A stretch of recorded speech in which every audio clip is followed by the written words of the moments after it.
dictator. You are the only one with the green bean that can exercise final authority on who is here and who's kicking him. There's no rights here. There's no due process. It's your room. You get to choose. I understand, but That's what you should do. However, hey, Reb, there's a lot of research about this. It depends. What's most important to you? No decision framework can work unless what you want is clear. Kevin's right. If you really seem to have an interest in being somehow participatory, then maybe go with the voting. But truly, there is no one telling you. Like, whose voice is that? Because just kick the guy out. If you don't like him, he's not for your. Or alternatively, you can give me the green. As Pepe pointed out, he has a little bit of an overrepresentation. Oh, we have one round. Let's kick out for them out. Bonnie. If you want, you can just say put one in the chat to kick him out, and put two in the chat to leave him in. We spent the last 15 minutes deciding. So, like, if you go on, Really, that's why I agree with dictatorship, bro. That's So, why they have an dictatorship. No voting.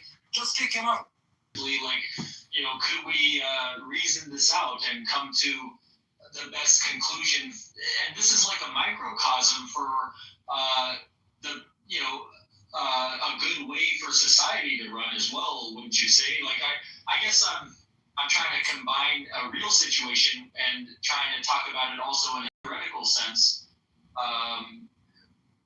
But it's all converging to try to figure out what is the best way for us to get along and deal with issues.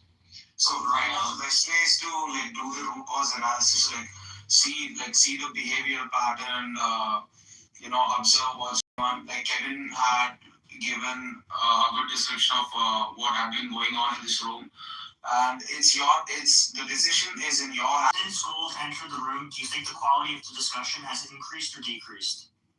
I think it's decreased. Now let me tell you guys my standard that I expect in my room. I want critical intellectual conversation. I want our discussions to be real and the insights to be insightful. I'm just going to start my own room without gold. I'm going to give you 10 seconds to kick him, and if you don't, I'm just going to start my own room, and Pepe's going to join, and Pepe's going to be moderator. Okay, kind of like what the founding fathers did. I'm going to secede, and I'm going to start my own room in about 10 seconds if you don't kick him, and that's my statement. Okay. So, But he has been quiet up until now. And I also asked for consideration. So I asked for two things: intellectual thought and brutal honesty. What I don't like is when people can't wait their turn and they can't really,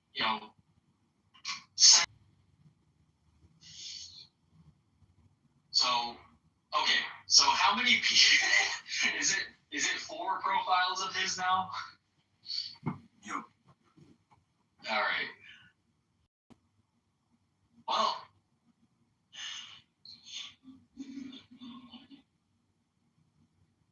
but oh, that was funny. What's up, guys? Megatron. Young. All right, now, Gold, you came in with. This is confusing. Never mind, it's 5 profiles left. Is it 5? Yeah, I seen it. Okay. So. Okay, but I don't want this room to be full of the same person. Chapter 9. Yeah, it's only figured out one profile because we can't connect to them. So I know they over there. I know that we was over there in the wall talking. That means you have to have 5 numbers to do this. Yeah, because you have to have a phone number to use the clubhouse app. Okay. I removed 2 or 3. Is that everything? Go to administration. You know, I'm here, Grim. Is there something you want to talk about? You do want to talk about race. That's what I was here for. Yeah. Like the different races in America and the dynamics of race in America. I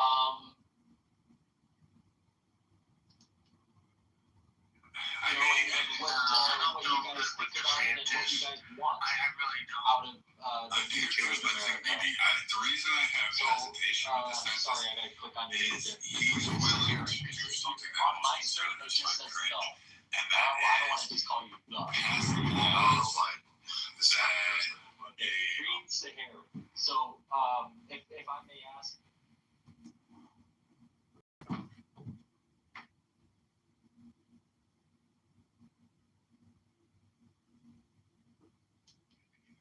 articles that want to go visit, I thought was like the fucking craziest shit ever in a debate.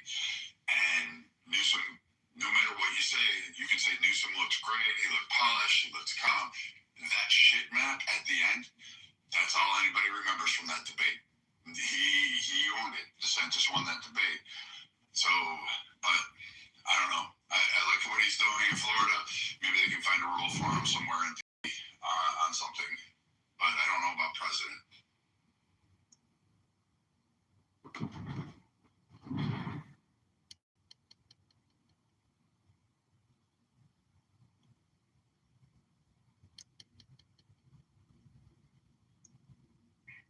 my opinion about DeSantis is, personally, like I got family that live in Florida, and they've been conservative Republicans, true and red to the party for up to 40 and 60 years, and they voted for DeSantis every time, and they even got concerns about him being easily favored to his donors. So that's kind of like, I don't really know too much about him, but I have good faith in my senior family members to not disturb me in negative.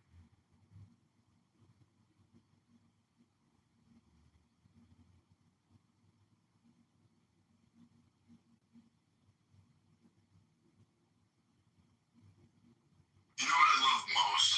I love these libtards that are in the chat thinking that they are somehow the empirical intellect that exists, that somehow whatever sky daddy they believe in fucking granted them the vision and the vestitudes to be the most profound minds of our generation and be able to say things as no one has any.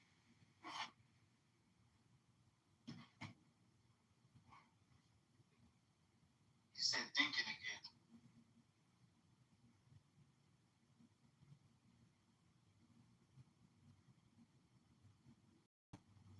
Wasn't real awesome.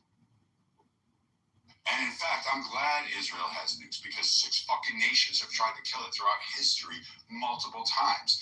In fact, idiots like you chant river to the sea and clean Israel and think somehow they shouldn't be concerned about it.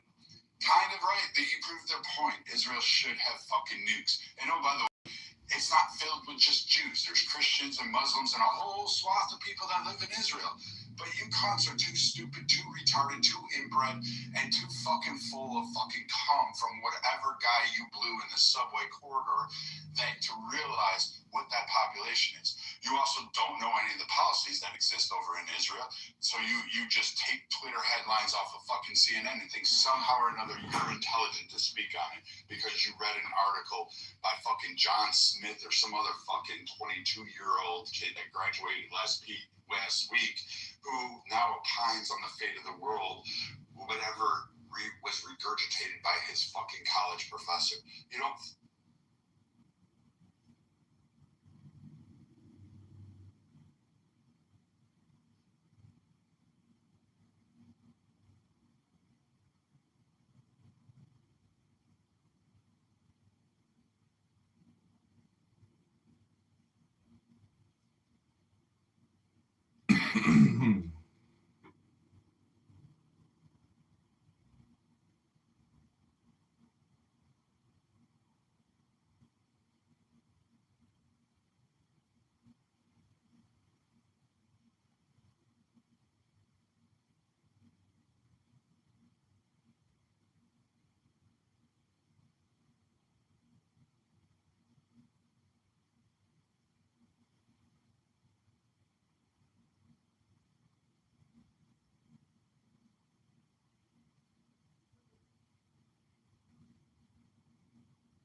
Okay, this is the first John Kitover book club.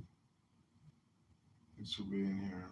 I'm trying to update the photo on the club, but it's not letting me in the house.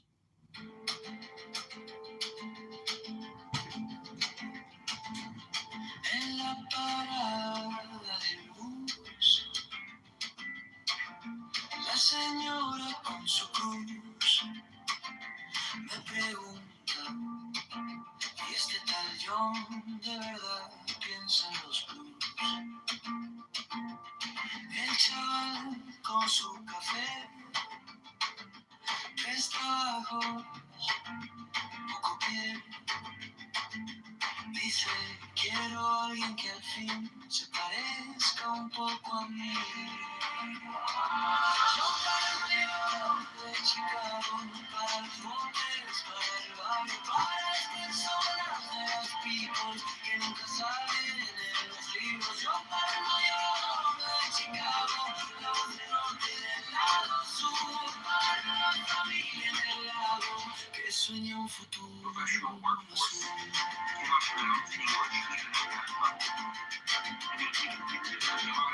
En la esquina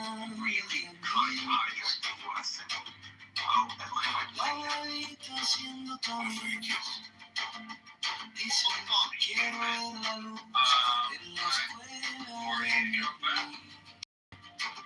Taxi lleno, tráfico, un suspiro cínico, si votamos esta vez.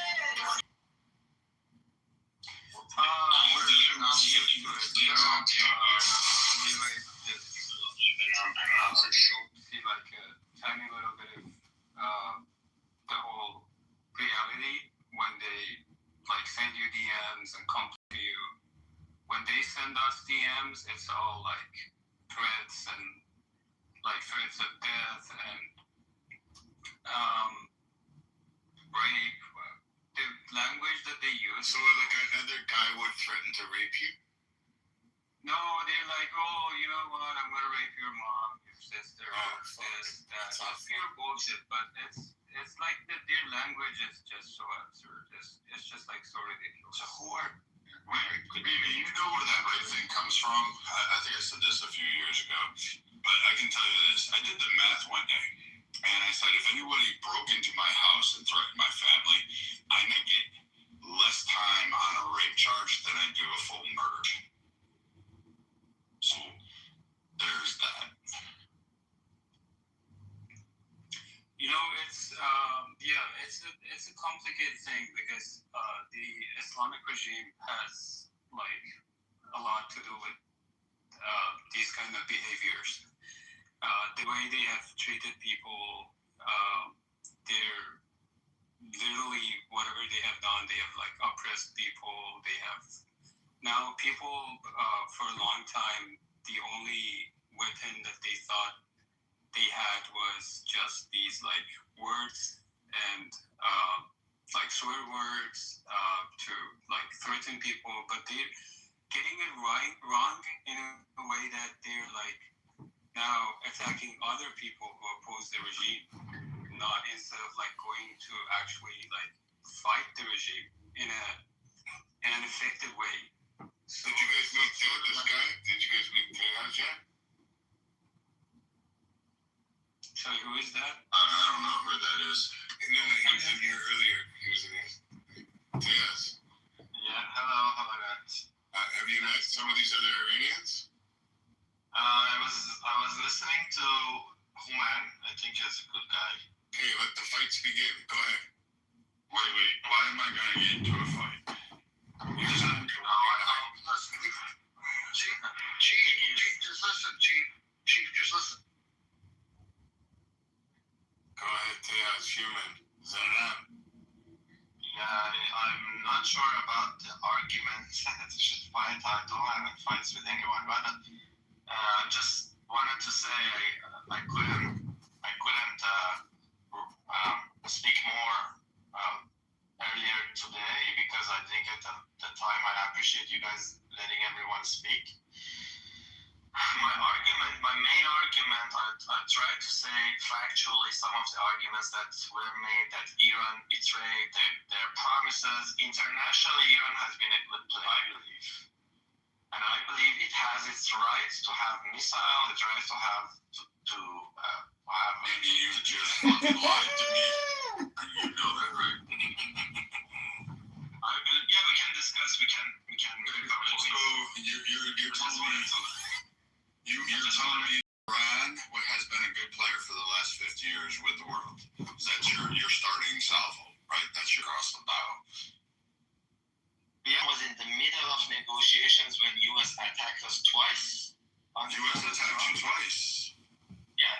I mean, the first time it was Israel. Second time it was U.S. and Israel attacked you now. Okay. So, yeah. Where do you want me to You can argue. Let me make my point. You made your point. You said you don't give me anything I take from you. I'm an American. I've snatched this all out of your past. I promise you that. However, you want to say this and then say that the 1,000+ Americans that have died, 241 in the Lebanon Beirut bombing, that was orchestrated by your fucking nation, the various TWA jackings, including the death of one United States Navy diver who was beaten and then shot, funded by you twat waffles, the various civilian ships, the fact that you blew up one of my boats, the fact that you stormed an embassy and killed them, and the fact that your fucking cock-licking, goat-fucking, inbred swine Soleimani fucking developed IEDs and tortured and killed fucking Americans in both Iraq and Afghanistan. And then you guys decided 613 of us needed to be shot in the back. Let me stop you there. Why were Americans in Iraq and Afghanistan? It has nothing to do with Iran, right? It's not in their backyard like South America. Why were they here? Why they have so many? It has nothing to do with Iran Iran. region. That has nothing to do with the point. Iran. No, it does not.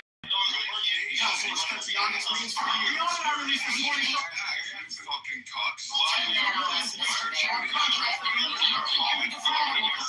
aren't you protecting Iran right now? Are you afraid of a warhead on a forehead? Let me guess, you're in Canada or Germany. You're probably in one of those. Why aren't you there? At least I'm not. Instead of shaking in the sheets in Canada. You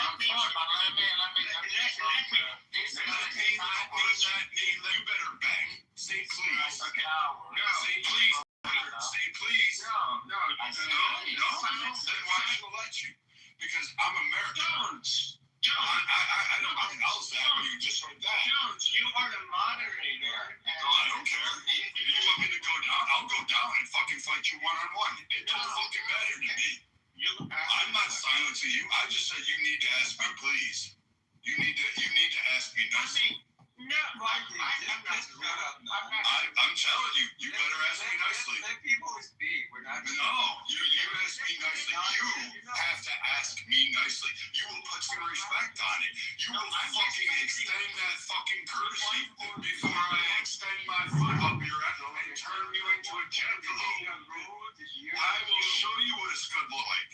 I'll launch you right out of the fucking sky. Come on, Zolan. Let's go. Listen, you goat herders. Nobody cares. I said it, please. You said please? Hold on. You said please. I said please. All right, now you can go. Down your ego. Because Now you you can are go. the one who's been using curse All right, go ahead, Terry.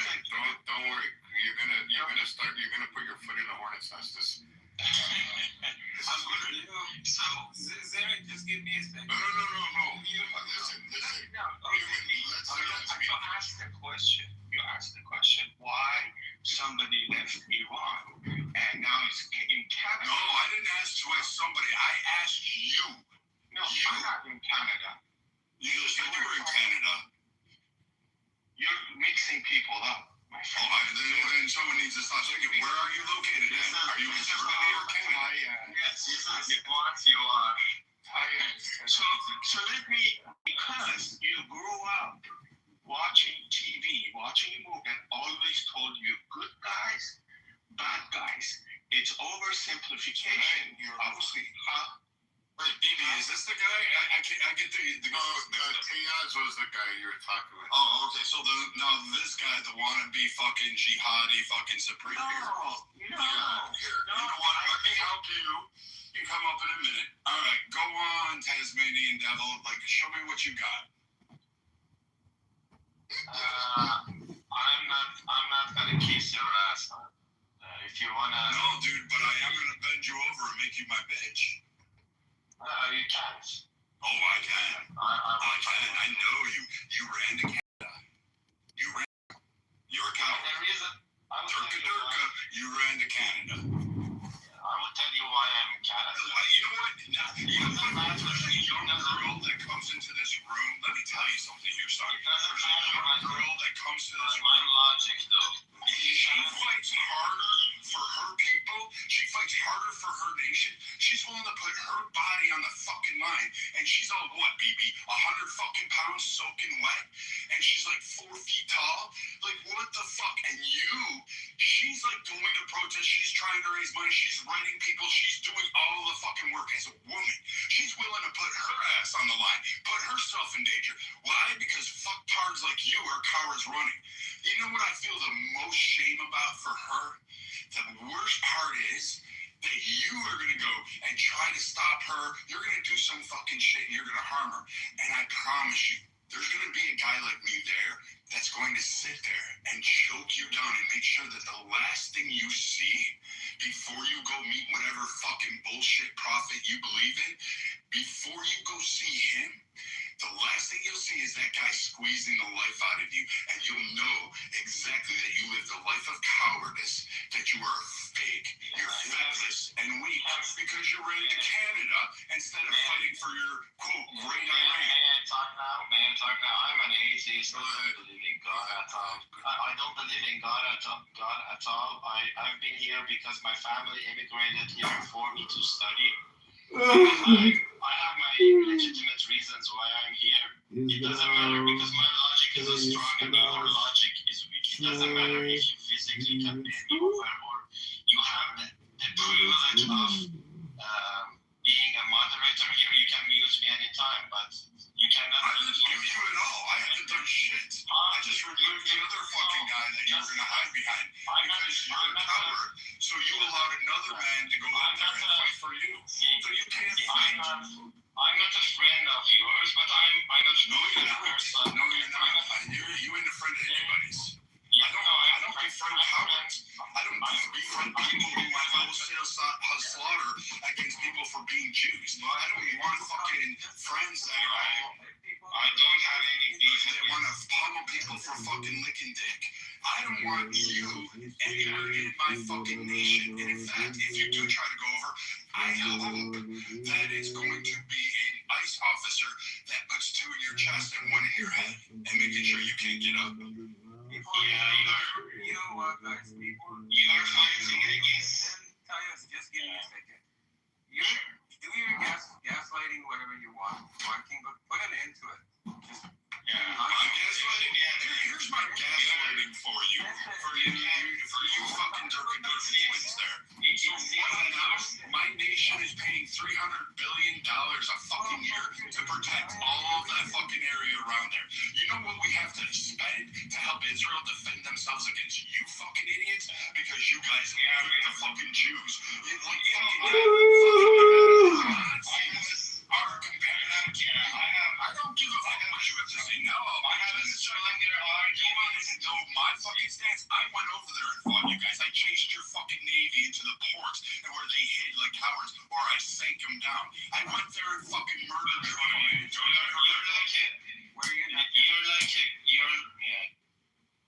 Now you got that. Now I'm the dick. Now you're going to listen. Hold on, No, you want to go. Stop moving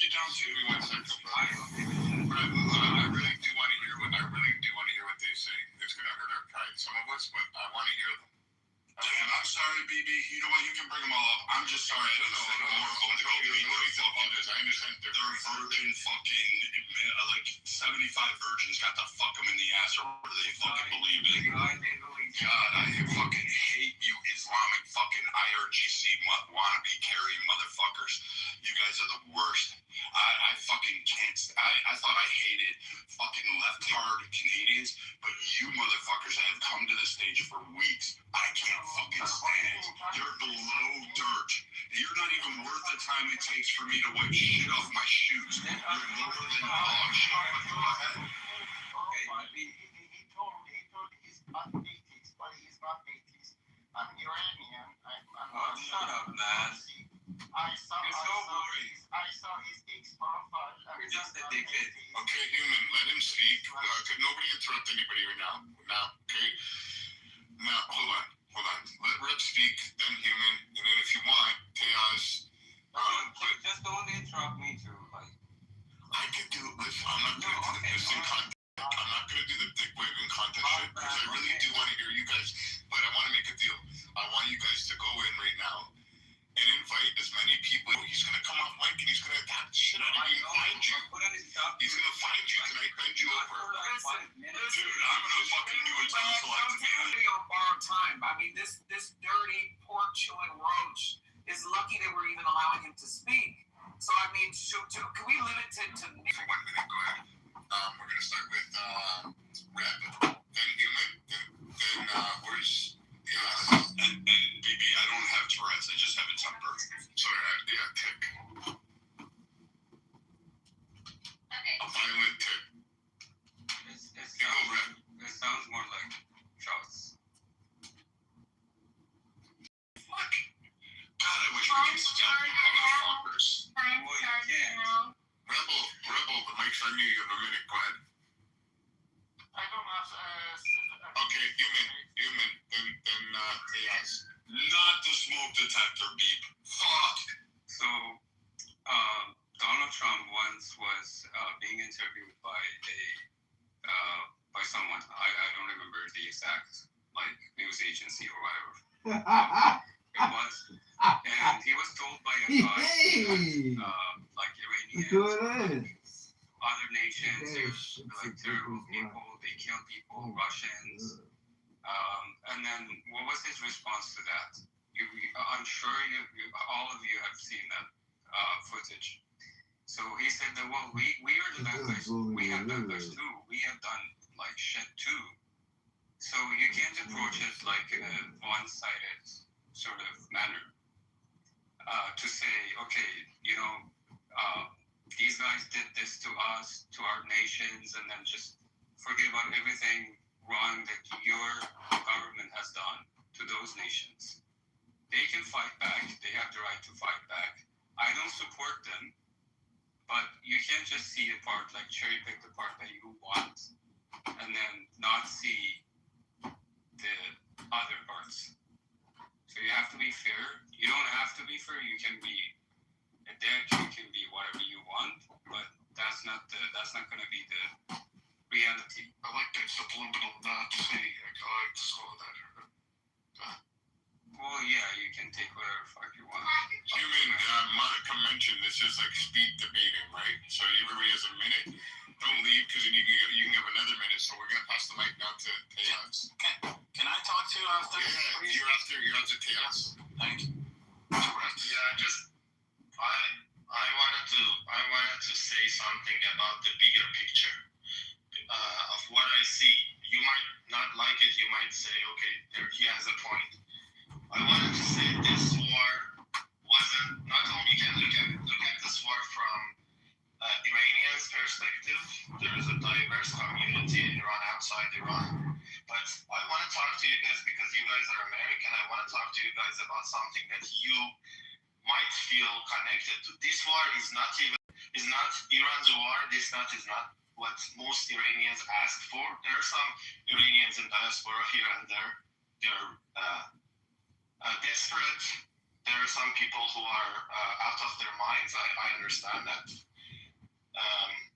Especially let's get the saying that the Iranians in Iran that are asking for an outside intervention are nuts. So are you saying that the majority of people support the RGC and don't want a war? No, I'm not saying that. The majority of Iranians, including myself, are against IRGC. They passed the line. They're committed. And you're also against policy, But right? at the same time, a lot of Iranians do not like their country to be subject of a war. They don't want their country to act. Fair enough. Are you also not in support of Pahlavi? No, I'm not. War is not even U.S. war. You have seen probably videos of the retired military officers, your own, were threatened, were tried to pull in for a war with Iran, but based on their own intelligence community, you have a big intelligence community that they advise the president of the United States, multiple presidents actually, that let's not go to a war with Iran, right? So this war was something in mind of Benjamin Netanyahu for 30 years. We have footage of him talking about this war for 30 years, from 1996. And the people who were here before, they're saying that, they're here for liberating us. We might have been aligned in one goal. No, this war was a mistake by Donald Trump, and he's actually doing a favor to the Islamic Republic, because they're not gonna get finished by this war. They're gonna get more ruthless. They're gonna kill more people, and they're gonna get stronger, because at the end of this war, when Donald Trump says goodbye, we have obtained all of our objectives, they will say we defeated Trump. And they have a point, because right now, before the war, the control of Hormuz Strait was free. It wasn't controlled by Islamic Republic. Now it is. This is You're gonna have to speed it up, brother. You can still have the mic again. We're playing hot potato mic, so no disrespect. You know what I mean? No, I understand. My final word is that for those who are hallucinated that this war is gonna liberate Iran, no, don't do it. Don't be that. I like President Trump. I don't admire him only except for one quality. Let me explain this, and then I'll give you the mic. And that is, President Trump started the war against my country. I'm not happy with that, but I like one trait that is rare in politicians. He says what he believes in, and he acts on that. And he's an honest politician, at least. And this time,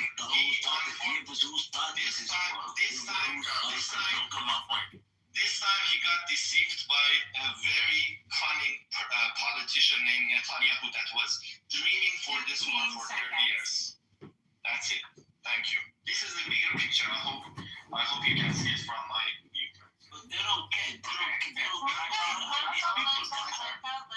a queue, and we can get to you, but BF is next. Yeah, thank you so much. So, Can y'all, excuse me, moderator speaking, can y'all keep this short? None of y'all motherfuckers are accepting a Nobel Peace Prize. Can we please keep it short? Okay? Like, there's some people that have to moderate in between traffic and taking out their fried chicken wings from their toaster ovens, okay? Y'all need to keep it short. okay, that's what I'm talking about. Is because of us, because the Iranian people. You are just pretending that all of this is starting from the outside and just looking at the other sides. This is because of us, because we need to take care of ourselves. We cannot think about Donald Trump or Bibi or somebody else is coming and rescue us, okay? So the reason that we are in this shit at the moment and we have a war in our country is because we have stupid our neighbors like Arabs that they were supporting us. We started to hit them, and we are looking at ourselves, and the one person that we need to blame is ourselves, okay? We need to sit down, we need to think about why we are in this position. We need to find out how we can get out of ourselves from this shithole, because I am not happy when my parents are bombed in Iran. But on the other hand, I'm not happy also seeing my friends and my family. You sound like you support the regime. You sound like you support. I'm not supporting the regime. Hang on. Let me talk, okay? I'm not supporting regime. This regime killed a lot of people, 38,000 people 2 months ago. But it doesn't mean that we need to have Donald Trump or somebody else coming and help us. We need to stand for ourselves, like Americans standing for themselves, like Israelis standing for themselves, like I'm Canadian too, I'm standing for Canada. I need to stand up for Iran. So wrap it up. You can fuck it up. You said you're Canadian. Yeah, wrap it up. I am Canadian Iranian, okay? That's the problem. You need to wrap it up. 30 seconds. Hello, everyone. Can I speak, please? He wasn't finished. He wasn't finished. In the queue. Let him finish. BZF, go ahead. Yeah, that's all I'm saying is that stop looking at abroad. Stop looking at the other politics. Everybody is going for the countryman. Everybody's trying to get the advantage of for the nation. What you want to do is you want instead of being divisive between the different people, oh, Reza Pahlavi is bad, the other guy is bad. Think how you can come up all together and then fight for your own country and find the best way to fight your own country instead of spreading shit. Thank you. Yes, I heard I've been trying to speak. Go ahead. Luca is next and then Fury. Thank you, Shaniqua. Thank you. No, it means I just came in there and I was listening to the bro, and it's STEM. Like, he came from STEM, and it sounds like he's really an Iranian. I would never go for this. I would never be done by Jews, but would Jews technically hit me? You want to take a gun? Right. No, so forget about what it's done to me. You're Ethiopian. Where are you from? Africa? I'm Somalilander. I support the out to me, Denise. You're right, Denise. You belong, Denise. You should You got shot. Sorry. Next, Fury. Go ahead. Fury. Hello. Hi, everyone. I have 2 points. I'm listening to you from a few days ago. Okay, I'm listening about the war. But how dare you speaking about Iranian and speaking about right of AI is Just I want to tell you something. I am Kuwaiti, okay, and I see this is all. It's a story. This is an economic war.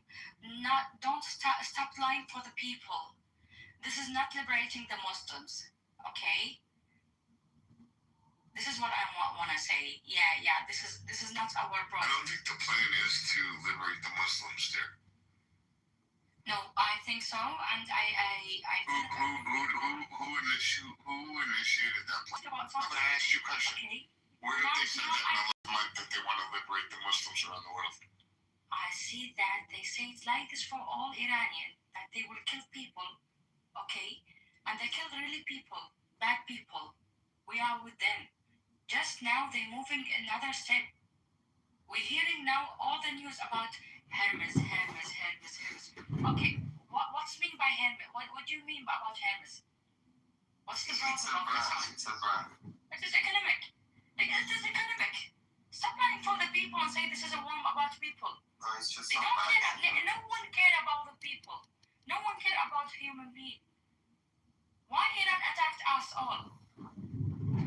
Why Iran attacked us all? We live in peace. We help everyone in this world.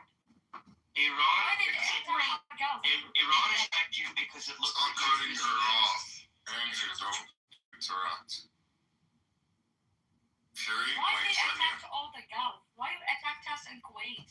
What we did for them? We are not apart from this war. Thank you, I'm done. Thank you. It's really easy to understand, Fury, why they attacked you in Kuwait. It's really their way of creating an optic, and they think they're going to win. Just like the idiots that have been screaming that Iran hasn't done anything to anybody over the last 50 years. It's ridiculous, and somehow they want to be perpetual victims, or they run to Canada and hide, which we really, in the U.S., we really need to rethink our neighbor to the north and think about starting to tell them that, no, you cannot bring our IRGC people to fucking Canada. That's not going to happen. Can I have the mic if it's okay? If no one else is in the queue.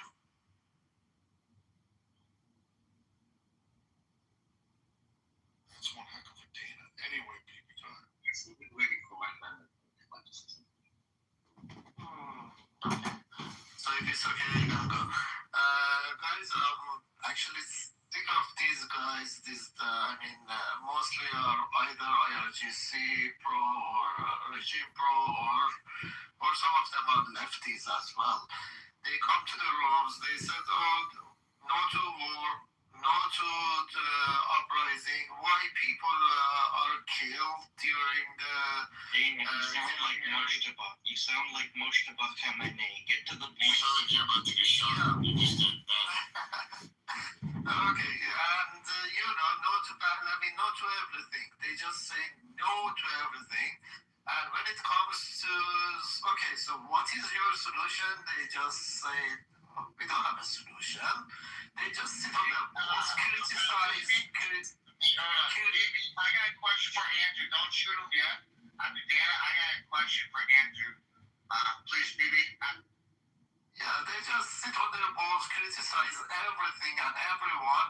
And when it comes to, when you ask them that, okay, fine, but what is your solution? They have nothing to say. I'm just sick of this guy. Do you have family back home? I do.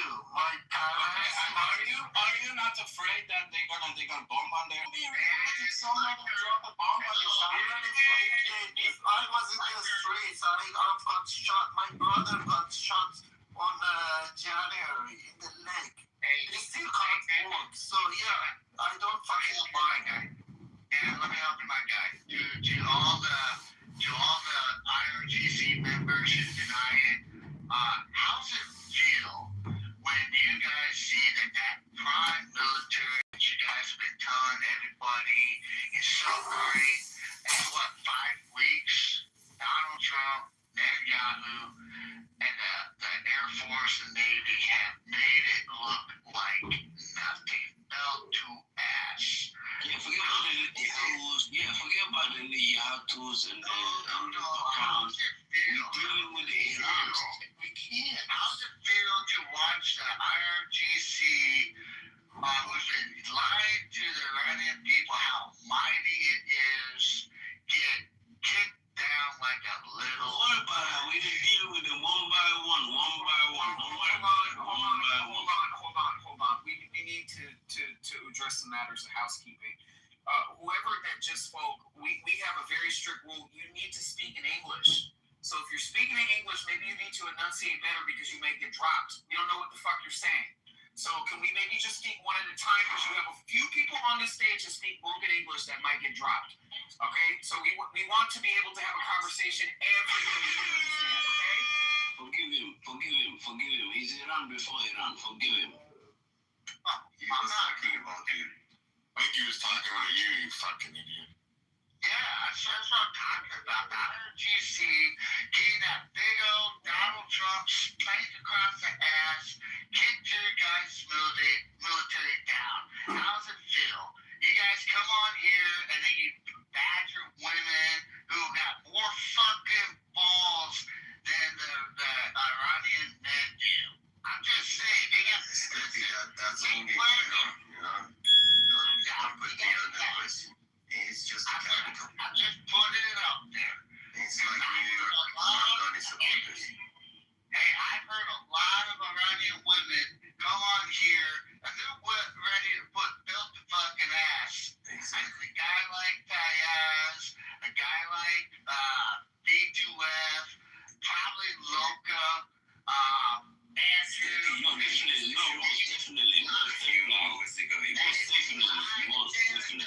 They fly to Canada because God forbid. Okay. And you're only Canadian. He's the gayest shit I've ever seen. Leave it to the next round. Okay. No, he's right. Hey, no, Jimmy. Tehran is a pussy. I don't care if it's right or wrong.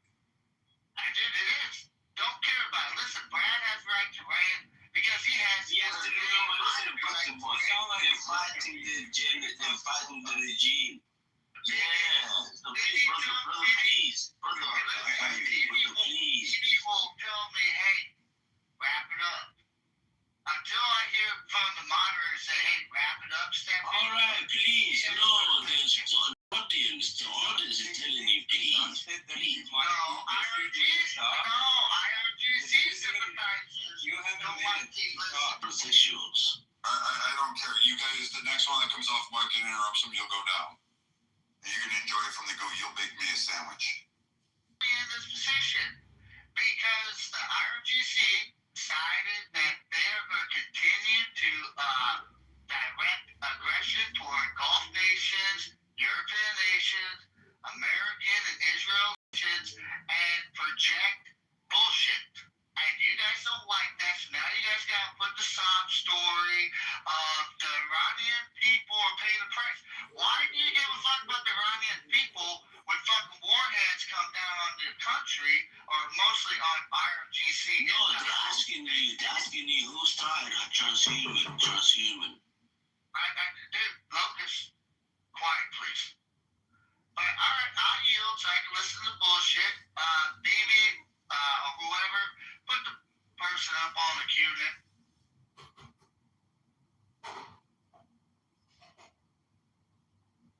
Just to answer you, Steppy, I'm not an IRGC fan. I hate IRGC. I hate that they put our country into this bullshit. What I'm saying is we should not play victim in Iran to say that this is because of that and that and that. We should put the blame on ourselves. And as an Iranian, we need to unite it and we need to rescue our country. That's all I'm saying. If you didn't understand me, I'm sorry for you, or I'm sorry for myself that I was not clear. But that's not something that I'm saying. What I'm saying is, it is on us. We shouldn't play victim. We shouldn't nag. It's the fault of Bibi. It's the fault of Trump or whatever. We are in this position because we, as a nation, didn't step up, even starting to stop IRGC within our country. Okay, and now our country is going up to shit. We need to stand up again. The question was it even feasible? Could you have even stopped it? Yeah, you know what? There is honest question. Could you have stopped it? Because you're having problems right now trying to stop it. Can it be stopped? That's what I'm saying. If the people are united, they can stop it. Okay. What's the percentage of the population that supports the IRGC? You know what? What's the percentage of the population that supports the IRGC? It's around 5 to 10%. That's okay. So that's almost 10 million people. Almost 10 million. Yes. But what about the other 80 million? You know what? Exactly. So that's what I was going to get to next. So that out of the 80 million, 82 million. Yep. What's the percentage that support reciprocity? We don't know. It's around 30 we to 45%. Don't know because we don't have a free voice. What's the other percentage that don't support the IRGC or policy? So nobody knows about that. If you give them a free... There's actually stats. What's it called? Guam? Yeah, but a bunch of leftists, but 30 to 40% are monarchists, but the majority support Rizopagali. How can you give me that? As a solution. How can you make sure that there is just gave me the data. University, even and this is all we have the answers, okay? You don't have the answers. If you had the answers, tell me what the statistic is of Black Iranians supporting Black female rights in Iran. But you don't know the answer, right? So you don't have the answers, right? Don't be quiet. You just said enough, okay? You don't have the answers. They brought data, okay? You're just sitting here talking out your ass. So we're gonna move on because these men brought the data, and you just I don't know what you're doing. It's very weird. It's very weird. I don't know how much is the IRGC paying you, but that's a question for another room. Bibi, can we move on, please? I mean, I'd rather talk about Black Iranian female rights than cross-examine BZ with having no answers. And no data to support his having no answers. So if I say you like a 40% is the data, because that guy say 40%, do you support Black trans rights in Iran? Do I support what? Sorry? Black trans rights. Abortion rights, sorry. Yeah, I support that. Black trans abortion rights? I don't care. So you fully support Black female, I'm talking about Black biological women in Iran. And there are Black biological women in Iran. Yes, there are. Wait, the cat's out the bag. We saw them on the Kardashians, okay? So we're asking you, do you believe that Black women in Iran should be able to have full autonomy and not have to wear a hijab? 100%. What do you think? Who am I? You think I'm IRGC? 100%.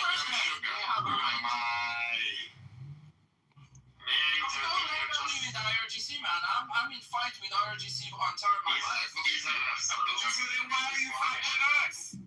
I'm not fighting with you. So then why are you fighting with us? I'm just criticizing. But wait a minute. Okay, but we're criticizing the people that you just said you done fought for against your whole entire life. So then why the fuck is your monkey ass fight with us? I'm not fighting with you. What I'm saying to my other fellow Iranian in this room is that we need to be united to think about our future by ourselves. And that's what we're telling you. You need to stop standing alone in agreement with us and stop fighting with us. Okay?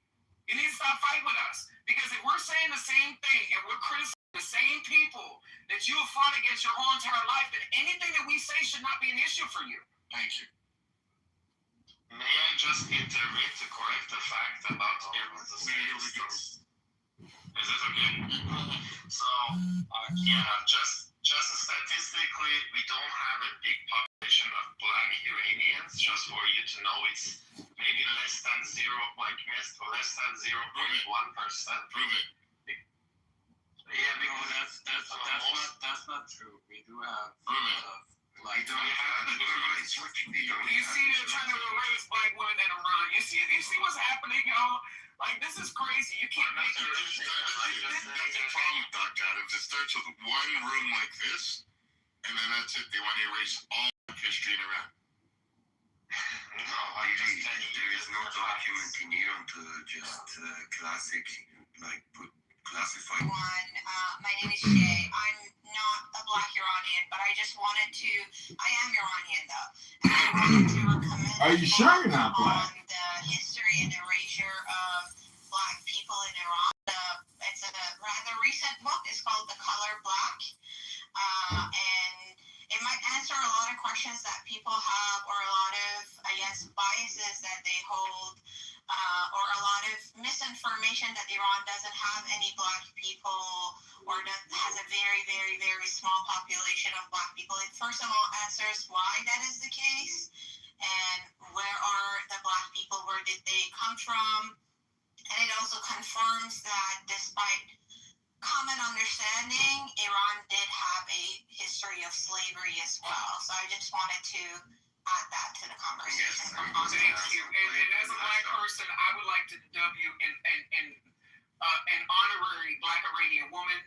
You're showing up to protect black Iranian bodies, so good for you. You're doing the work. But this man over here wanted to erase black Iranian women, and we know that they exist because some of us went to college and we read books on study cultural anthropology. But I appreciate you speaking up as an Iranian woman and giving representation to black Iranian women that simply do not have a voice because of men like this on stage. So I appreciate that. Yeah, just to make it. When is the violence going to stop against black Iranian women? When's it going to stop? Guys, I want to talk. Maybe they don't interrupt people when they're talking. Okay, let's just do it like one by one. Take your turn and then talk. So, Iran and the United States, they've had their own ups and downs after the revolution. Before this revolution and after the revolution as well, they have actually cooperated with the United States, with the Iranian regime, with the Islamic regime. I'm not gonna get into the details, but even in Afghanistan, if you go read about it, I'm not sure if you can find the exact information because it's not published. But in the liberation of Herat, they actually cooperated significantly with each other. And then even the Islamic regime and Israel, they cooperated during the 8-year Iran-Iraq war. And then regarding the wrong things that the United States government has done to Iranian people in the last 47 years, they shut down a passenger flight in the Persian Gulf and killed civilians. United States Navy. So it's been both ways, but I don't give a fuck about IRGC. I'm not feel for them at all, that they're being killed or whatever happens to them. But the point is, this war, why am I against this war? Basically, if the people of Iran, Iranian people, they were in the middle of a fucking revolution. The IRGC and the regime, they killed thousands of people in Iran. Iranian people usually mourn for 40 days. They don't do anything. They just mourn for 40 days. And then how would that regime live with its own people after that 40 days?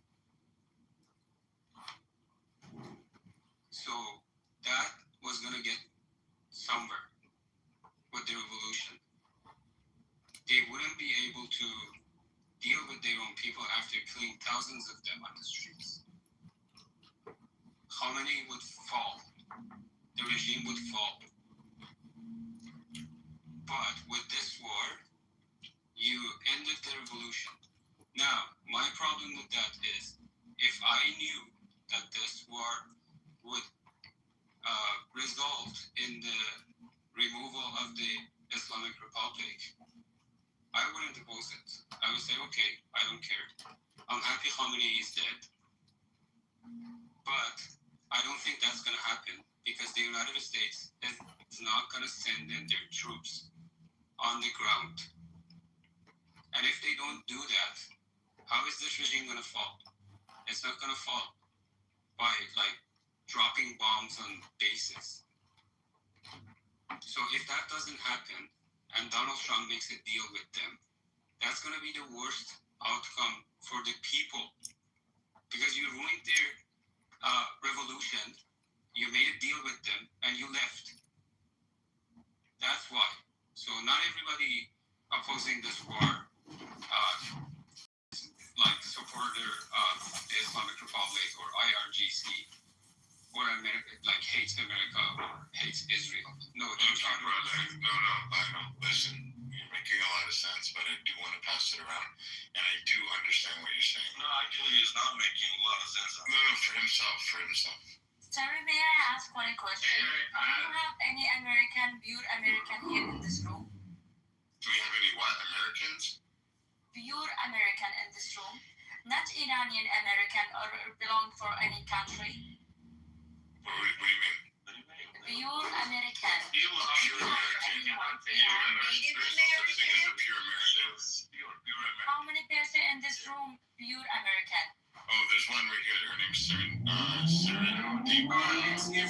Excuse me. Yes, indigenous Black American. Thank you. Hey, I'm a Sam Lopper, South Carolina. I don't ask about the colors, please. I'm asking about reality. Dr. Adams is a pure American. Yeah, doctor. So I'm seeing here, everyone who's talking here, they are not pure American. They don't have loyalty for them countries. Like Iranian people don't have loyalty from their countries, so they have another nationality like Canadian or. So why are you speaking here? Just I want to. So wait a minute. Hold on. So, and I'm talking about. Okay, great. You're not a real Kuwaiti. Kuwait wasn't even a fucking country until World War II. No. Yes. Yeah, it doesn't. You can shut up for a minute. Listen, Jesus Christ, you guys have a problem with fucking mic control. I am a moderator. You'll shut up. Okay? Because you are not pure. Yeah, I am abusive. So here's the thing. You just sat there and said you were Kuwaiti. Kuwaiti wasn't a fucking country until World War II. So it was built by, guess who? Europeans. So you're not even fucking indigenous Kuwaiti or whatever you guys say. And furthermore, protect your sorry asses because you are another nation that can't fucking defend itself. We That we had to go over. are free, and we are free. We don't. Yeah, I don't give a fuck your freedom. Yeah, it was my brothers and sisters that gave you your freedom, that protected you from Saddam Hussein. Oh, and when you were driving out the Palestinian refugees, not all of them were the ones that were creating all the problems, but you had no problem clocking them in the heads and kicking them out of your country because you didn't want a Palestinian there. But now you're going to virtue signaling that you're pure Kuwaiti. I am pure American. So are many of the men on the stage, and we fucking wore a uniform. We fucking live and breathe America. We will fucking protect our country, our homes, and this land with our lives, and we'll sow it dearly. You ain't fucking anything outside of that. So someone tell me an American can't talk on it, especially when under the very blanket of freedom in which we gave blood and money for to protect you from big bad Saddam Hussein. Like, you were that fucking country. You needed us. We didn't need you. Now you can come back up and fucking give me your fucking, I'm pure Kuwaiti, when you've only been a country for what? How long have they been a country? Anybody have the numbers on this, that they were developed as a country? And like 90 years. 90 years. Less than 50. But I want to say something. Okay, I am pure Kuwaiti. I was talking about the Iranian people have another nationality. Okay, and they're talking here about them freedom. Okay, But you're Kuwaiti speaking for the Iranian people. Talking like But you're Kuwaiti speaking for the Iranian people. We are free, okay, and if we have any people protect us, okay. Anybody going out for Kuwaiti food tonight? Okay. What the fuck do they even eat in Kuwait? I forget. What was it? Camel hump? I was asking about who's American and who's American. Both American, father American, grandfather American, mother American. Not I wasn't talking about who not from America. What is she talking about? Such a racist comment. What is she talking about? Listen to me. My king is American. His father was American, and his grandfather was from American jihad. So you be quiet, you Kuwaiti. Pepperoni.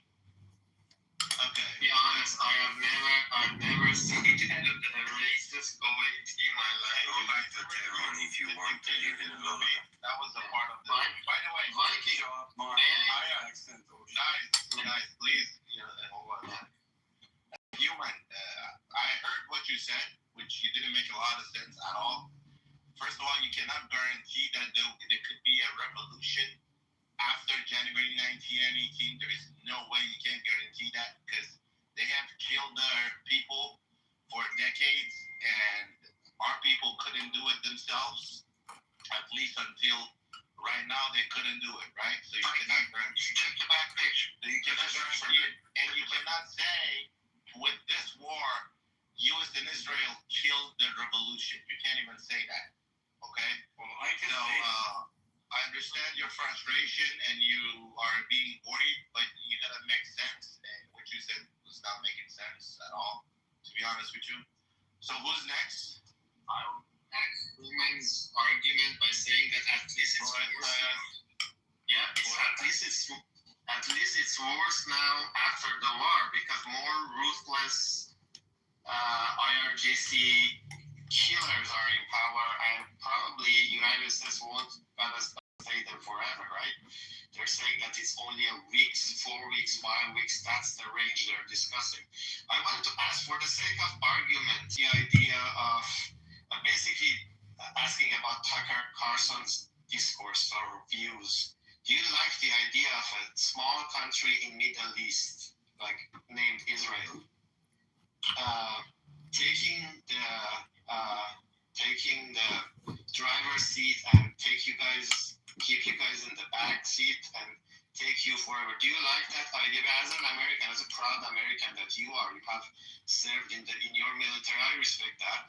Do you like that idea that Israel is controlling your I mean, I love this whole fact. I mean, you want to promote some fucking anti-Semitic conspiracy theory? There's a billion of them out there. They control the media, they control the TV, they control the world, they control absolutely everything. Fucking name Rothschild is so fucking a proxy fight with you fucking camel humpers for fucking ever. You little fucking dirt dancers have been fucking shelling them, fucking doing that, targeting the Strait of civilian ships. You've been blowing up all fucking sorts of terror attacks. Beirut, just the American side. You also supported attacks through Europe, fucking Asia, fucking Russia even. Russia fucking fed your fucking faggoted ass. And then you fled to Canada. The nation which I can't believe you're allowed to go to. I'm really concerned. And then all of you fucking cowards that leave your country and want to go, well, we fucking hate Israel. It's funny when you have the chance to stand up. You have the chance to go toe to toe with the IDF. Fuck, half of them are all women because the women fucking serve. You're fucking fled from your country from fucking female warrior. You fled to Canada to eat hot Cheetos and fucking sell slushies while driving a fucking Uber car. That's what you fucking did. You can't compare anything. And when you're gonna go at Israel, which fucking for 50 years you guys have been attacking them, you blowed them up, you killed them, you supported knife attacks on them, you helped Hamas, you did a whole bunch of shit, and now it's time to blow it up. Shut the fuck up. Shut the fuck up.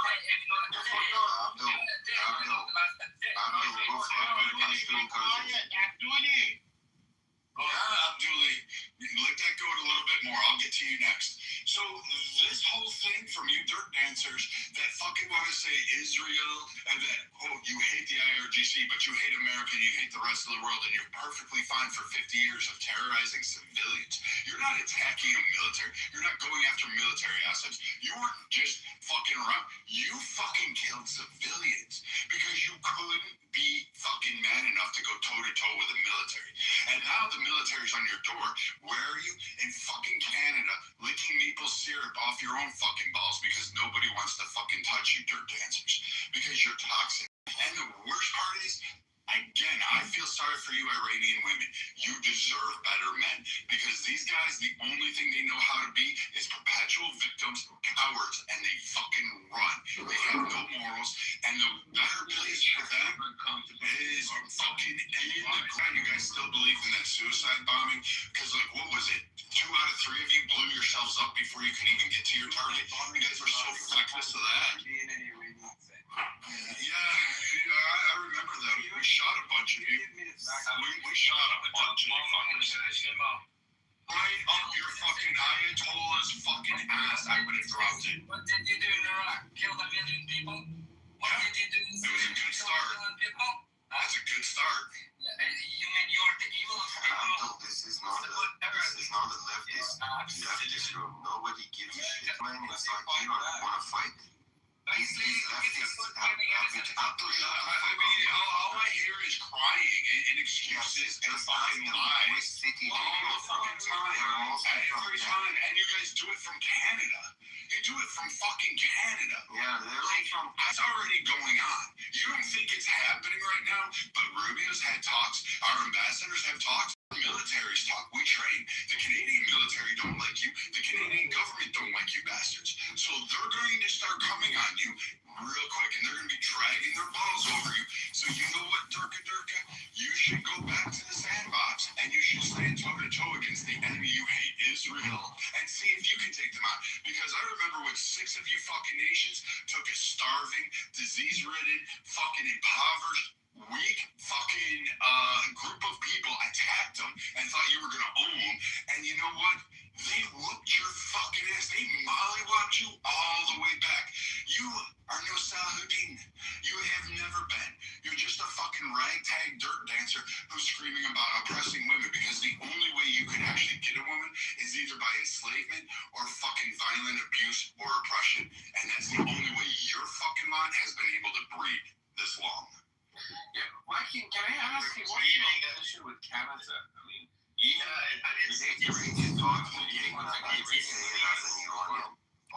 seems like Viking is really obsessed with bringing women from fucking Canada. That's fine, I just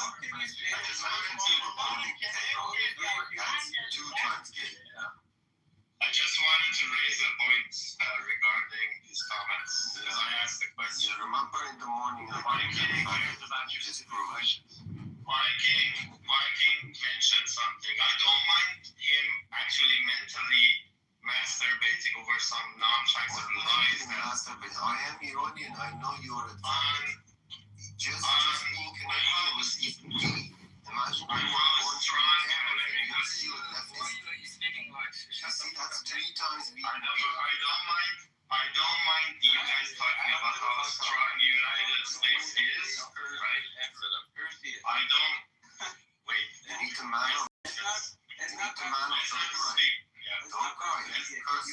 Viking just made fun of you. Just curse Viking. Why you don't have the balls to do it? I asked the question if it was Viking. Everyone else was fuck you about it except Viking. Hey, I have a question. Last time you invited to everyone's Because but you're trying to talk and suck his dick. Why you're not? Hold on. I don't know why you guys talk about sucking dick. Hold on. How many Muslim brothers do you have in the room?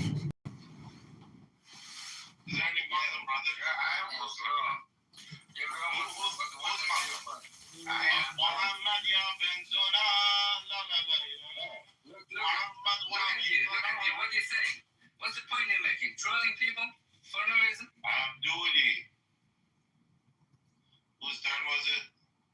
I asked Viking a question and everyone else jumped in. So if Viking was still here, I guess he's gone. That's why. I am here. What is it you're going to say? You asked the question. Israel doesn't lead their foreign policy. In fact, we visualize Israel a lot more. But you're a little fucking coded like anti-Semitic shit. I don't care about your question. You can just shut the fuck up. But you asked a question and then you want to talk. So here, I'm going to answer your question. And then they can bring it back up, dipshit. Here's how it goes. So if you ask a question to me and then you try to be slick, then you have to shut the fuck up. Period. End of story. You fucking dink.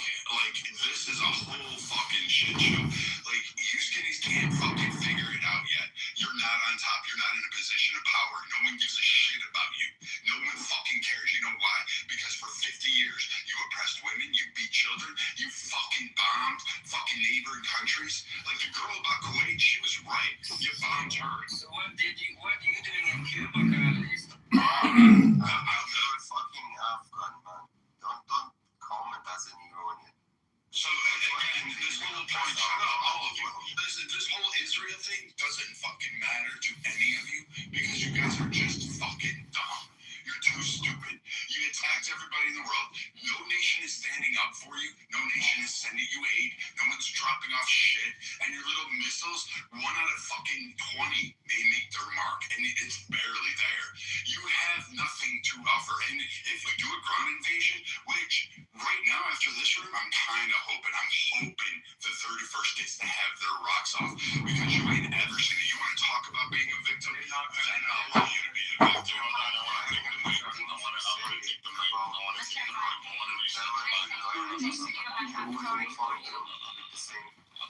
Okay, I'm gonna reset the room because there's a couple things I want to talk about, and there's a good amount of number of people in here. Excuse me, can you say sorry for Viking, please? You said sorry. Okay. So, Viking, can I just... are you guys slow? Like, honestly, man, I'm fucking talking, and I muted the room purposely so I could talk. I didn't mute the room so you could talk.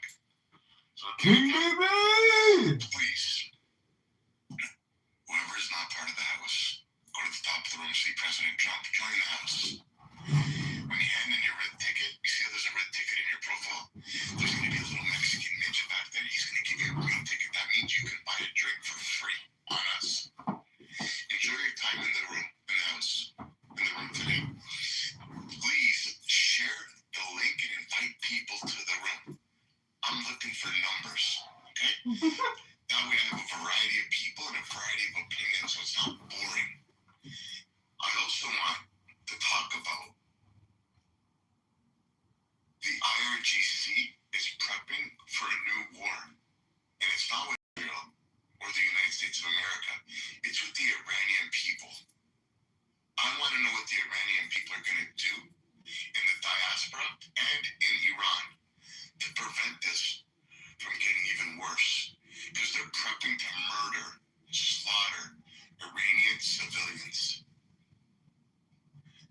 And is the United States of America, is a question I have, are they supporting the wrong people? When people say they're there and they're not negotiating, how is there a 15-point peace plan if they're not negotiating with the IRGC? You don't give a 15-point peace plan to the Iranian people. They already want peace. A peace plan is for people who don't want peace and you're in the talks of negotiation. So are they protecting the wrong people? That's what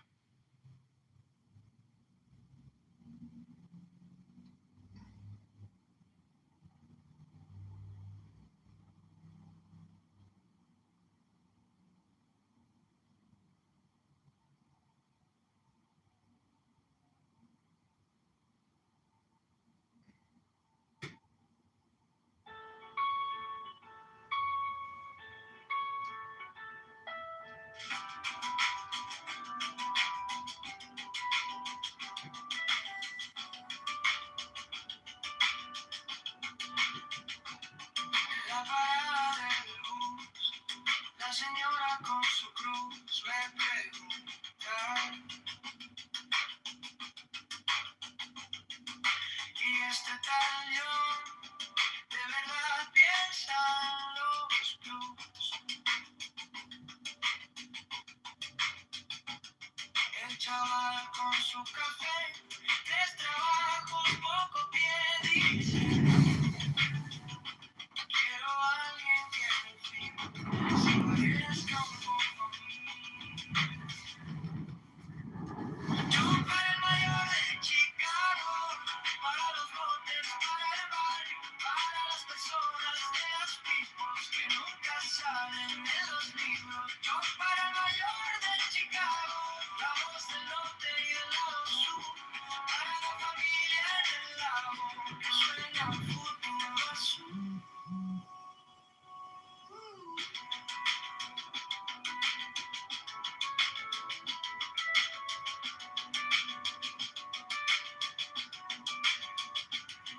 En la esquina del tianguis, la abuelita haciendo tamiz dice: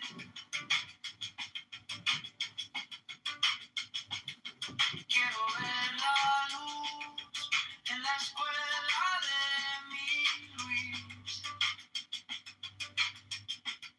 Taxi lleno, tráfico, un suspiro cínico. Si votamos esta vez, cambiará lo que se ve.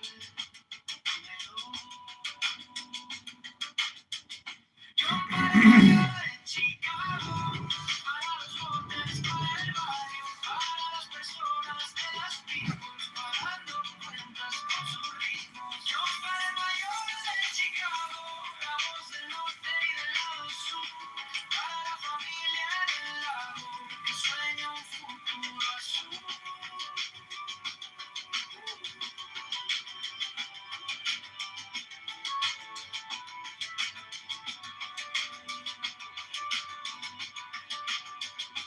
No queremos ni actor, solo alguien que escuche el dolor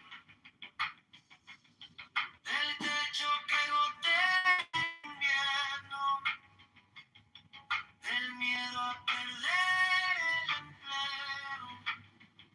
Yo para el mayor de Chicago, para los botes, para el barrio, para las personas de las peoples, bailando en la línea del mínimo. Yo para el mayor de Chicago, la voz del norte y del lado sur, para la familia en el lago.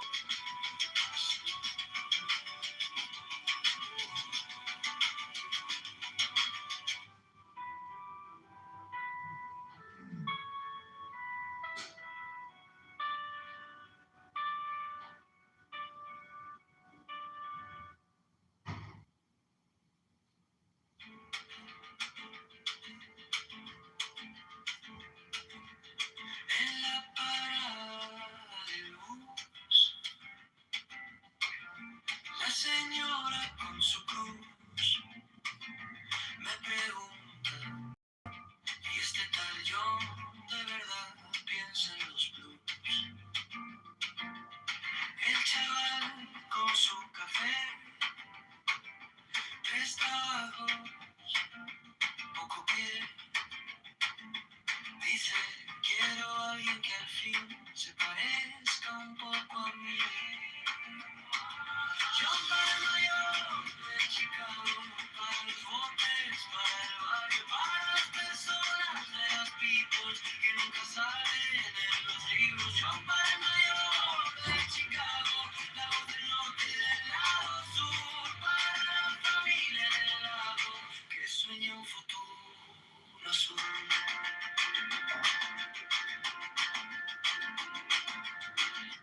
En la esquina del tianguis,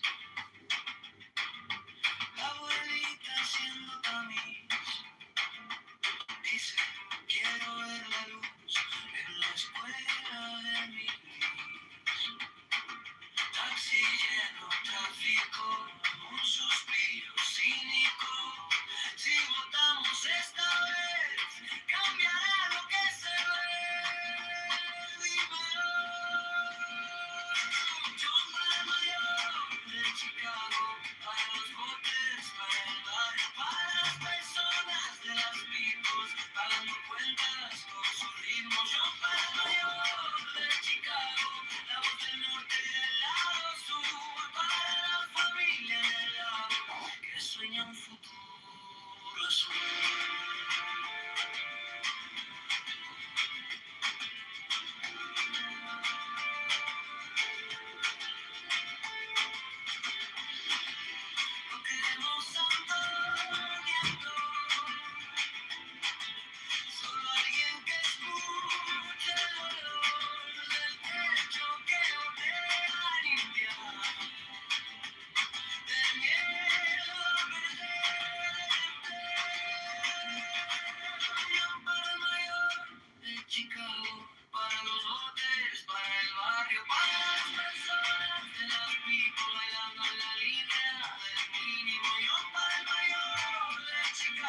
on my wrist, like you've been here the whole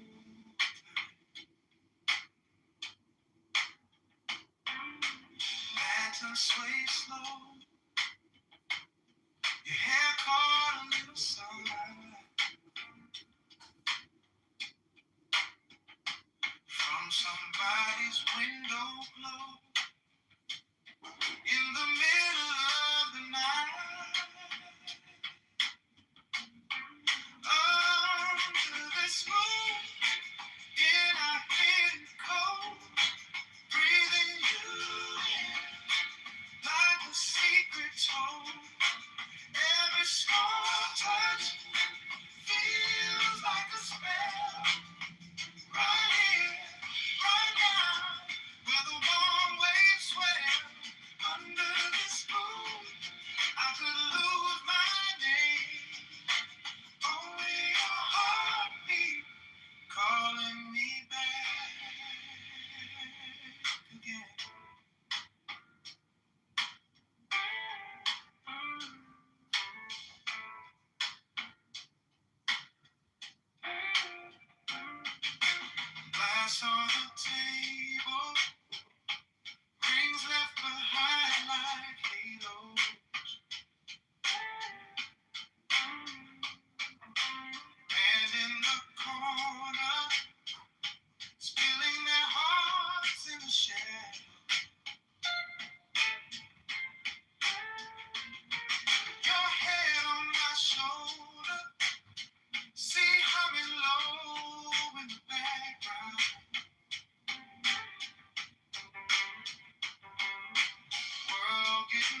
thread wherewith I guide you to the heart of the groves of Eleusis. My disciples are proud and beautiful. They are strong and swift. They rule their way like mighty conquerors. 25. The weak, I am come to destroy them. This also is compassion, an end to the sickness of earth. Beyond the grave, I offer you the certain consciousness of bliss. I offer you the certain consciousness of bliss. 30. I offer it at once, on earth, before an hour hath struck upon the bell. You shall be with me in the bones that are beyond decay.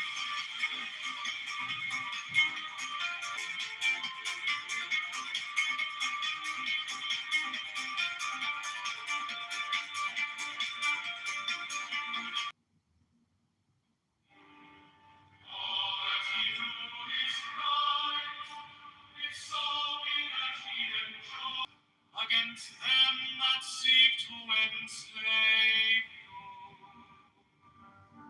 11, I pour you lustro wine, that giveth you delight, both at the sunset and I will give you all that is desirable upon the earth. 13. Because I give you that of which earth and its joys are but as shadow. 14. They flee away, but my joy abideth even unto the end. 15. I have hidden myself beneath a mask. I am a black and terrible God. 16. With courage conquering agents on your lips, and all my darkness and terror shall turn till they can no longer stand upright. Then will I despise. 19. But you who have defied the law, you who have conquered by subtlety or force, you will I take unto me, even I will take you unto me. 20. I ask you to sacrifice nothing at mine altar. I am the God who giveth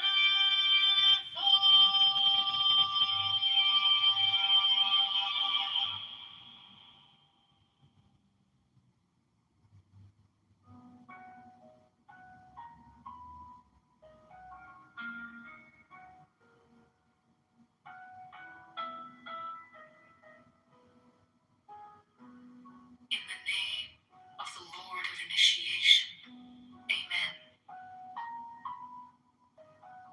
When I fly and I am light as an hawk, of mother of emerald are my mighty sweeping wings.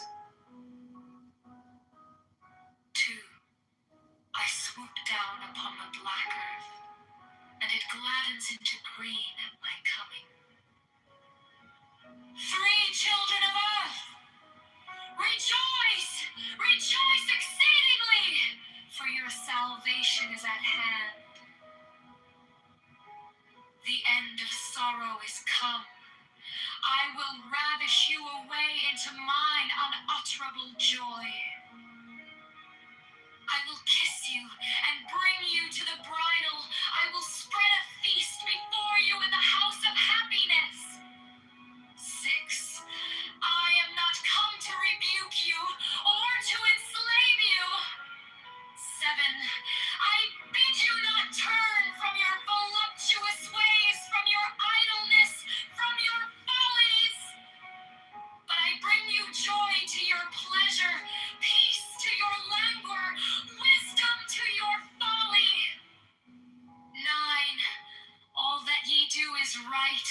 if so be that ye enjoy it. 10. I am come against sorrow, against weariness, against them that seek to enslave you.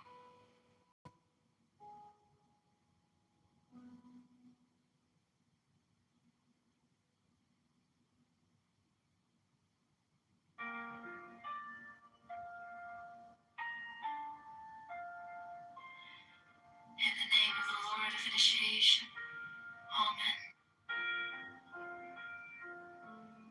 1. I fly and I light as an hawk. Of mother of emerald are my mighty sweeping wings. 2. I swoop down upon the black earth, and it gladdens into green at my coming.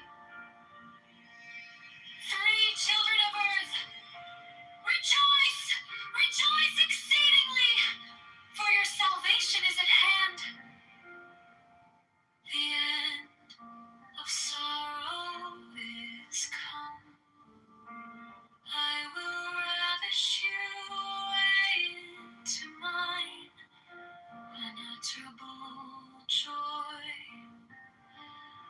I will kiss you and bring you to the bride. I will spread a feast before you in the house of happiness. I am not come to rebuke you or to enslave you. I bid you not turn from your voluptuous ways, from your idleness, from your follies, but I bring you joy to your pleasure, peace to your languor, wisdom to your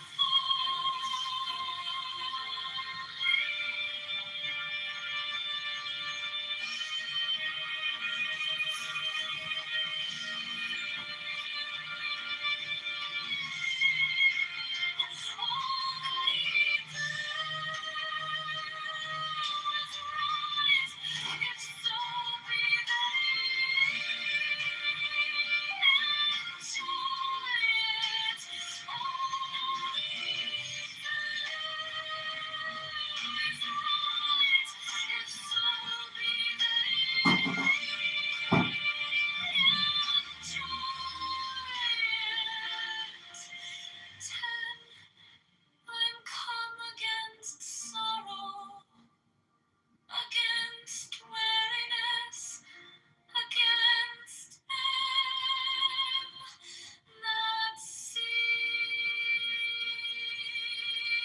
to enslave you.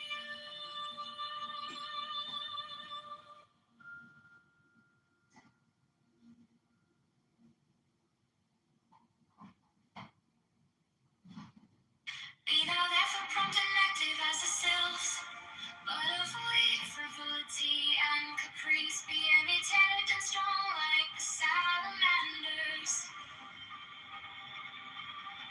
but avoid irritability and ferocity. Be flexible and attentive to images like the beings, but avoid idleness and changeability. Be laborious and patient like the gnomes, but avoid grossness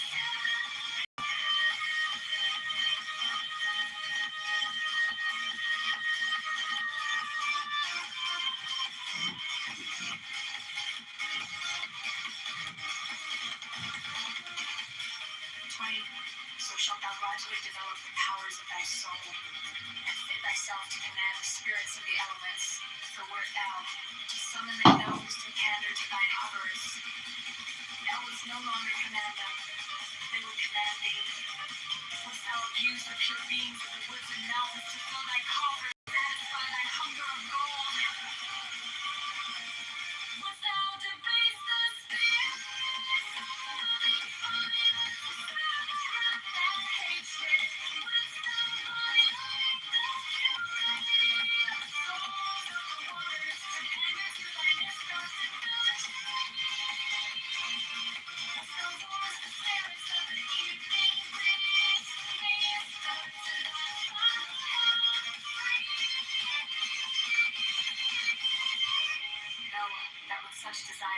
enhanced, but attract the weak, not the strong. And in that case, the weak will have power over thee. 21. In the true religion there is no sect. Therefore take heed that thou blaspheme not the name by which another knoweth his God.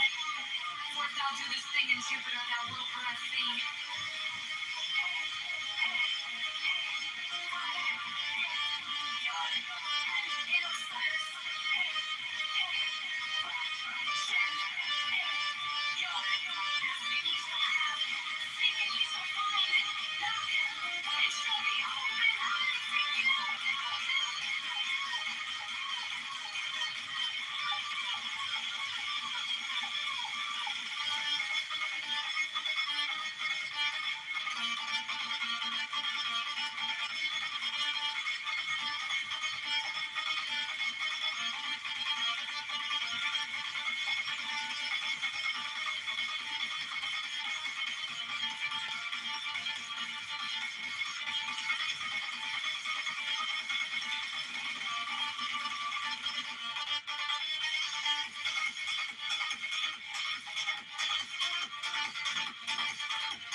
Be thou therefore prompt and active as the sylphs, but avoid frivolity and caprice.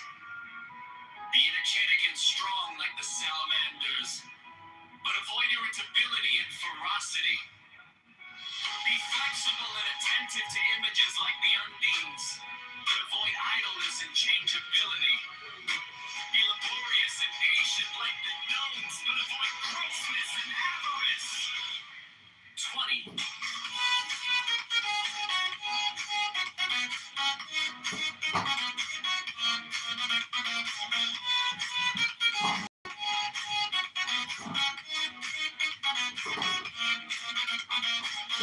So shalt thou gradually develop the powers of thy soul, and fit thyself to command the spirits of the elements.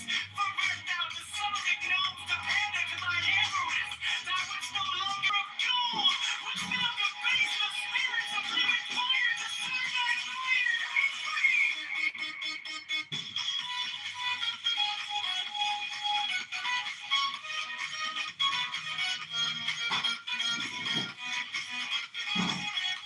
Thy lust of debauchery, wouldst thou force the spirits of the evening breeze to minister to thy folly and caprice? Know that with such desires thou canst but attract the weak, not the strong, and in that case the weak will have power over thee.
12.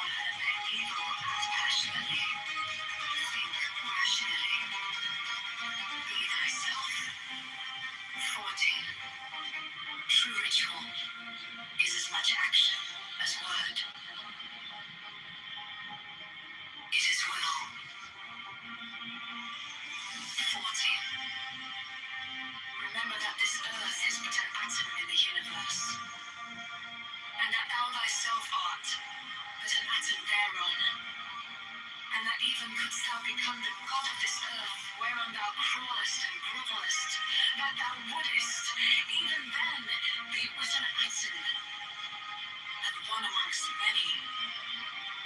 15. Nevertheless, have the greatest self-respect, and to that end sin not against thyself. The sin which is pardonable is knowingly and willfully to reject truth, to fear knowledge, lest that knowledge pander to thy prejudices. And not every stray and contradictory idea that presents itself.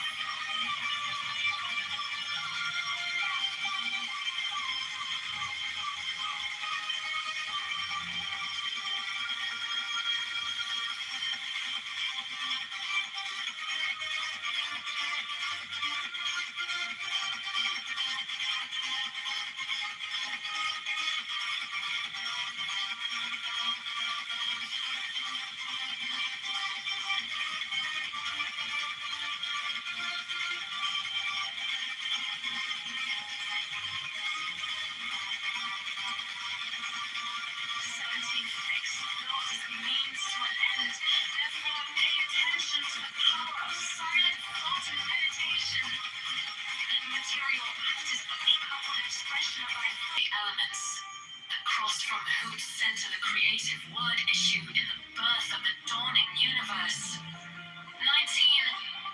Be thou therefore prompt and active as the sylphs, but avoid frivolity and caprice. Be energetic and strong, avoid idleness and changeability. Be laborious, ambitious, like a nose, but avoid grossness and avarice.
Remember that unbalanced force is evil, that unbalanced severity is but cruelty and oppression, but that also unbalanced mercy is but weakness, which would allow and abet true ritual is as much action as word.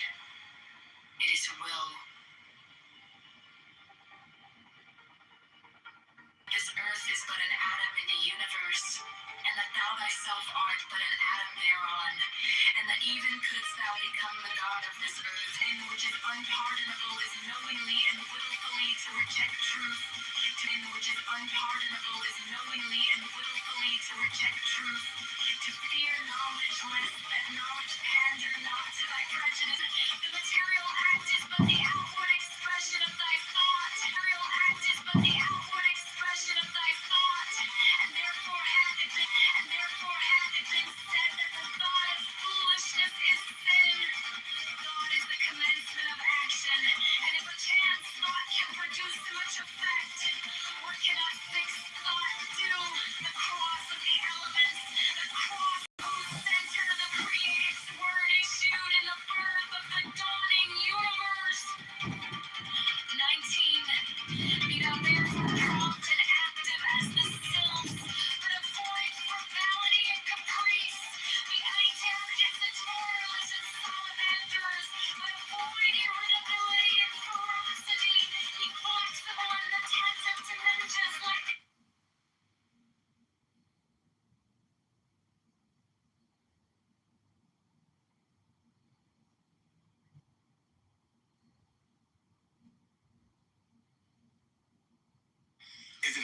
plan, or is it more of like 15 actionable items that we want Iran, Iran, like act on, like leave them? I don't want to misspeak because anybody, I know it's 15 points. Was it a peace plan?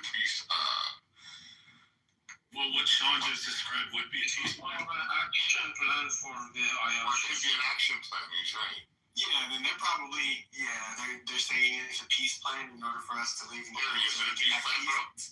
I mean, it just depends on how you want where you read it and how the source is labeling it. Which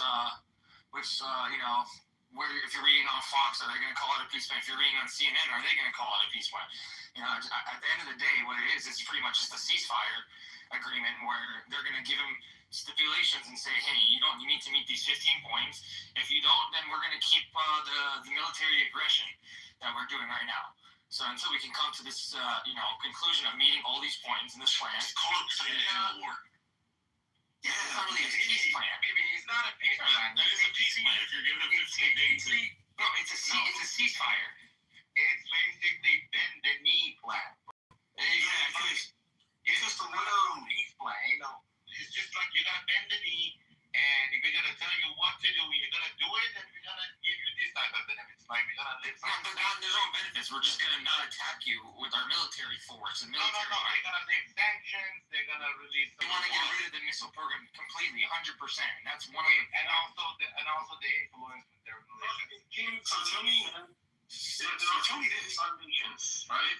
If they agree to all of them, it will be a peaceful deal. So end of round. If they keep closing the Strait of Hormuz, troops. Wow, did you guys see this? Did you guys see this news alert? 15-point plan. It's not really a plan. It's a surrender. It's a terms for surrender. Needs to comply with. And then it can economic relief basically in the end.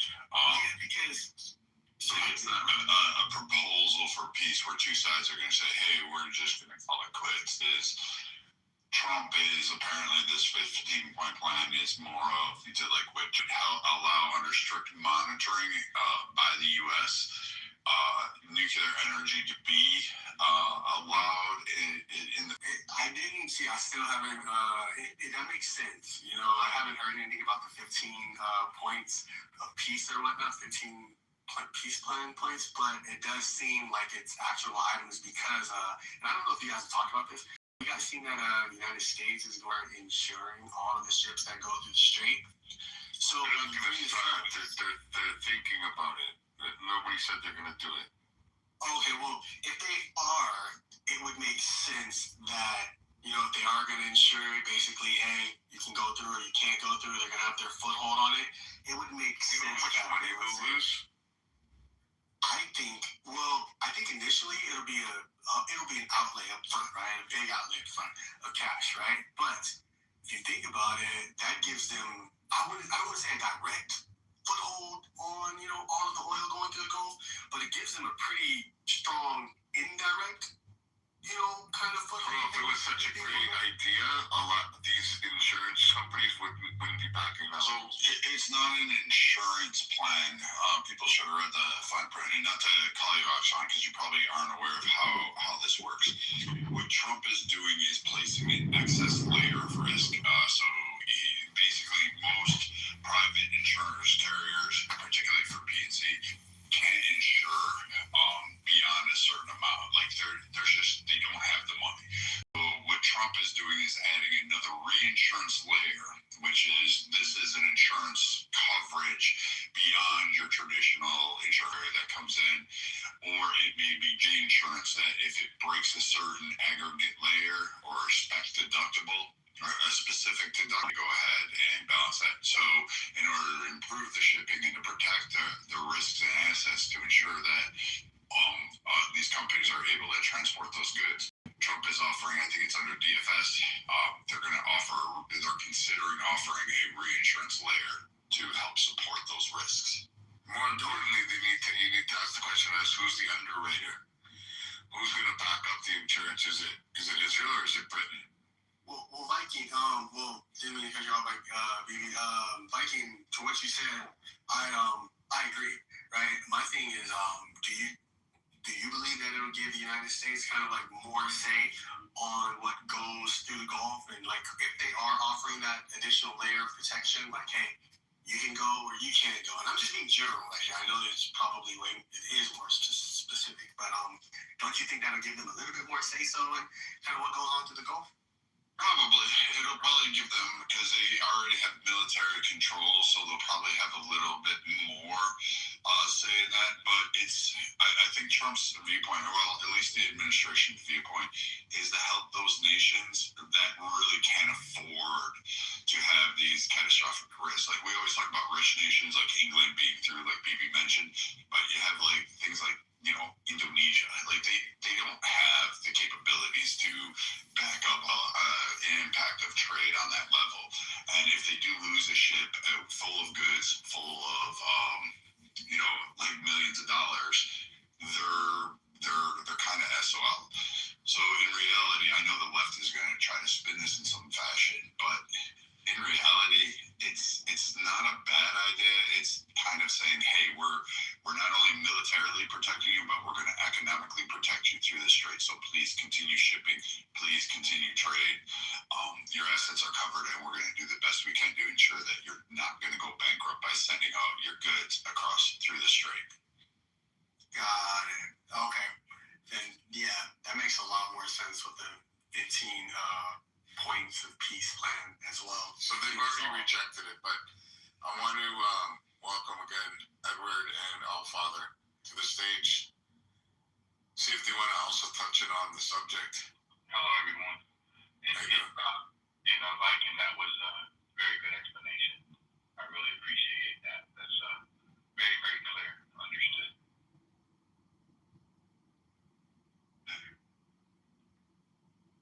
I actually want to say something. Oh, what's going on, brother? What's up, BB? How are you? Good. Look, I'm gonna say something I don't like here, right? It's sad to say, right? But IRGC, they're gonna stay in the government over there. They're not gonna bring King Shah, whatever his name is, right? So the reason why, because America's benefit, Israel's benefit as well, right? Now they gotta have it's a religious war at this point, right? So they gotta have it doesn't act up. So therefore, if you have Shia strong in Iran, plus run by IRGC, it is what it is. Plus the Iranian people inside Iran, they're not doing anything. Even though we told them, hey, stay in the houses, don't do anything, but they welcome them. So therefore, Iran still stay with IRGC.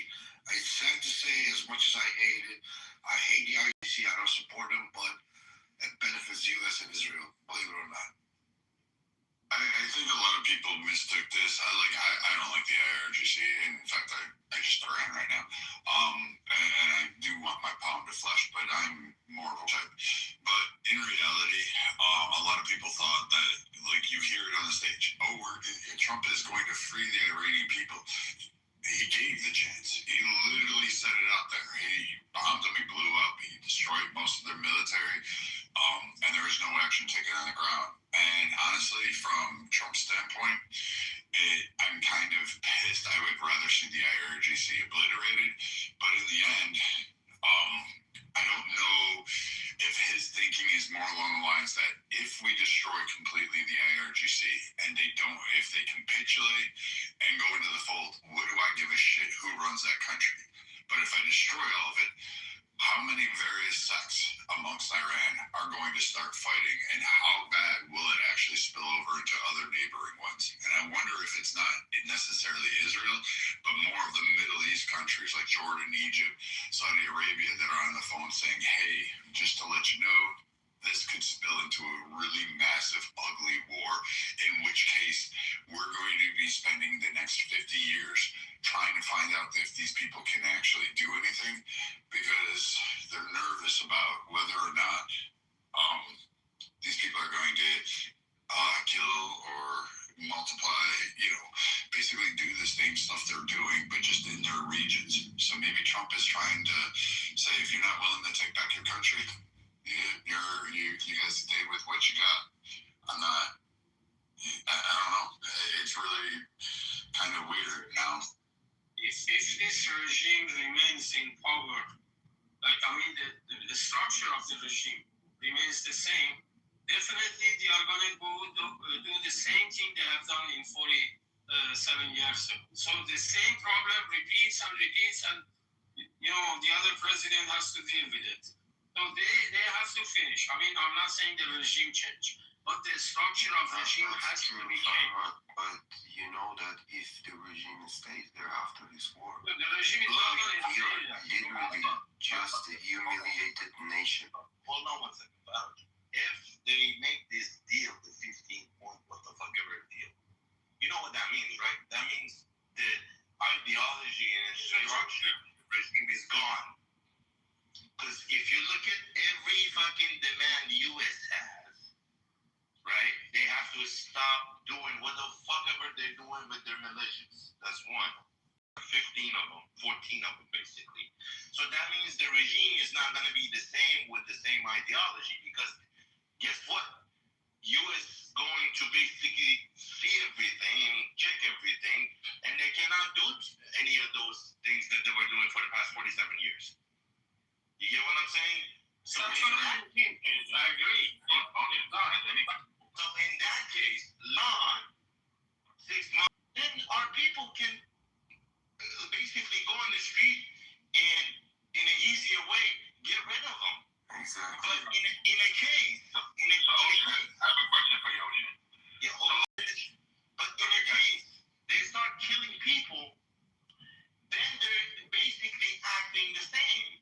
So they can't. You have to pick one side: reject the deal and be this way and get destroyed, or accept it, bend the fucking knee, accept the deal, and if they do it, they have to make sure they make their people happy as well. The thing is, we are gonna be humiliated if the regime stays there. Imagine we almost had a revolution. Farad, wait, let me finish my word. And we kind of were defeated. And then a war has happened. We kind of indirectly supported the US and Israel. I didn't want any war to happen. But once again, the regime accepting this deal is their own death sentence. They will lose a lot of their support, even from the supporters. What do you think? How many? What if they do tequila? What if they do tequila, Ocean? You can't do tequila because US will supervise everything, basically. You know, when it comes to nuclear shit, when it comes to ballistic missile program, when it comes to that, you can't just basically they can't call. Hey, are you guys doing anything? No, we're not doing anything. Thank you. Bye bye. They're gonna check everything. They can definitely wait until a Democrat is in office. No, you know what it is? It's a fucking plus 10, 20 years deal. Yes, they're gonna wait. You know that. Well, But the thing is, Ocean, they have no way. If this happens, a bunch of radicals like me that are humiliated, they're gonna destroy the whole regime. Like, it's gonna be rough. Let Edward answer it. Yes, Edward. Yeah. So, Ocean, do we have the 15 points? And if the 15 points, are they with the clerics of the regime or they're against the clerics? Because right now, that's the ruling ideology, the clerics. So I'm just trying to find out if any of the 15 points keeping the regime in place or not. Because I don't know with the 15 points. Have we ever read them, any of us? Let me read them for you, actually. I just had them. My phone at. Boom, shakalaka. Okay, number 1 is permanent ban on nuclear weapons. Number 2 is dismantle key facilities. Number 3 is end uranium enrichment. Number 4, transfer enrichment uranium. 5, full inspections, IAEA. Anytime, anywhere inspections, no restricted military sites. Number 6 is missiles in military. Basically limit ballistic missile program, cap range and development, knowing the intercontinental capability. Number 7, stop advanced weapons development. Number 8, reduce military escalation capacity. Number 9, end support for proxy groups, Hezbollah, Hamas, Houthis, Iraqi militias. Number 13, energy security cooperation. Number 14, long-term agreement and monitoring. Multi-year deal plus 20 years shit. Yeah. So then on and around March 25th and 26th, Iranian state media, including press TV and officials, announced the rejection, calling the proposal excessive, maximalist, unreasonable, or exaggerated. Iranian, that's what I'm saying. but watch. So they countered it with its own demands, often described as a 5-point framework, including reparations, compensation for war damages, guarantees against future attacks or assassinations. So they want to guarantee that nobody else gets assassinated, right? At the an end to the conflict on Iran's timeline and terms. So Iran has to state timeline and terms. Iranian control on influence over the Strait of Hormuz, with reports of transit fees or coordination requirements enforced by the IRGC naval forces.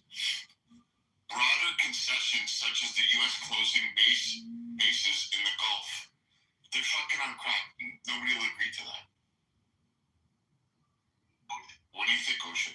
Reasons why right now what you read what you read so far is more of the country, not the people. I was hoping that one of the 15 has something to do with the people of Iran, not just the clergy. Because the people, what about the commerce? What about infrastructure? What about the stuff that's going to help the people participate in the global market? All those different things, To me, that's much more reality. In terms of people being able to participate in global market and shit, part of it is the sanctions, right? So once you leave these sanctions up little by little, and then the country connected basically to everything out there. Trump's wanting to use the private industry, to allow them to help. He's not interested in spending taxpayer dollars to rebuild, monetary gains for that. So Ocean's partially right on that. What Trump will allow to do is American companies to go in there and invest in the infrastructure like a Chevron. They'll go in and they'll rebuild literally entire towns. They'll lay grids, they'll lay roads, they build that $400 million a pop at Derek, and then reconstitute a pipeline because they won't use any of the shit that Iran has. Like, it'll all be torn down, gutted out, and removed, and they won't use a single thing. And they'll just rebuild entirely, and they'll flood that area with literally billions of dollars just to make sure that the town functions and that they can have access to all those areas, just like what they're doing in Guyana, what they're about to do in Venezuela. So Trump just believes in a little bit more of, I'll let this nation pick its contracts, and it better pick for the people. You've got to fight for that. I don't think he's really believing in truly supporting it with nation's tax dollars. Okay, that's good, Brad. Again, that's very clear. And what's happening in Venezuela, this would be another opportunity, so just see what happens. Well, what's going on in Venezuela, I know, I read some of it last night, and understanding the whole scope of it.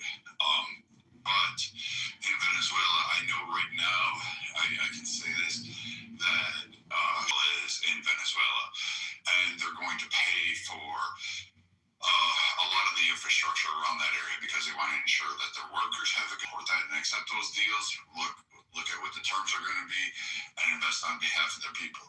Iran, that'll be monitored by the U.S., but I think Trump is going to allow private companies to make their claims and allow it. They're going to have to figure that out because their oil is not the best in the world. It takes a lot to process.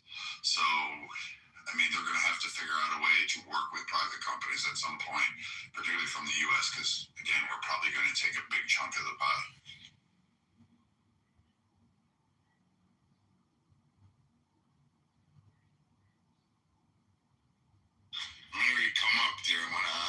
Trump. I really don't think they have anywhere to go. Like maybe they can reject all they want to, and then they'll just continue, and then Trump is just going to keep strangling them. Like it's going to come to a point, and since the Iranian people won't do it, the more Trump has to commit to force this, the bigger he's going to take, the more he's going to take. So at some point, the people of Iran are going to have to recognize that the U.S. is going to, it's already got a sizable chunk. It's going to take more. And if it does need to take more and it has to put boots on the ground and those soldiers are killed, they're going to exact a blood price and they're going to exact resource price. And they're going to take it. The U.S. will not play around with that.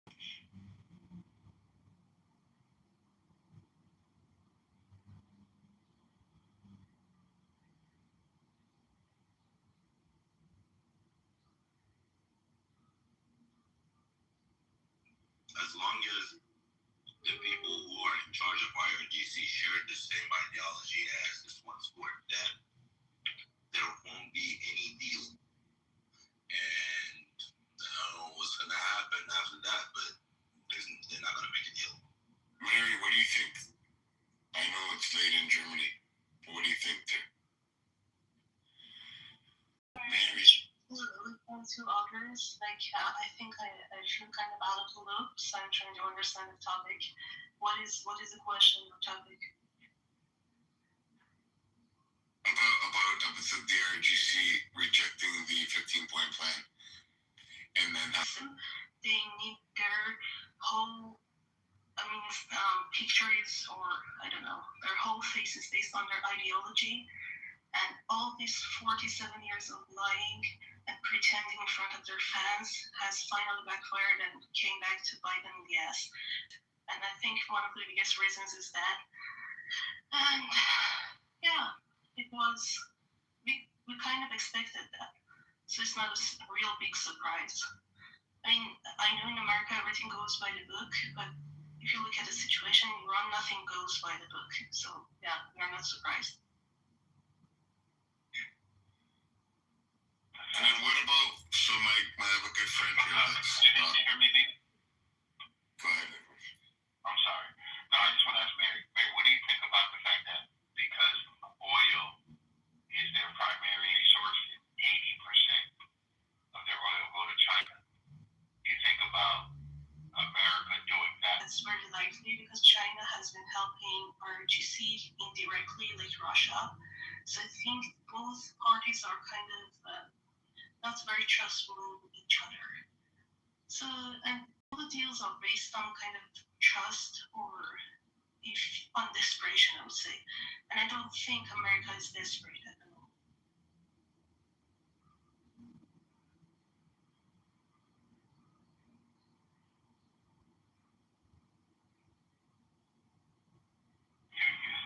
I didn't mean, I just wanted to find out what her thoughts were on that.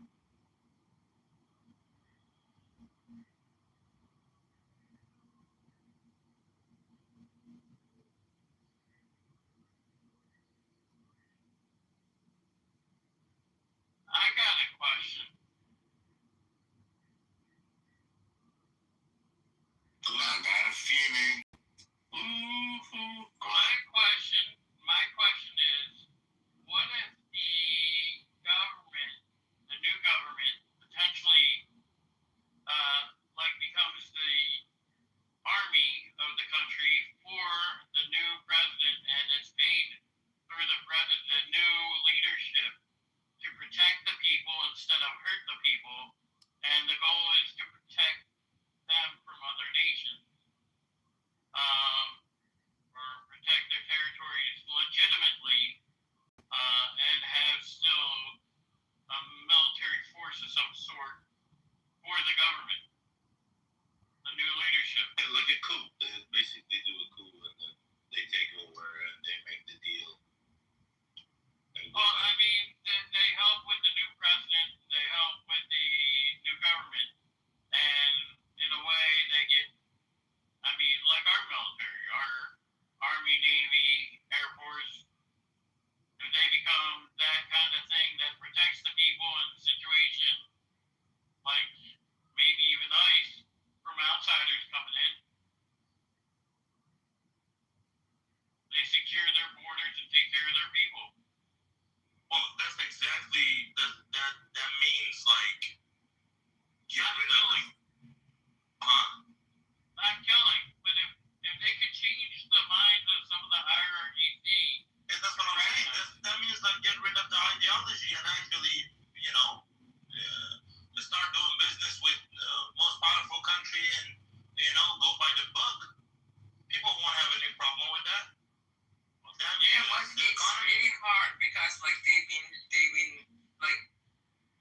implanting these crazy ideas in their minds for 47 years.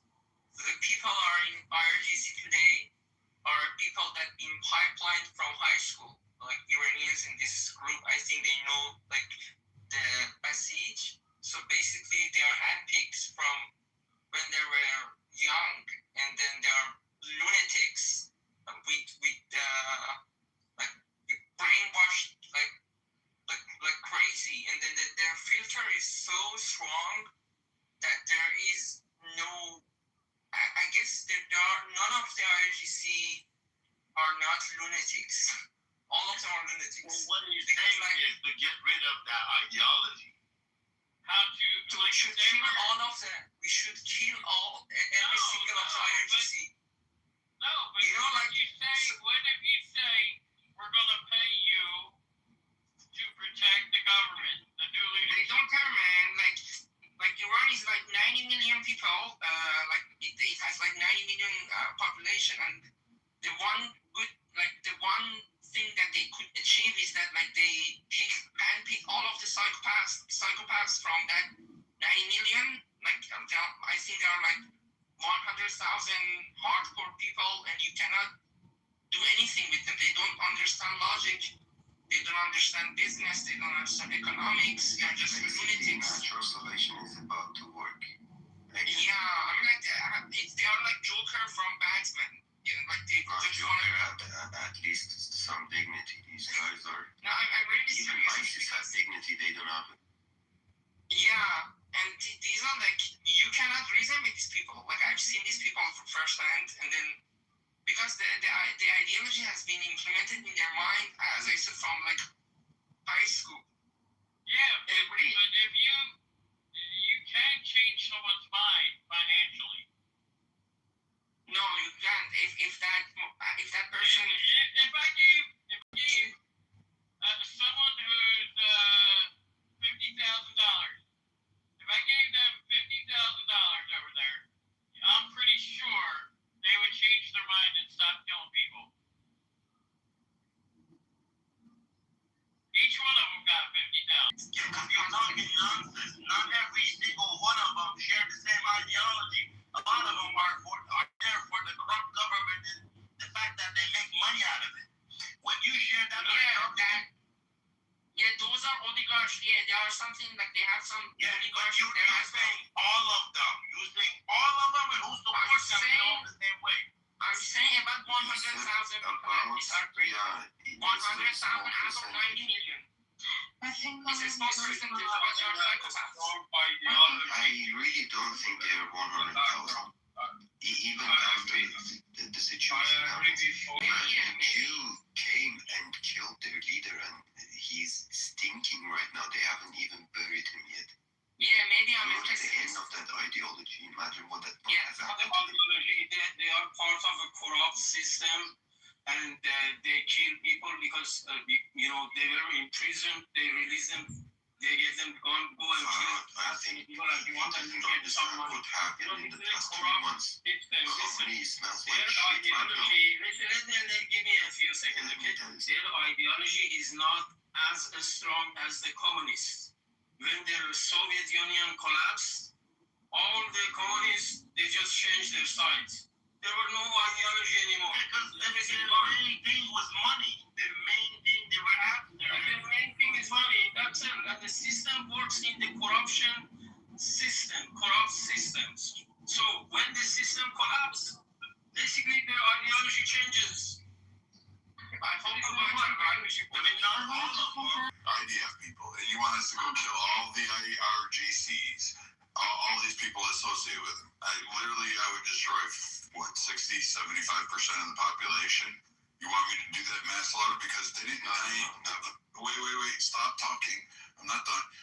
Didn't the majority of you serve in the IRGC or some military asset as forced conscriptionists? So that would make you all culpable. No, I didn't. I just got out of the country. Sure, that's. No. So wait.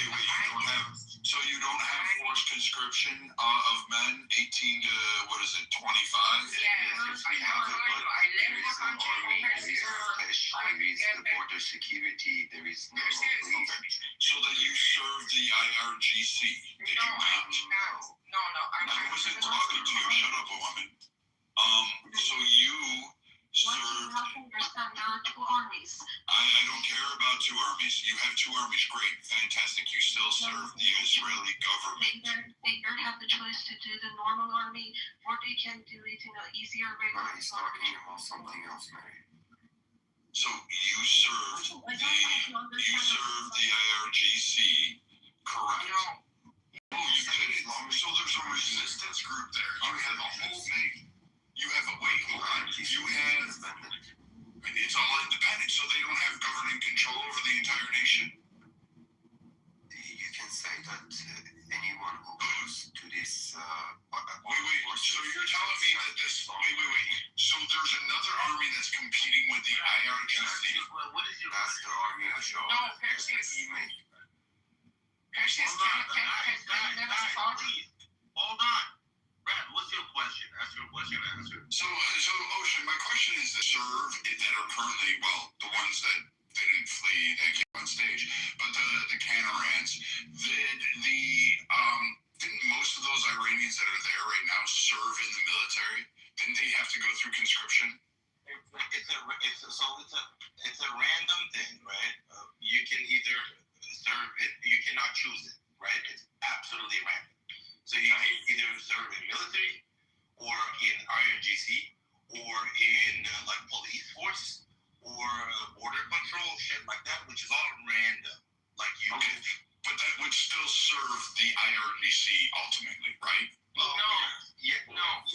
Technically, yeah. This Yeah. one. Okay. I'm not a member of IRGC. IRGC has Hold on. Dude. one members full, like they are full-time employee. It's a mandatory thing, right? I understand that. If you want to get a passport, if you want to get a driver license, if you want to, like you're 18 years old, right? The legal age in order to get a passport and driver license and all that bullshit, right? It's like 18. And then if you want all of that, you have to go and do that mandatory thing. So it could be IRGC, it could be military, it could be police force, it don't matter. But if you don't do that, then you won't be able to buy anything, like buy a car, buy a fucking house. You won't be able to fucking get a driver license. So I get that point, but then at some point, every man that's in Iran has served the IRGC in some capacity, help sustain and propel that government. Some probably did it in military or police. Military is not even ideological. The police is not ideological. IRGC is an independent ideological army. Islamic Revolutionary Guard Corps. It doesn't even have Iran's name inside. Yeah, so for example, Brad, myself, I served in Iranian Navy, right? It was military, not IRGC. And it was like a long time ago. Well, glad I didn't kill you. No, but here's the thing, Brad. When we talk about this mandatory thing that you have to serve, you know what you do for the 2 years? All we do, we just in a military base that is for training, and we just keep cleaning for like 2 years. It is not like it is what you think you guys go through when you go to fucking training. Or in the kitchen. Yeah, it's just basically you go in the kitchen or you go in the fucking mechanic shop. It's like fucking. So you have anywhere from 600K to about $1 million estimated. We'll give it a broad estimate. Iranian armed in total. Yeah. So about 1 million people. So the gentleman that was saying that I had to go in there. The gentleman saying I had to go in and slaughter 1 million people, like I would call that a good afternoon, but in my own personal life. But I mean, the idea of me having to go in there and slaughter 1 million people and decide who lived, nah, you're asking a lot. And then I would just go by the full extreme and say, anybody who served in the military, you're on my target list. It doesn't matter. I think he meant he meant that the Iranians are gonna kill those ideological fanatics. Right. So the 1,600,000 to 1 million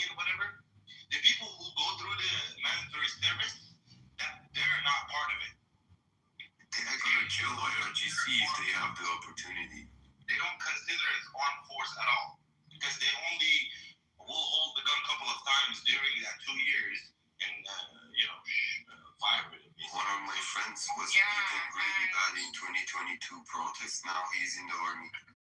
They're like, I don't know, bro. I don't know if I believe that statement. Right, I don't know. it doesn't matter because it will show up somehow.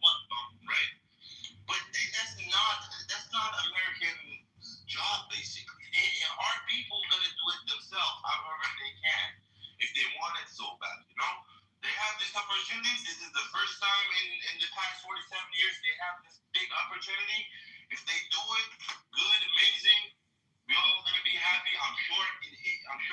Like except Muslims, everyone else is going to be happy. I think Viking has a really disciplined mind and thinks they are like him, but it's not how it works. They are all a bunch of idiots.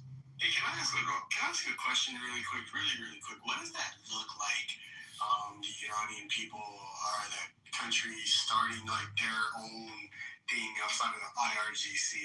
Like I'm paying attention to what you guys are saying, but what does that look like? Do you guys like form a new constitution or like what does it look? We had a really good country, and then these revolutionary idiots came, and after they changed everything, they tried to make something in parallel. Like we had No, it was not just they revolutionary. made something like that. We had the army, they made something like that so that they can keep their revolution bullshit. No, okay. One part of it is because of the Carter. One part. I was talking about the institution. 80% of that is Carter, and it's Dude, stop looking at nonsense. Our grandfathers made a fucking mistake. They were fooled. They were lied to. And that's it. No. It was only 11 protests. It was not like the ideology of Democrats that they thought that they can create a Muslim belt against Soviets. That was the whole mess that they created there. Who came in the street?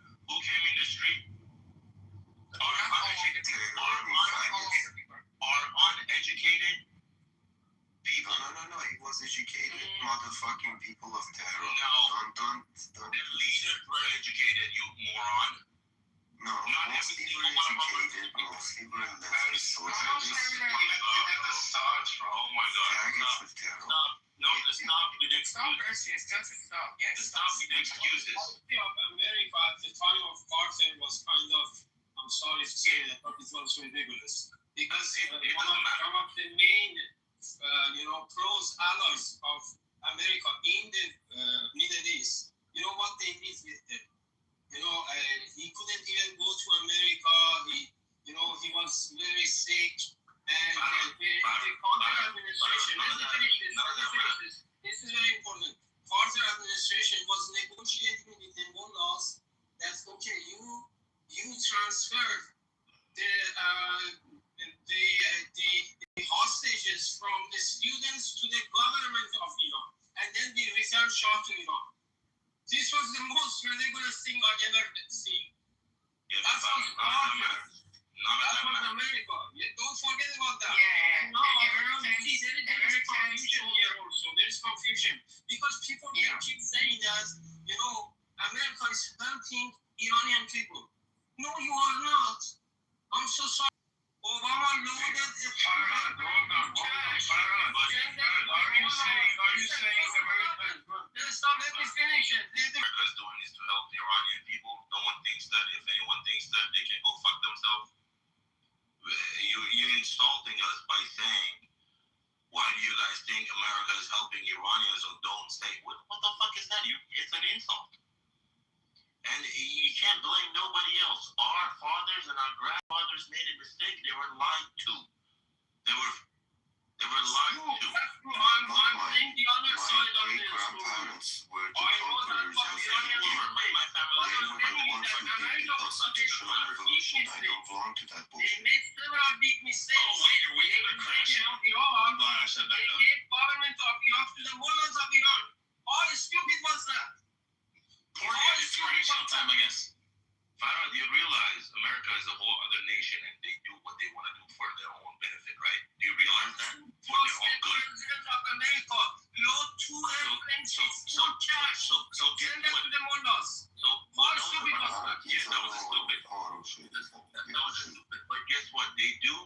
they want to do for their own benefit and for their own country. For benefit or for benefit of Obama, who is the richest president in America.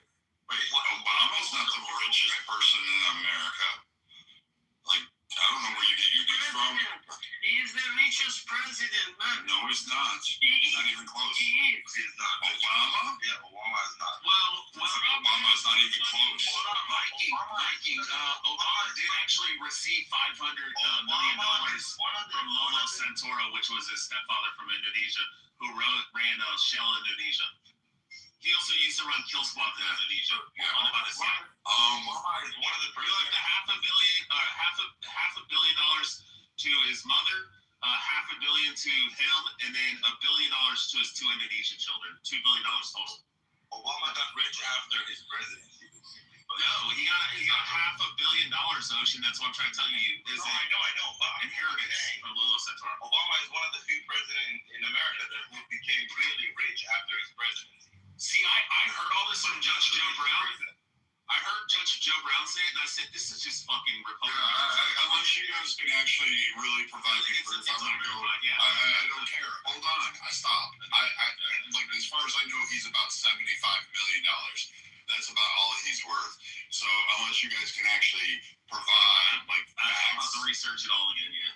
So that's what I'm trying to say. I thought Judge Joe Brown was full of shit until I started researching all the shit. I delved into it, went down the rabbit hole, and I was like, holy shit, this is real. Like, there's like CNBC fucking articles and shit about how you got $500 million from Lolo Santoro. He got it when he was like 23 or something.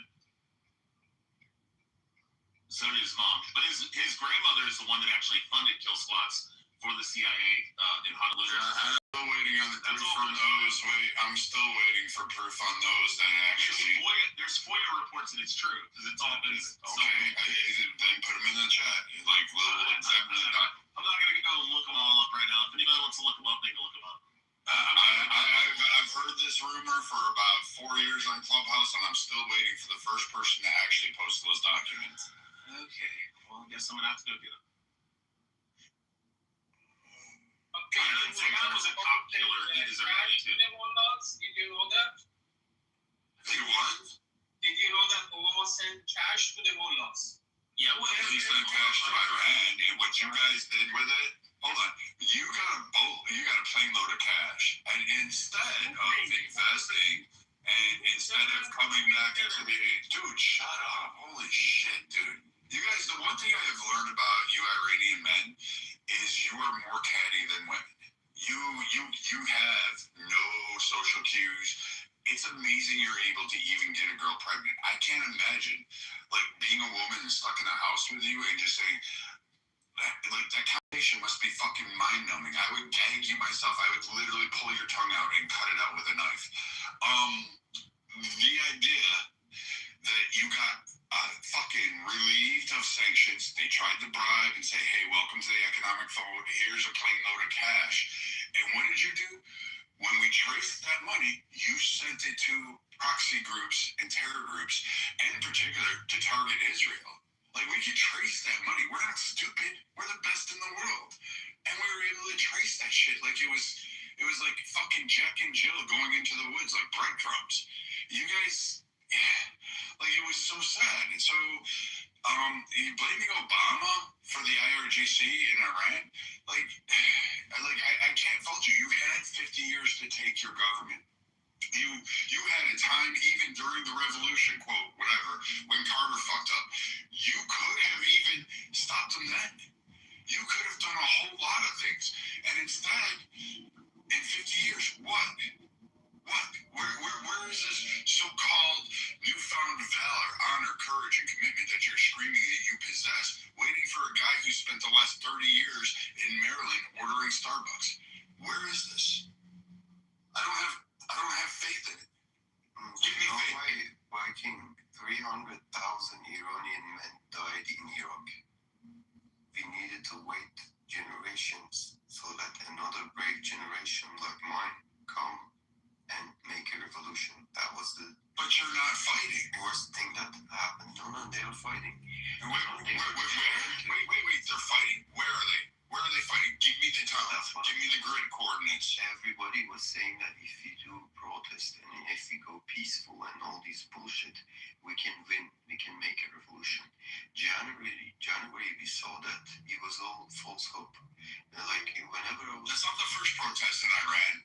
That's not the first time IRGC kidnapped and tortured people or killed them. In millions, they're gonna shoot us with the snipers. But now everybody is furious in Iran, especially the younger ones. Okay. Fuck, if So where are you talking to me from? What country are you in? I'm in Germany right now, but I was there in Iran until a few years ago. Okay, so now you're in Germany. Again, like you're asking me to have faith that you guys are one day going to stand up unified and take over. Right? Like, literally, we've knocked out their Navy. We've knocked out almost all of their air defenses. There is no air. We have air superiority to launch anything off the ground and hitting them. So you have what? What do you waiting for? Netanyahu proposed Trump that they start announcing with the crown prince so that people come to the street.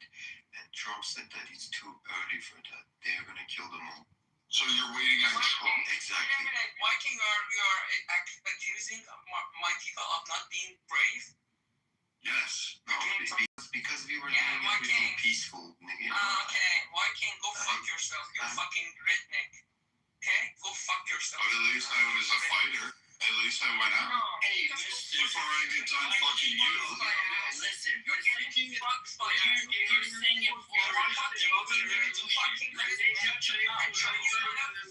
in the ass. So you want to fuck me in the ass? I knew you were a bunch of pussies. I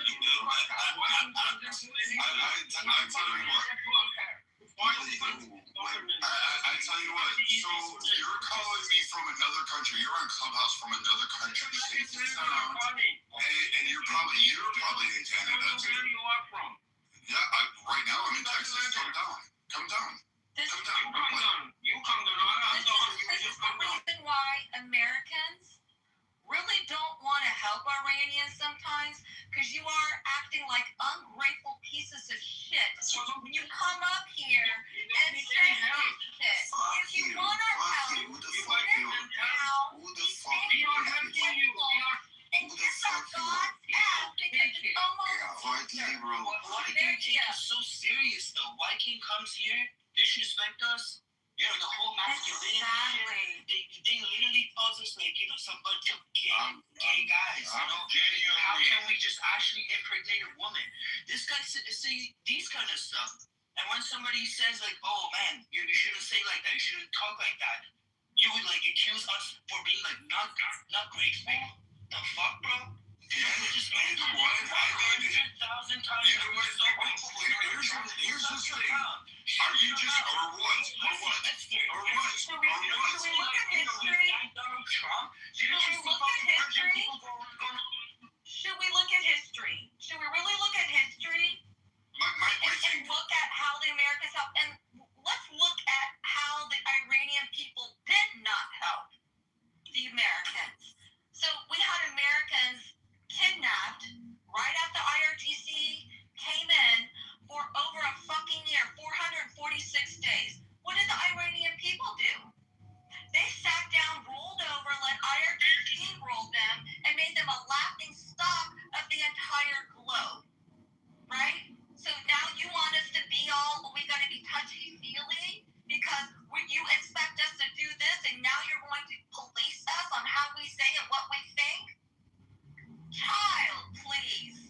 I just expect you to get it. When your fucking compatriots getting killed, thousands and thousands and thousands, do you think that we can control emotions? Do you think we can control emotions in a critical situation like this? You come here and accuse us of being fucking bunch of gay guys? Hold on. What did you, wait, what are you gonna say? Are you gonna just stand there and bleed and cry, you fucking bitch boy? You fucking vile piece of shit? I don't give a flying fuck about your country. I don't give a flying fuck about your fucking cat litter filled fucking piece of shit. Anytime, dude, show up. I tell you what, show up. You do. You know why? Because you're a fucking coward. I know what you do. You hide in fucking Canada. You fucking hide in Germany. And then you talk up on the internet. But I wore a fucking uniform, motherfucker, and I killed your fucking countrymen. I shot your motherfucking countrymen down. I sent them to their graves, dying, screaming, and crying like the bitch boy you are. I fucking slaughtered your fucking countrymen. How's that fucking feel? You want to really come at me? Go ahead. My body count isn't how many women I slept with. My body count is how many of you dirt dancers I fucking sent to Davy Jones. That's my body count. Go and fuck yourself and go and fuck your wife, okay? Go fuck yourself and I'm going to fuck you, bitch. Yeah. You couldn't even fucking jerk off in a fucking napkin in a fucking airport. You said comfortably in Germany. You know what? At least Ukrainians. Go and kiss Obama's ass. Ukrainians Go and kiss Obama's ass. Not even know Obama's not even president. Fight for their own country. But you can't do that. You're going to sit there and like be a little bitch boy from Germany, complain about Americans. At least American Ukrainians went back to Ukraine to go fight for their country. What are you doing? Eating a burner? Are you eating a burner schnitzel in Germany while you're sitting coldly at burner schnitzel? Is it all up? Come on. Okay, so I'll tell you something. Like, I don't really blame the younger generation. They were born either in the West or they were born when the regime was already. Why are they bitch made and crappy? They were born stupid. I don't blame They the were younger born generation. stupid. You know what trips me the most out, Viking? And I'll tell you something right now. The younger generation, they want their country back. They're patriots, whatever. They're fighting a good cause. I'm not arguing with them, nothing. Yes, they might be already broken because they were born there. They got broken by the regime. They're weak, this, that, whatever it is. But the surprisingly, the old generation that fucking brought in that IRGC is sitting here now crying. It's the older generation's fault that the young generation has to suffer with these fucking monsters and these scumbags while they're coming on stage here and fucking whining. Why the fuck did you let them back in the fucking day? Why did you overthrow the Shah? And now you want the Shah back and now everybody's screaming how great they are? I don't blame the younger generation. I blame even the older generation more than the younger ones and what they're fucking fighting for right now. I think it belongs to the older generation. So it doesn't think what the fuck you want to do. What the fuck you want to do with Iran? Okay, you want to continue fighting? Go and do it. You want to go and kiss Mullah's ass? Go and kiss their ass. That's why I told you, do not make no fucking excuse. It was our fathers and our grandfathers' fault. I accept Which they were that. right. I'm saying You that America didn't do a better job. Stop interrupting me. Listen, you're fucking talking about America did this, America did that. Yes, guess what? They're gonna keep doing it because it's their own nation. They care about their own nation and their own fucking people and their own benefit. They don't give a fuck about it. Like you don't give a fuck about nobody else. They can do whatever they want. I mean, what's the problem? They want to finish about it, they just go and do it. Yeah, They want to kiss bitch about it. Yeah, They want to kiss Mullah's ass, go and do it. Oh my God, What's the bro. problem? Why does it make Iranian people? Whatever you want to do it. We don't care, okay? But you guys are hypocrites. Because you want Iranian people go fight this regime, so Israel will be happy, America will be happy at no cost for them. You're the one on stage crying about how horrible it is and that Americans and Israel need to go fucking kill all the IRGC. But you're a fucking pussy because you can't fucking go do it yourself. You're a fucking idiot. You're a walking contradiction of what it is to be a man. I'm gonna call you the thing. I'm gonna make you look up everything. Sit down for a minute, put that tampon back in because clearly you're one of those fucking bleeding men that think you have a period. So you, dipshit, just got on stage and said, oh, we need to fucking kill him out. First off, Obama's not my fucking president. It's Donald J. Trump, dipshit.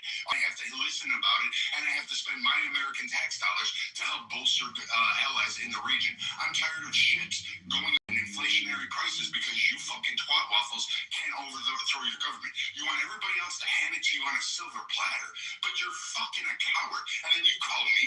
I was there, buddy. You had a perfect time to do it. But no, a lot of you fuckers came in through the back door when we were fighting Iraq and killing us off. You were shooting us. We had whole articles about you fucking idiots fucking taking pot shots at us. And now you want to sit there and cry like you're the victim. I don't care. I don't care what you think. You lost that right. You don't need to have a voice. You don't need to have it anymore. Because here's this. We've done it everything for 50 fucking years. Everybody else has had to suffer because you're fucking whatever didn't fucking slap you hard enough when you were a kid. You weren't breastfed. You have some fucking complex. You have different genders, and your balls haven't dropped. That's my fucking problem.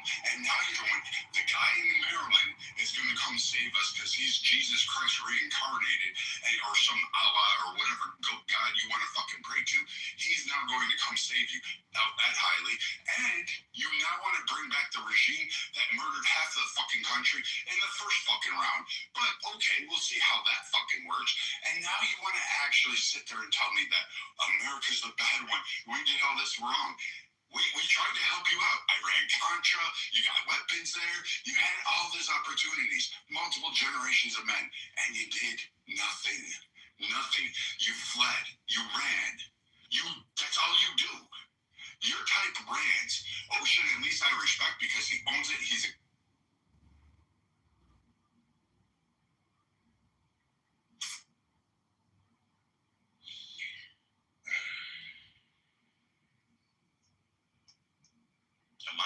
Do we lose Mikey? No. So I saw, I don't know, Randy, if you were here, I saw it coming 10 minutes ago. That's why I stopped them. I told them to stop complaining and to stop bringing excuses. It was our father's fault. It was our grandfather's fault. They made a mistake. And guess what? If there was, Muhammad Reza Shah, the Shah before the 1979 revolution, he became too powerful in the region. And guess what? If there was no revolution, there would have been a war. So you would have attacked. But Farhan said something really interesting because when his emotions kicked in, he also said something that everybody I think missed. It's a war for Israel and America. Yeah, and this is. But soccer doesn't understand. Their decision that they made back in the day caused the conflict for America and Israel. Now, America and Israel has to get involved in it. But they're not getting involved for them. They're getting involved for themselves because they put The sisters. When you're talking to them, fine, you can complain about things and you can bring up excuses and stuff. You guys are talking about a whole different type of people from a whole other country with different religion, with different culture. They left it for Canada. They're no longer there. So if they loved their country, they'd still be there. So if you love your country, why leave it? Why go to Germany? Why go to Canada? Why go somewhere else? That's human nature, cool, Mr. Cool. No, but you love your country. You love do your the same country thing. so much. Listen, But you're arguing to us that we're doing it wrong. But you love your country so much. no, You couldn't do look, it right in your own I don't know. country. Listen, I don't know You what can do that it guy was right in your saying. own country. Look, let's speak about facts. So we know very well what's happened in Iran in 1979. We know it very well. Okay, in 1979, a majority of Iranian people were absent. You're going the wrong path again and again and again. No, Guess what? You say we have own Guess what? Guess what? You're gonna say human nature, blah blah, all that. They're gonna bring up revolutionary war for you. They have every answer to your fucking argument. As an American, Yes, I know.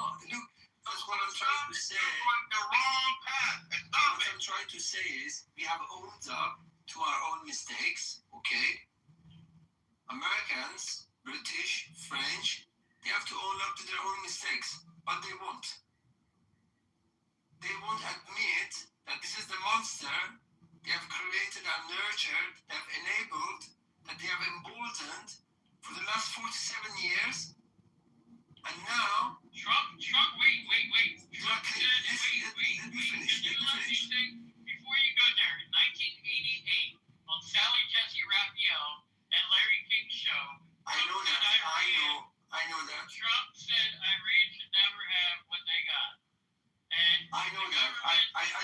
Trump. Look, I'm not talking about Trump. But Trump said it back in '88 and '87, and even told Oprah Winfrey that they should never have that much power. And I know that. That's what I'm saying. Thank you so Told much. into his gun. I'm not talking. In fact, I'll talk about Trump a bit later. What I'm trying to say is. Yes, I'll be right down this driveway. Yep, you just go down here and you make a left past the pool. And you guys are not going to be I do that. Sorry, Brad, I have to meet you.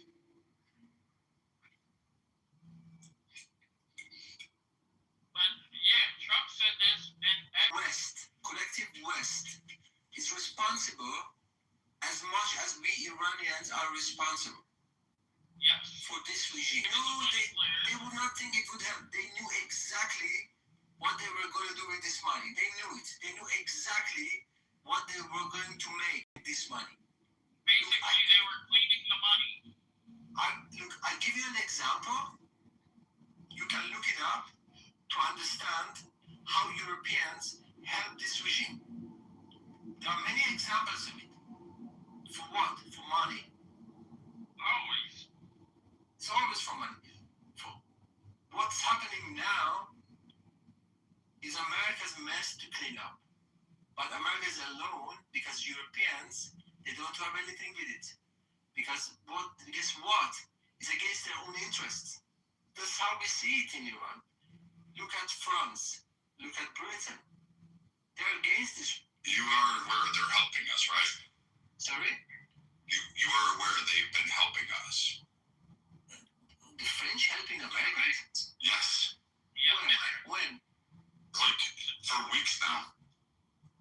Okay, I wasn't aware of it because I haven't seen any French ship in the Strait of Hormuz. I haven't seen any British ship or any German ship. Are you right now in that country?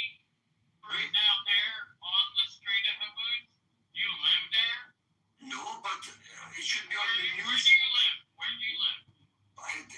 It's irrelevant. If I get on the news, How much do you want to bet it's Canada?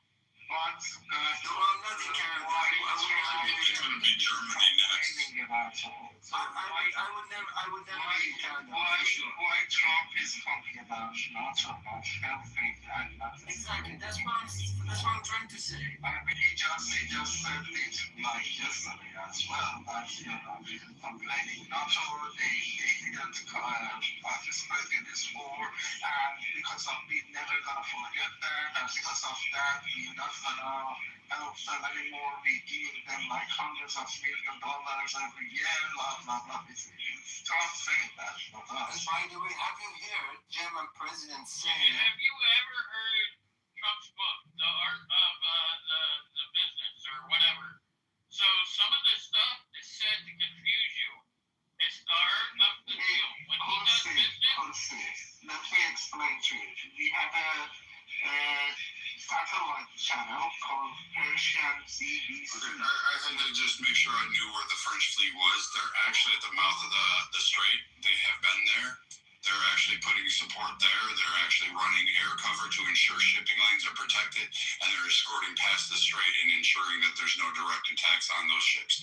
So France has been there. They actually have a naval fleet out there. Which vessel? I don't fucking care. It is to me they're all just corks. But they've been out there. You can use this thing. You know, I get it. You're probably Iranian. I mean, you're supposed to be educated. You should have probably kept up to the news with like which allies are there. And when Trump calls out allies, he's not calling out the ones that are actually assisting us. He's calling out the ones that have sat back or virtual sides of the aisle for allowing their bases to be attacked without no actionable orders. So you probably haven't been paying attention for as much as you came on stage and started to act like you actually had knowledge. You should have probably read a bit more. I keep up with the news. Apparently not. You didn't know which allies were providing aid. I know the only country that's helping Americans is Britain. Probably don't even know what French assets are in the area or why they sent the carry. Europe has even closed airspace to Americans airplanes that are No one does it. This room just for everybody to talk over everybody else. There's no actual objective, or you thought You're about 2 weeks. So what is the objective of listening to this You are room? 2 weeks late. Excuse me, you just joined the room. Soren was asking a question. Soren, sir, your information's about 2 weeks late. Just want to let you know. Wait, isn't this the same Soren that trolls like all these other rooms, or is this a different Soren? I don't know. It doesn't matter. I'm just letting him know his Yeah, information. he's like way behind on the news for somebody that watches all the And news. that's fine. We're just informing him. Not a big deal. But yeah, I'm in time for informing. But you know, when I see like a country balance not cooperating, I was in the same as Britain, but still, you know, have you been listening to German president just a couple of days ago? Do you see what he said? So you're not even in Britain. You're not even in Iran. You're in Germany. Germany doesn't have any president. German. Then who is Mr. Steinmeier then? Prime Minister. Prime Minister is Mr. Bitch ass up. You make me like go and fight with my own fucking friends in here. Stop commenting. Mr. Sir, if no one is doing anything and not helping whatever and getting involved in this shit, guess what? They're not going to answer to you and your people. The answer is to America, the most powerful country on earth. They have to later on answer to them, not to you. It has nothing to do with you. You cannot fucking bitch about why they're not doing this, why they're not doing that. And to be honest with you, I want you bitch ass up for 2 to 3 days. I'm keep talking to AK, all these people in the room. What is the point of this room? I'm not talking to you.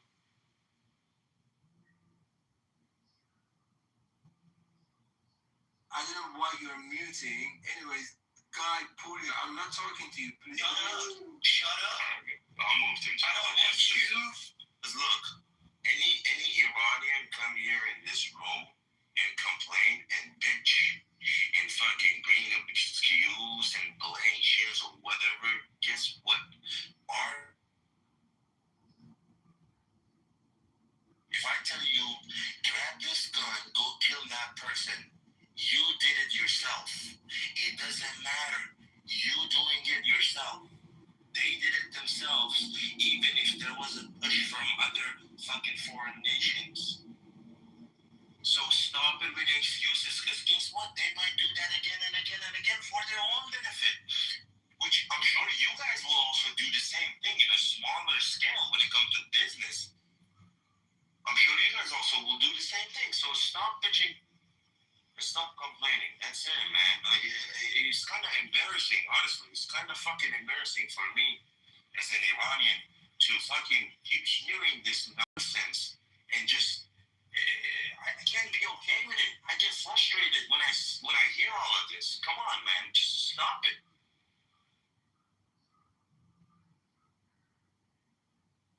X, did you want to say something? Yeah, just days ago. What do you think about that? There's the president. Yeah, and you know what England's doing right now? They've been providing intelligence and communicating assets. Weird. You know, just 48 hours ago, I think it's like 48 hours ago, Trump said that, so we need to wait to validate that. It's 45 hours is not enough to validate something. So I think we need at least a month, So, do you know the art of the deal? Do you know why Trump sent to North Korea? My butt was bigger than yours. Guess what? He proved his point and got in there. That's the problem. You gotta realize that Trump's throwing around this shit just to confuse people. And that's the art of the deal. How do you think the tariffs were done and now there's a 15% nationwide tariff on a lot of shit coming into the country instead of each individual thing? That's your claim that you're saying that talking about England is confusion. We need to wait at least a month to validate that, but do it now because... Wait, why do I need to wait a month to validate anything? Because we need time. Yeah, who needs time? Okay, so the comment from President, Trump, I think came just a day or 2 days ago, yeah? Yeah, Yeah. or more than that. Uh-huh. Yeah. So how many days ago? Is it 48 hours ago? Trump complaining about England.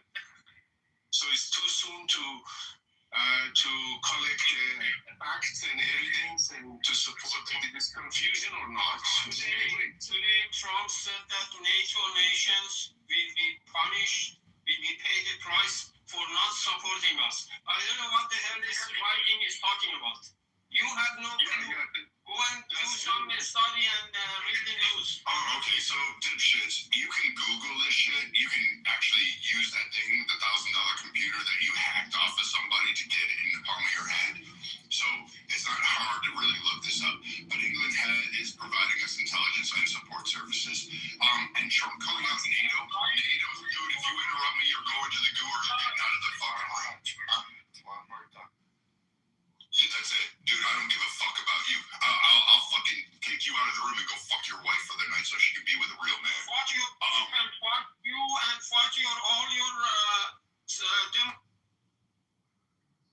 Yeah, that was the test for hot. But go on, Viking. Please speak. So again, this idea that somehow the England is not supporting us, they are.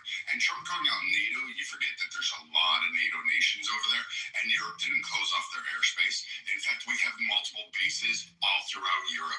We have multiple support. You forgot there's a little war going on in Ukraine that we're currently funding to the tune of billions of dollars, and we're providing assets overall. So the idea that Europe all of a sudden would say, no, US, you can't use it, and we would say, all right, we're going to pack up our toys and our money and we're going to go home, all of a sudden leaves the door wide open for Russia to take Ukraine. And oh, guess what? The European nations don't want that. Trump calls out NATO all the fucking time. However, there are nations that do help the US. And he's calling out the rest of NATO. Fuck, even Italy is not joining the fray. So you better know what you're reading. But clearly you're not reading the news. And you're definitely, if you're in Germany, you got to be a moron if you're not reading all of the news. So we're in this order. England right now is not England. The UK is already, as you can understand, it's more Muslims than the whites there. The Europe has been infiltrated. So it's basically same thing during the war when it was escalating.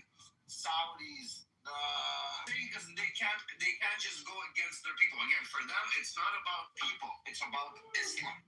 So for them to go against the white man when their whole country is Islamic, and they believe in this rhetoric, they gotta please that first. But slowly they're gonna break the news to their people. Same thing with UK. They can't radically, right away say, you know what, we're going to join this war.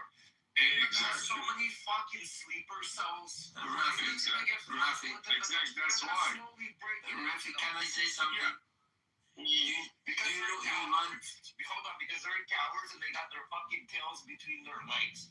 Their fucking politicians are losers. They got infiltrated, and now they're gonna they bend the knee to them. Okay, England is losing its power in, globally long time ago. And then, the trick is a balance of, power in Middle East with being Iran and Saudi Arabia fighting is somehow balance of power. And England can put the nose there and play around for 50 years. Now, if Iran is gone and all Middle East goes to the different direction, England is out of the question of being superpower, and that's why it's tricky playing around fox, and we know this fox. 50 years ago, Shah of Iran kicked out of this England from Persian Gulf. Yeah? 50 years ago, and they got the lesson. They're not going to leave. They want to be nose around there, so they don't like this regime change. And then at least their second superpower in Middle East. They're maintaining their dirty game, England. End of my comment. What? England is not a superpower. It hasn't been. It's not super, but after US, he's just like Russia. He's claiming, but he's lost. He's lost. And in the Western world, are you talking about? It's French, same as France. UK and France are None of them can like fucking hit their budget. Canada, for the first time in 35 fucking years, thinks they have budget. The NATO, what was it? Thing that Trump went, Viking, you would know this better. Remember that Trump fucking snapped at Canada and all the NATO countries that started hitting their their NATO defense budgets. Yeah. Exactly. Canada, for the first time, they made an announcement in fucking 35 years, hit their budget of 2%. For the first fucking time. And how many years ago was that? And how many years ago was that? Most of those NATO nations that said they would up their ante and pay for NATO, they still have not paid. And that is per Rubio and per Besson as of 2 days ago. For the first time in 35 fucking years. Over 3 fucking decades.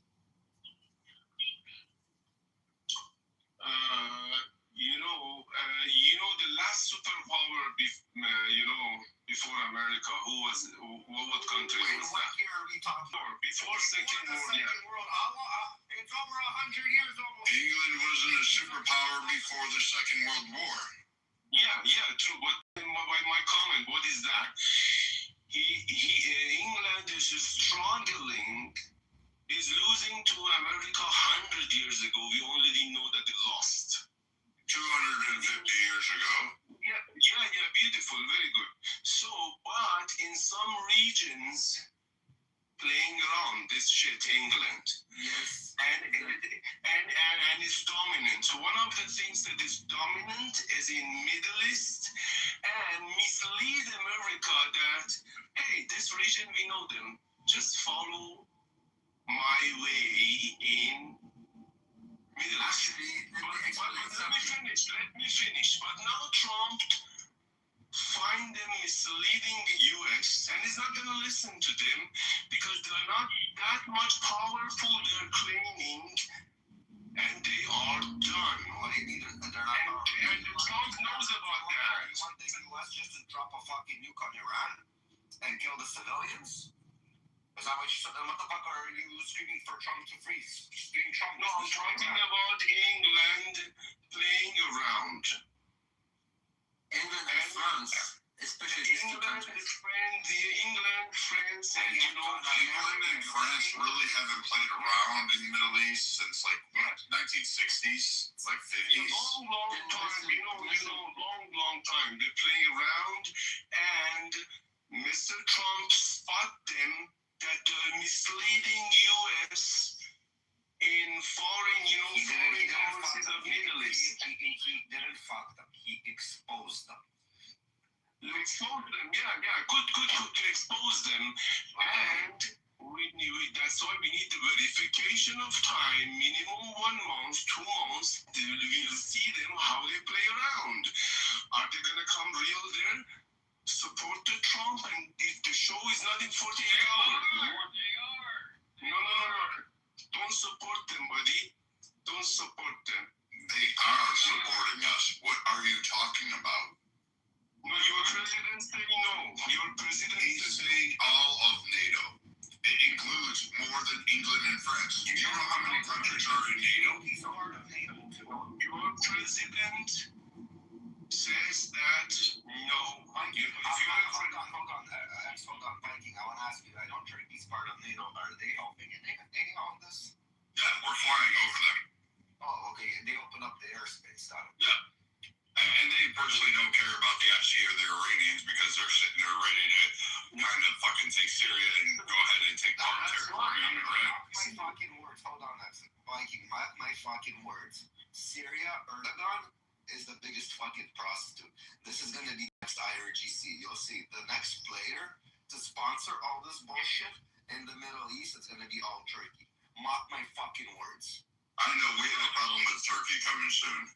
No, you're right. That's why Turkey is supporting Iran now. You're totally right. And Afghanistan. They're not supporting Iran. They don't give a fuck about you. In fact, they want you removed. Listen carefully. Turkey's not supporting Iran. Because they want to take their position. That's what Turkey is doing. Because again, Erdogan, as I said, he's a prostitute. He flip-flops. So whatever you hear, it's not true. The next IRGC, once it's gone, if it's he's stirring up shit there. Okay, let me change it in this way. Somehow you're telling the fact, but let's change it in this way. Turkey knows. See, Turkey is an Islamic country. That's what you don't know. Turkey is not 30, 40 years. We know what it is. Okay. If you know, so okay, no problem. So he knows that if Iran's gone, we're gonna be extremely secular, modern, stream, and if we do well in next 10 years, people in Turkey kick off this religious regime there, and even in Afghanistan. If we do well, after we kick off IRGC, next 10 years, everybody in Middle East is gonna look at Iran. And after 10 years, they say, wow, to make him great. Let's fuck all these religious countries. And that's what Afghanistan and Turkey and Qatar, they're playing dirty game like England and Trump. So far, everything you have said has been contradictory or just flat out fucking wrong that you've been speaking. So I don't even think you know what you're talking about. Qatar is not a dominant player. Like, it doesn't matter. I just think there's some loss in translation. That's why it's a little bit confusing. Because he's when other people, like when Rafi kind of corrected him, he's like, yes, you're right. So I just think we should give him a little grace. That's why it's I'm not the greatest, speaker, and this is not my first language. No, you're fine, X. You're doing fine. Yeah, just I want to get the message You better thank KK because she's the only one that really can hold me back. So you better thank her. What I'm saying that, Middle East is changing, okay? And this change is dangerous. It's going toward modernity and secular and everything, and it's gonna start from somewhere, and it's gonna go all over the region, maybe in 10, 20, 30 years. That's why even, Saudi Arabia, the head of Saudi Arabia, I thought that he's joking. 10 years ago, he said that we are the next Europe. Europe is going down, and we are the Europe future. That's what King of Saudi, like a comment 5 years ago. So we're starting from somewhere. England don't like that. Because if listen, I don't like England anyway, so I don't give a fuck. The trash talking is fine, but it could care less about what Qatar has. They have really great trade relationships with a lot of countries in the Middle East, including, I guess, Saudi Arabia. So what you're saying is, again, true, but it's something major. I'm from Iran, so I'm 57 years old. I'm from Iran. I've been in every 10 years, every movement in Iran. I was at least observer and watcher. Last 40 years. That's something that really I don't have answer for that. That hey, I just straight away, I have some knowledge from that region. I didn't stay there, and then it goes, I'm guilty as, other... This thing one. It was, I think, yesterday in Isfahan, just a group of people attacking IRGC and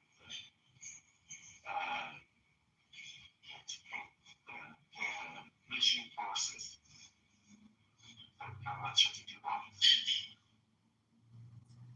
Either you're lifting weights in the background and talking in through some kind of muffled shirt, or He said there was an attack in a city called Isfahan.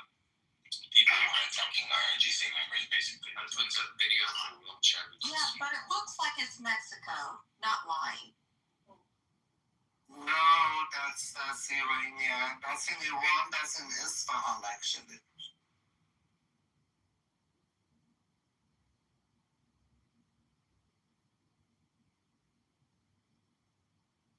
I'm sorry, but the truck with the green on the side of it literally looks like trucks in Mexico.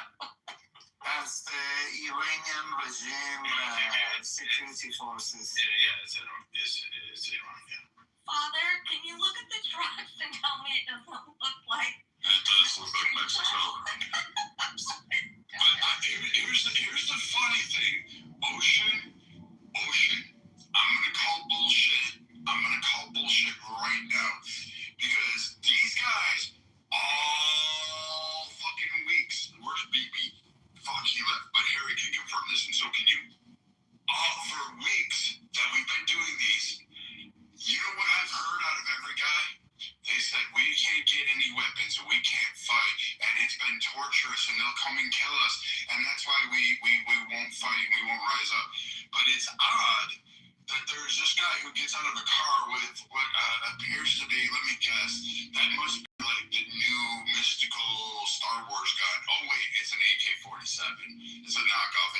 It's a Chinese-made one. However, Popo? no. They stopped the freeway. Popo? No. They stopped the freeway. There's a bad accident. Oh no, drive safe. But yeah, but some people do have AK-47. Thank you, KJ. Some people do have AK-47. Not in big cities though, Brad. Mostly in the cities like the border. It's mostly farmers. I heard farmers have guns. Farmers mostly have hunting rifles. Correct. Or a shotgun, that's it. But yeah, some people or a shotgun, that's it. But yeah, some people do. But you know, there's a group of people. Their leader is in one of the armed forces. Like when he goes out, there's like 6, 7, 8 trucks with fucking machine guns on top and shit. But he didn't do anything. I guess. I mean, they paid him off or some shit during those days and all this time. Or maybe they've been waiting in, a good fucking plan to execute it. I don't fucking know. But yeah, so that video, if you watch it a couple of times, and at the very end, you'll see from your perspective in the far left-hand corner, the first-person shooter. I swear to God, this is a video game. This is actually, to me, it looks like a video game. It looks like CSGO. It's not Call of Duty, but it literally looks like CSGO because at the end of the video, at the two guys on to the left of the perspective, that's how they set them up. And then look at the clouds. Like, look at the clouds. They're very prominent, and their scale is like it's a layer. If you guys have seen enough CSGO or Call of Duty, look at the video again. I hope that would be true, but I think whoever posted that, I think that is literally a clip of someone playing a first-person shooter game. Is it weird that I know all that, but last time I held a gun, I cried? I don't know what that video game is. I usually just make fun of Call of Duty guys, but I mean, it doesn't look tactical to me, so it doesn't look like they got out of the cars and deployed accurately, because one would have went across. I would have moved and shifted so I could cover all the angles. They're only shooting at one side, so it's a little weird, but I mean, if it's true, KK, I mean, it's a start, but I mean, I thought 95% of the country hated the IRGC, so this should be easily able to catch fire, like this Hunger Games kind of shit.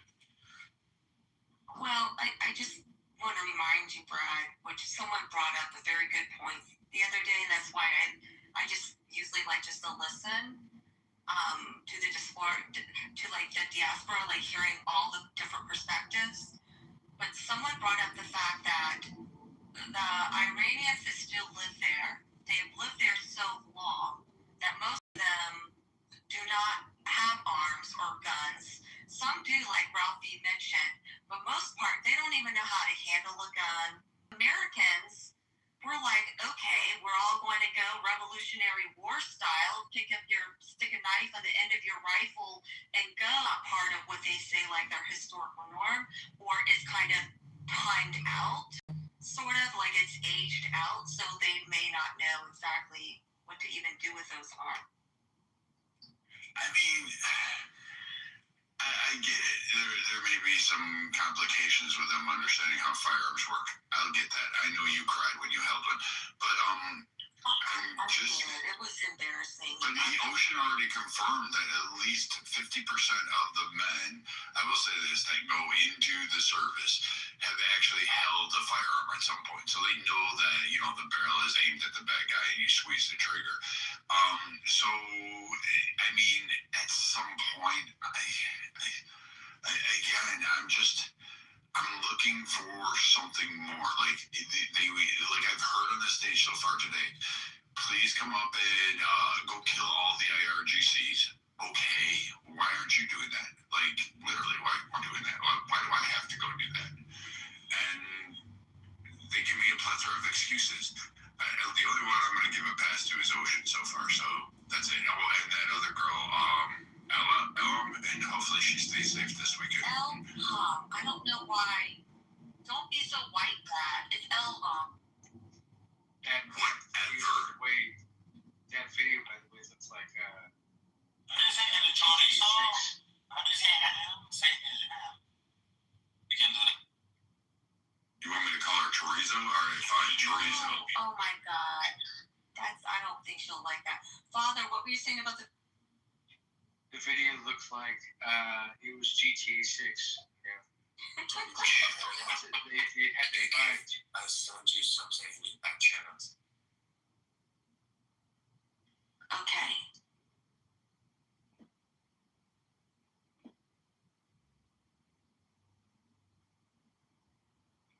By the way, if you're gonna come up here on the stage and all that stuff and talk and blah blah blah, make sure you come with facts, because you know everybody, pretty much every moderator on the stage is nothing but factual and everything else, man. Besides There's some bullshit. Yeah. What do you mean? I know all the facts. We fighting alone.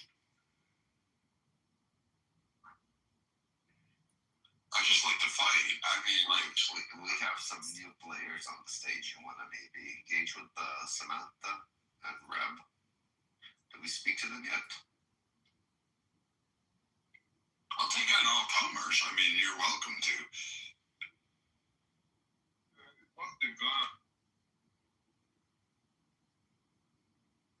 What? He just popped out. Guys, welcome to the room. IRGC rejected Iran wants peace. Comments, opinions, suggestions, we're all yours. You know what I'm confused about most? I'm confused about why they believe the guy who's been living in Maryland, Pavlov or whatever his name is, that he's somehow going to go and save Iran. I'm really confused by this. He can't bind anything. He can bring a bunch of Iranians that don't live in Iran on a protest. Okay, fucking BLM had more protesters than he did, and shit. I mean, I just don't see him being able to unite. And I actually agree with there's this guy Jack, or the motherfucking Jack, whatever his name is. He said he's gonna get killed. He'll be assassinated like on day one when he gets on there, the minute he comes off the plane.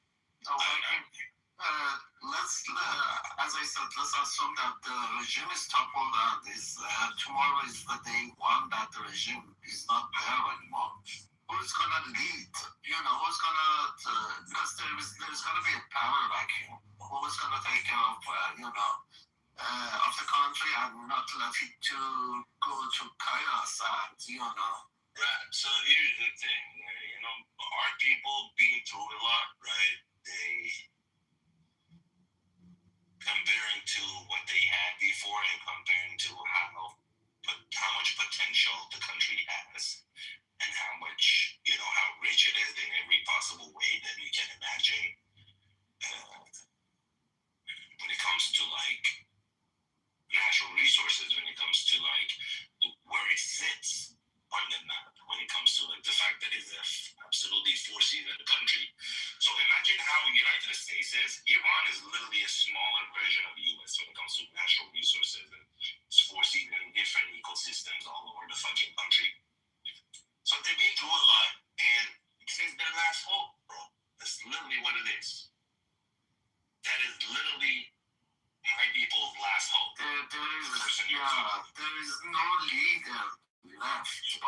There's So no if he's a good person, if he's good for the job, if he can pull it off, yeah, why not? so be it.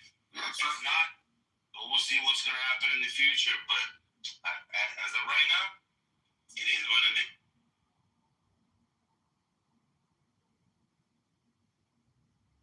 You know, even if you think Riza is a terrible leader, you still want the IRGC to go. Anyone would be better than the IRGC. Oh, I don't know that for sure. The IRGC under its current mandates, unless it completely capitulates and backs down, maybe. But I mean, I don't know. Unless Ocean's going to go there. If Ocean goes and says I'm going to run Iran, maybe I'll go with him and make sure he stays alive.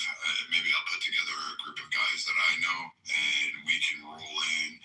I mean, let's see, Iran, Ocean. I think you only need about 200 guys to take the country. So I mean, I think we can put that as something. count me.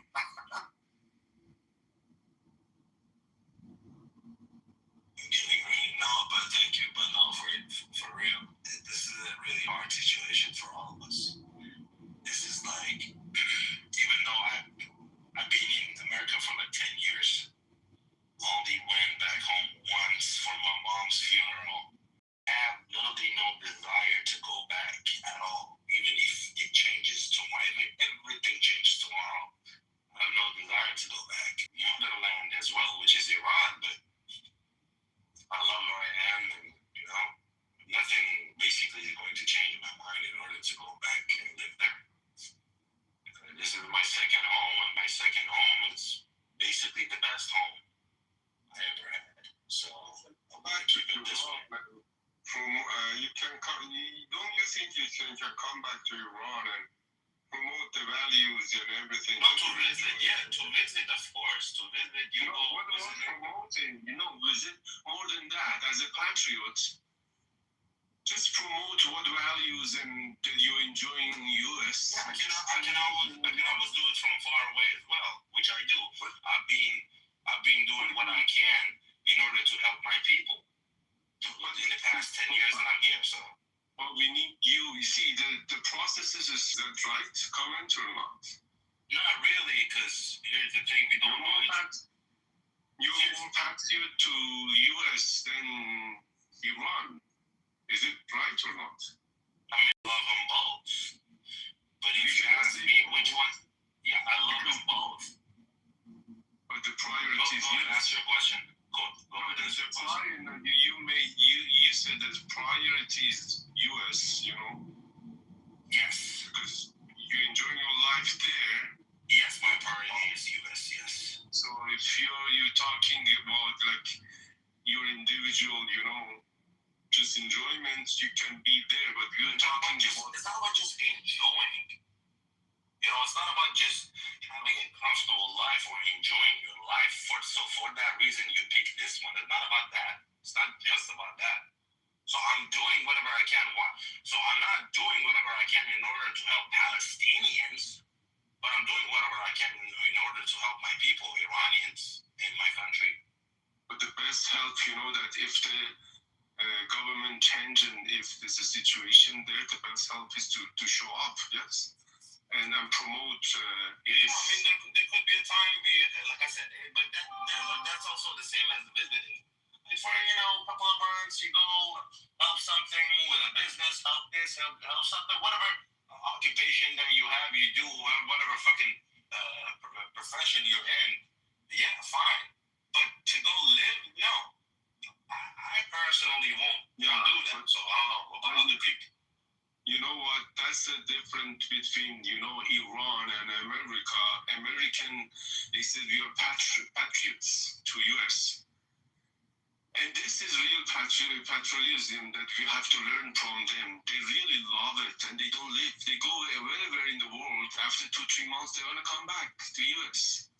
That's the meaning of real being patriot that I can learn from US. But we don't have such a situation in a lot of countries. One of them is Iran is one of the patriots, countries in the world, but again, we need to learn it from US.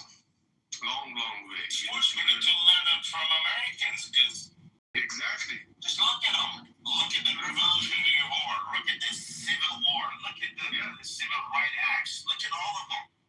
They cannot compare any of them to this one.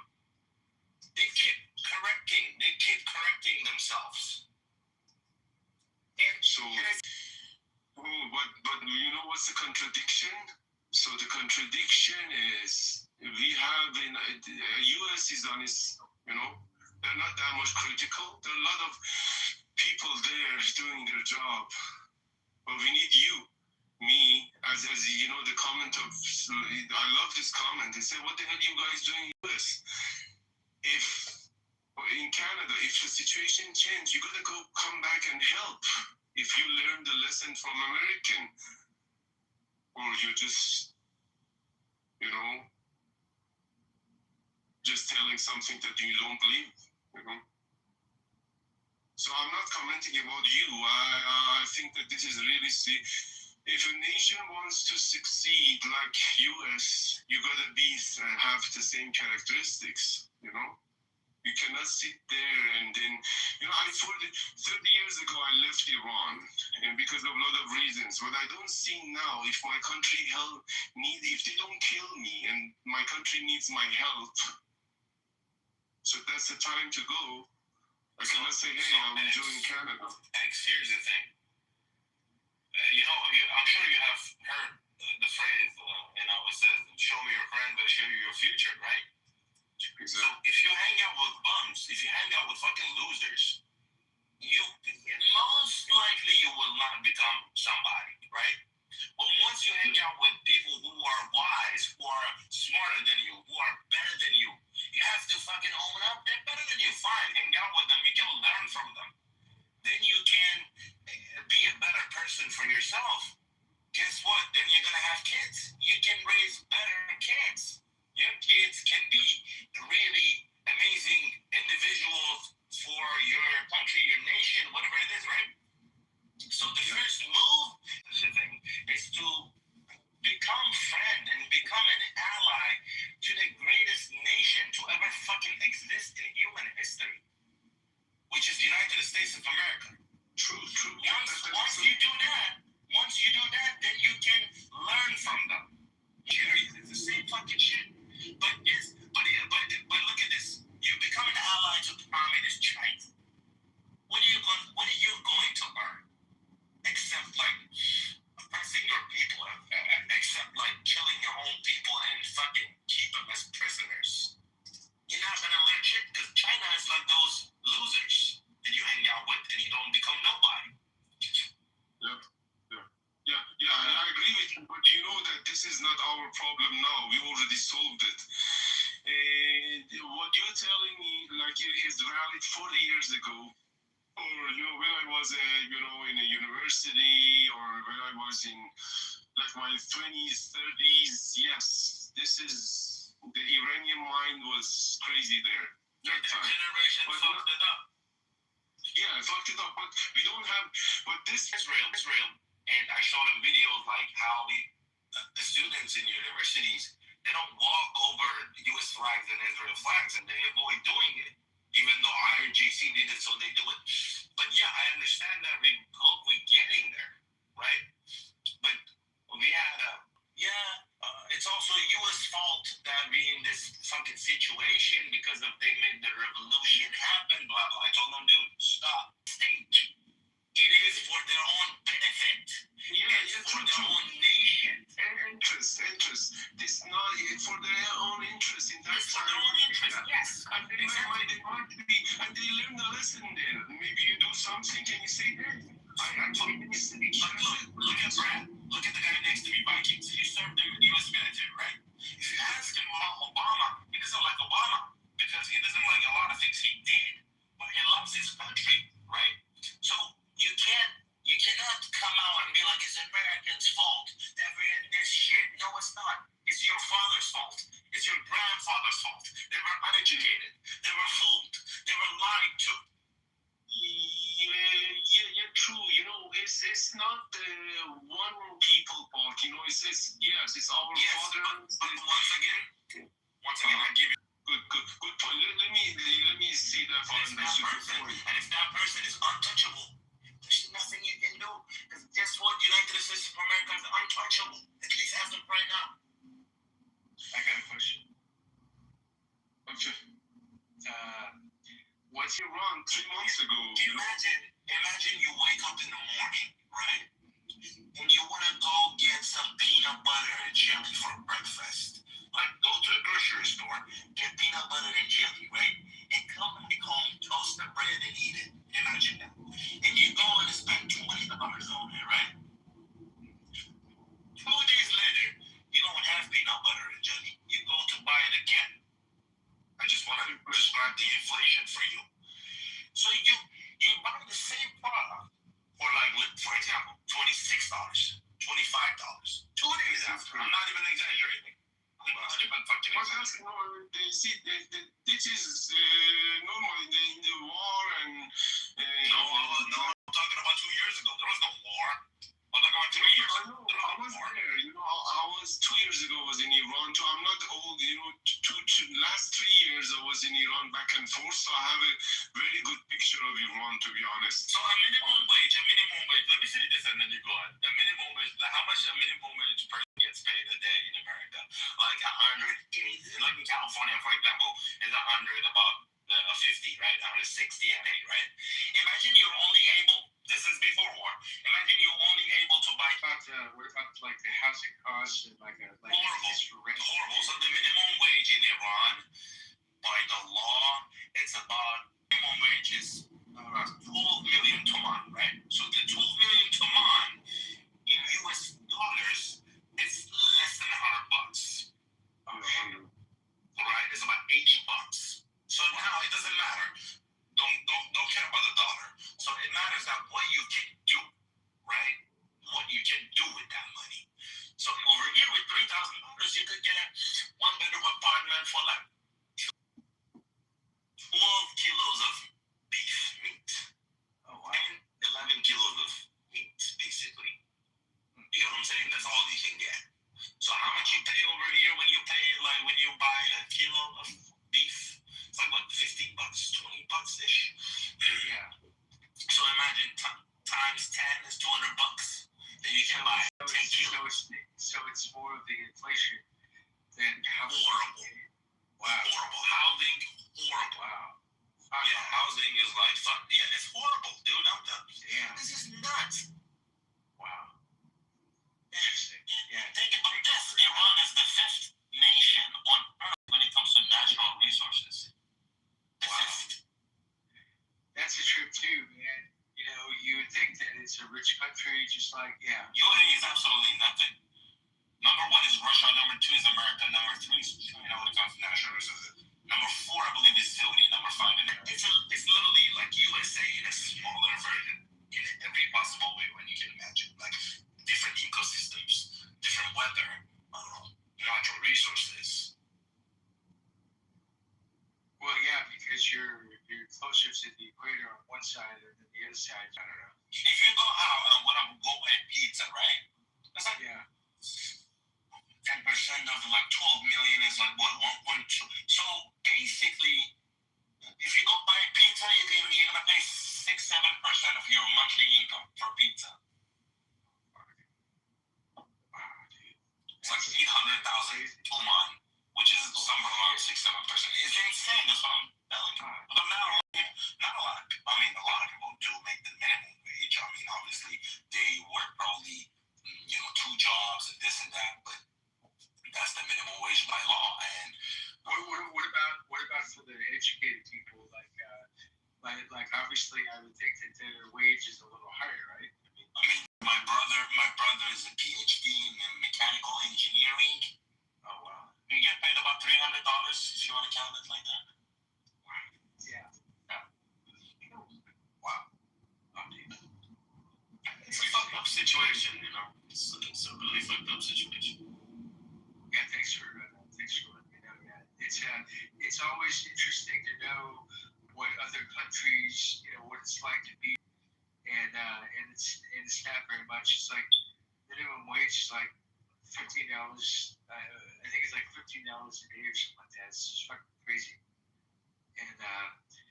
And so I have to explain to people the difference between Mexico and the United States. The difference in the difference in the countries. Wow, it's just mind blowing, actually. And remind you again, it's not North Korea.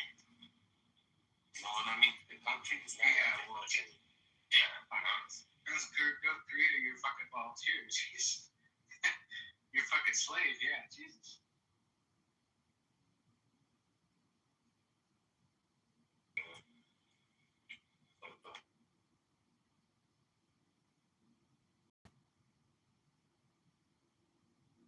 So I have another question. Just this is one of those questions where, like,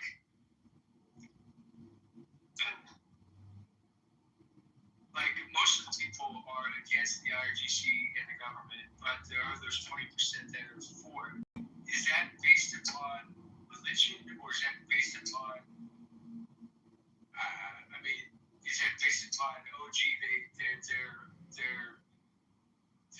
like followers. Burj Khalifa cost $1.5 billion.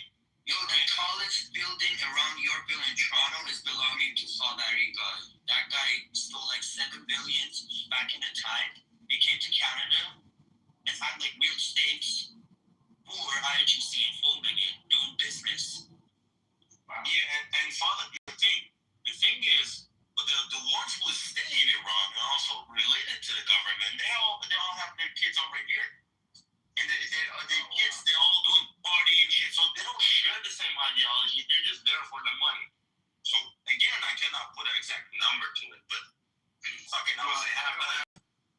Well, not only that, but the kids have diplomatic immunity, right? Is that kind of? I mean, not the kids. No, the kids don't have diplomatic immunity. The kids, they do. I don't know, maybe 70-30, like 70 benefits from it, 30% share the same.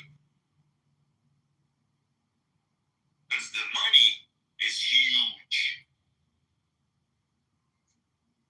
Yeah, and of course, if you can get away with it, right? I mean, so you see, like what Doge did in America, and they heard the numbers like 10 billion, 20 billion, 30 billion, 40 billion, and you know how people were fucking furious, yeah. In North York, Toronto. So in 500 meters, you're gonna see 47 different exchange schools.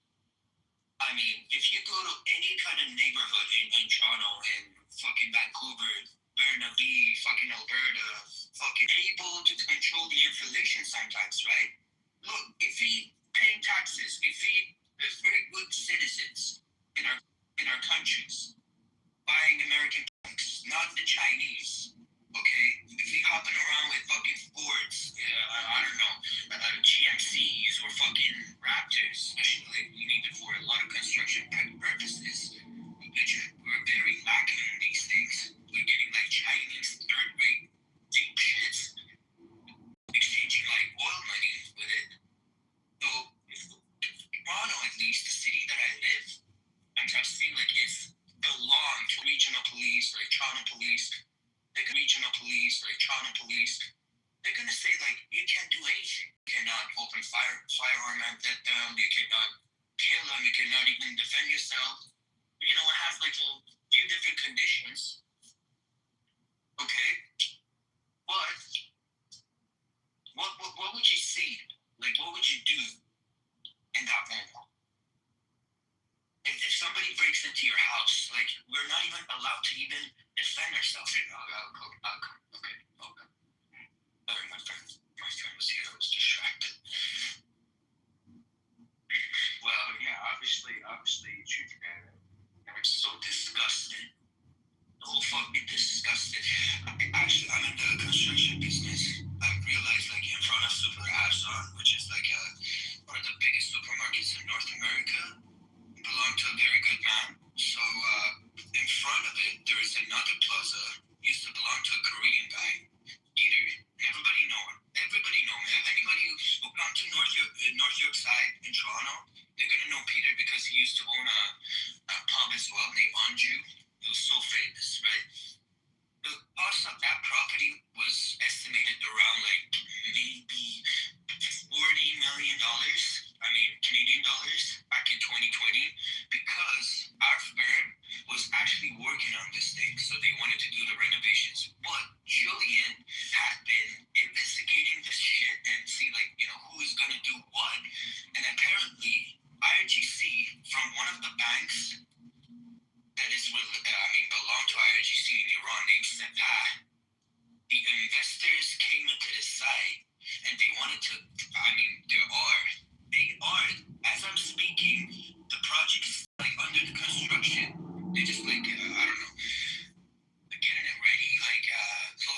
there's a big Middle East community here of different countries, different Middle Eastern countries. Like there's the Chaldeans, there's the Iranians, there's the Iraqians, there's the. You're standing in in front of one of the most famous places right now in here. So every store that you actually like were Persian, mostly Persians. You go to the supermarket, it's named Super Khorak. You go to the other one, is Super Arzan. There's houses, and because they would just invite me in, and you know, it's just fucking, just the best fucking houses I've ever seen. I mean, multi-million-dollar houses, and they were trying to explain to me how they got their money, and you know, some of it was from the oil, and some of it was from business, but it was just interesting in how they explained to me how they just invited me in just for shits and giggles, I guess. Fuck, I don't know. But you know, I was but yeah, I remember those times and just wanting to learn, just as you're telling me right now, and Ocean, and you know, telling me about what it's like in Iran. You know, so it's interesting to know more about different countries, different cultures, you know, everything else. You know, I was listening earlier. I was listening to Iranian countrymen, something like that. Or I'm wrong. Mikey, you talking about? Yeah, because when I was like beefing with the guy, he was thinking that maybe we don't share a fucking mutual opinion. We've been talking past 3 days. There's getting killed in the Middle East just for nothing. They just believe that anything that happens in the Middle East is a loss trying to be served in a silver platter by Americans. Like, the decisions were already made. We, as the Persian people, were under attack, and yet we're supporting our best to the United States. We're showing our sincere friendship. Like, every fucking week in the protest, they were like putting out Donald Trump's pictures. They were like thanking the soldiers that they got killed within like first 2 weeks of war, and they were like showing their love towards American people. But when it comes to argument, when it comes to solving problems, sometimes I think like American people, they just like go back to their reset tree mode, and they think like all of us in the Middle East are like pieces of shit. So it doesn't matter if you're a smart one, if the Persians are better than Arabs, fuck y'all, fuck all y'all, you know? We're not trying to look for any war. I personally didn't want to pick up any fight with the Viking guy. Our own fault. It was not. It's never. No, I was just never got offended. Guess what? They are. They are. Okay, I'm agreeing with that. But if you're putting out in a context that, I fucking killed your countrymen, you have to define which one of my countrymen. You're been again and again. That's what you get when you talk nonsense. Look. Can I ask you a question? If I, as a free thinker, non-Muslim guy, okay, would say like, in Iran, we killed your countrymen, a terrorist, Nazis, children raper in the United States that they were chasing him in Florida, they couldn't catch him. Apparently, like, he's in Iran, and he got killed by IRGC. Should I say to Viking that, hey, I fucking killed your countrymen? No, that guy is a breaking piece of shit. The situation is different. The situation is not just give you the best example to just actually. Dude, no, you're not. You know why you're not? Because you're talking about Americans. You're talking about Americans. And I know. No, American people, they don't give a shit. When you bring this argument up, that means you don't know. When you use this analogy, that means you do not know.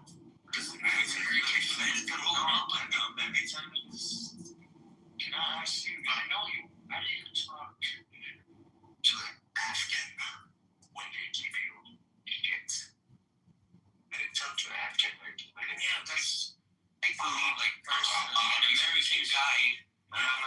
You see, no, stop. Come on. Let's not play games. What do you mean? Let's not play games. Here's the thing. These people, they have the greatest country on earth, right? Okay. They're doing this. You telling them it was your fault. It was your country's fault. No, no. Ocean, please. I just talked about myself. I just wanted to clear myself out. I just said, like, personally, I didn't agree with the other guy. I don't know what was his name. He was like picking a fucking fight with Viking, and then I jumped in. Because I just literally wanted to say, if you're saying, like, I killed your countryman, I manslaughtered them, I raped your women and children. No, he didn't just say, like, oh, I manslaughtered your countryman. He just said, like, I raped your fucking women and children. Like, dude, even if it's a joke, even if it's a figure of speech, in a situation like that, my Persians cannot bear that.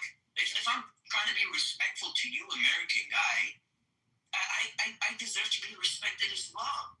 Right? Well, you're not gonna look to me from top to the bottom. Like, we're all the same. But I do believe that personally, an American guy will say, like, hey, Persian guy, you're a fucking piece of little shlucha. You don't belong in here. Get the fuck out of Canada. Get back to your fucking country and fucking fight. You agree with all that? I'm a chill guy. I'm not trying to be biased. You jumped in the middle, and then everyone was talking. So, you know. Shit, Persian, stupid ass Nick. Oh my god. Well, so I almost wanted to say that. So Viking obviously has a little bit of PTSD from this, and obviously it's one of those things where, I mean, he can talk that he probably, it's not a matter of probably. I'm going to say that he did, maybe 100%. Knowing Viking myself a little bit, he's a man of his word. So, if he tells you something that he's not just joking around. So that's also something that people sometimes think he's joking around on. That's also something that people sometimes think he's joking around on about all that shit. And no, he's not.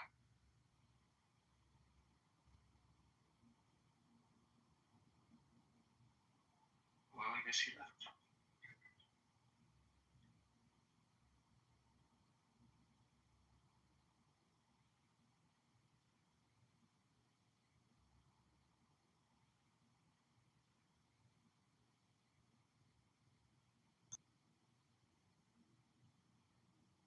Sorry, my foresight. Yeah, I'm here to listen to different people talking, different ideas. But Priya, one thing I want to mention here is no differences between us, and I agree with you. I try to be like that, but at the end, the way they look at us. A lot from it.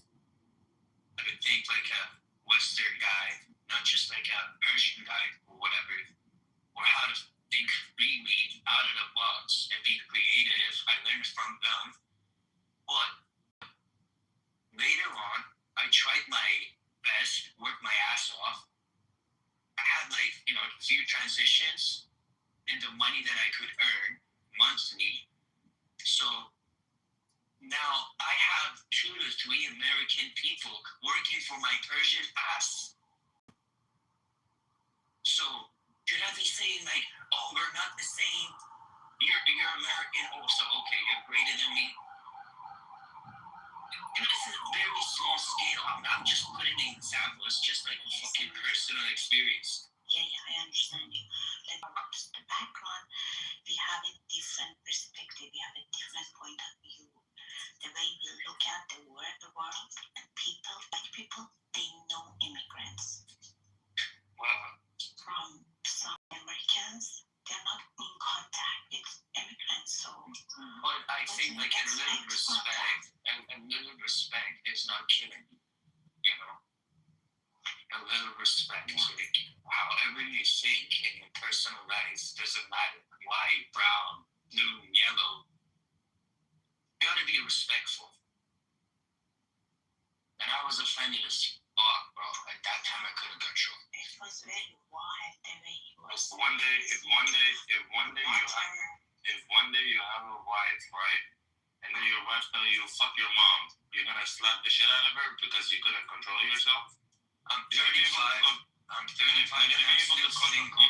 You're gonna be able to control yourself, and then whatever that bothers you, talk about it later. Dude, not right now. I'm still single. Not at the heat of the moment.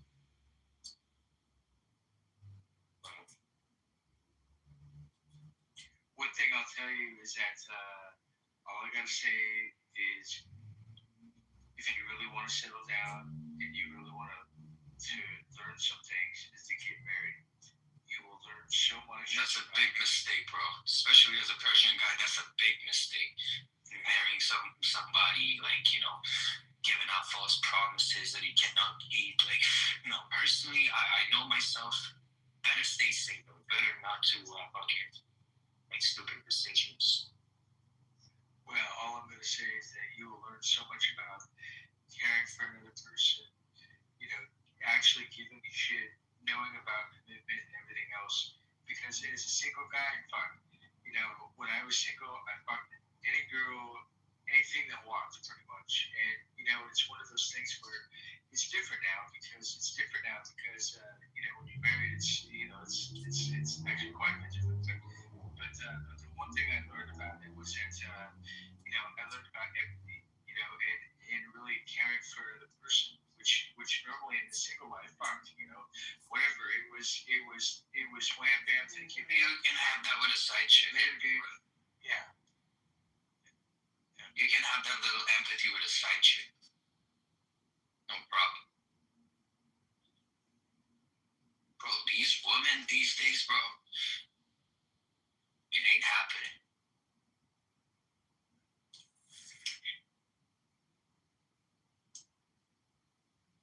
Look for a good one.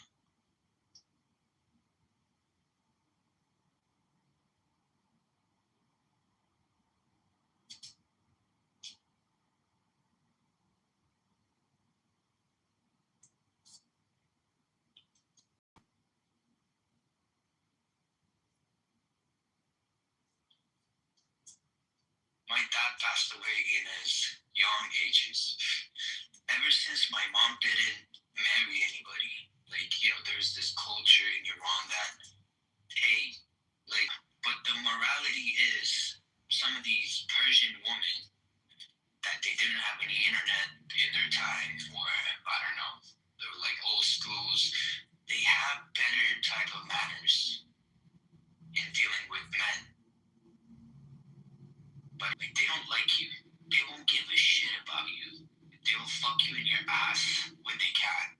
But while they're with you, they're just pretending that, this guy opened his mouth and just spit you for me. But no, it's none of that.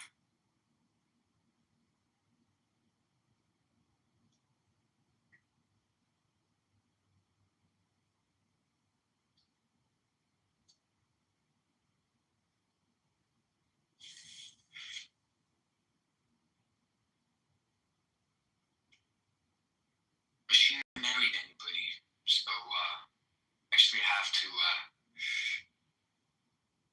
do my part, I guess, from now on. She's getting old, I gotta look after her. She wanna retire soon, so from now on I gotta carry the rest. I don't wanna see her working like two. No. Oh, she's back home? Yeah, she's blessed. My mom is back home too. I'm worried about her.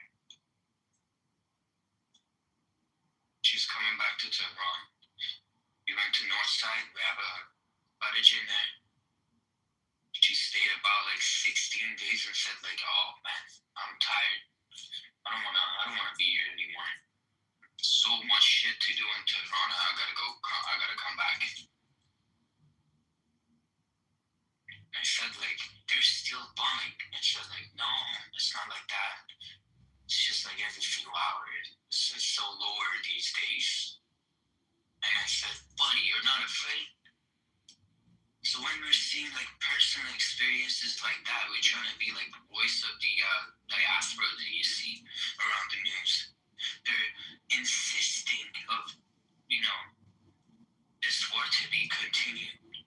They're still getting bombed. They're, exhausted, frustrated. But yet, my own mom is like saying that, 20 days later, I don't think that any of these guys would, stay and come to their national TV and disappoint us or whatever. Because they fucking disconnected anything. Satellite, internet, phone calls, more than ever. And the only thing that the people of Iran can listen to is TV propaganda, Islamic propaganda, IRGC propaganda. That's the only thing that they're allowed to watch. But if you want to see, and if you want to have like a personal evidence, like if you don't believe me, I can't even come here and talk with my other phone and put it on speaker and ask the same questions in English, and she's gonna ask so many of them.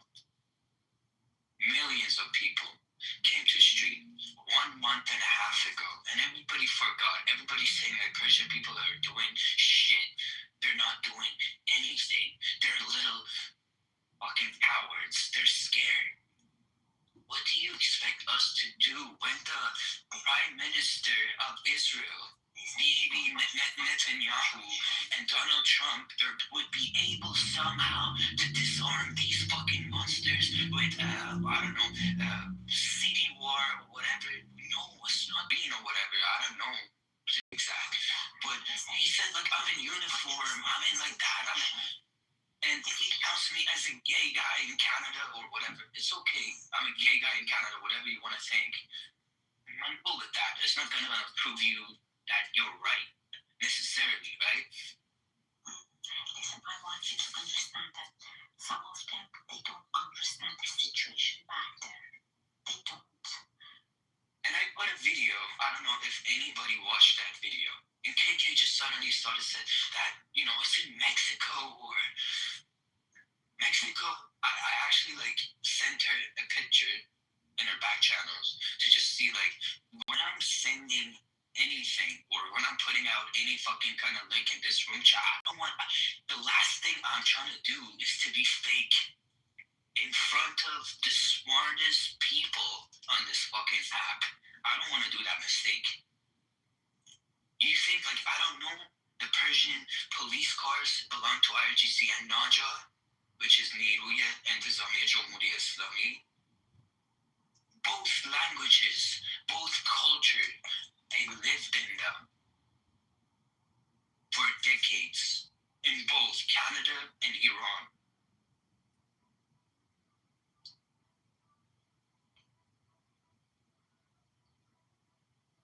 It's hard to make people understand yourself. It is. She comes here and said it's not the Persian police car. It belongs to Mexico and cartels. Yeah, it's okay. We hear a lot of bullshit here. Whatever. And when I see that, so I'm realizing that whatever that these guys are trying to prove that they are in their personal life, with some of their statements, it actually exposes them that they don't know jack shit about this. They have basic information, CNN, New York Post or somewhere else.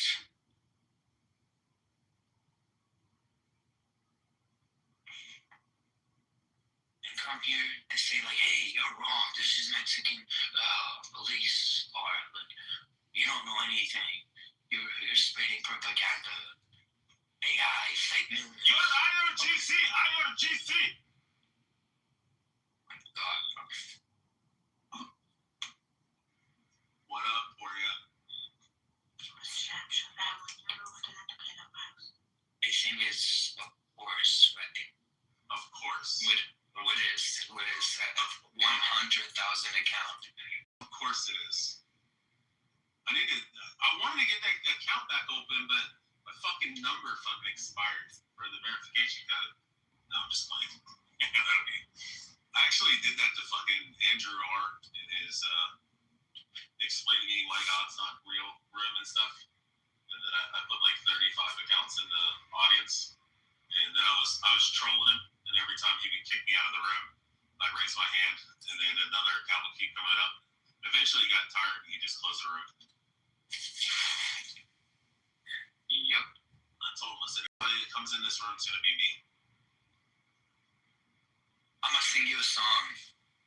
Muhammad ya benzona, la la la la la la. Muhammad ya sharmuta, la la la la. Yeah. No. Muhammad is a pedophile. Muhammad is a piece of shit. Muhammad is burning in hell. Muhammad ya bani blue, la la la la la la. We're gonna be really mad if we die and we show up Muhammad stand there and he's like, "What'd you say about me?" But we would have to die and go to hell, so to like actually see him.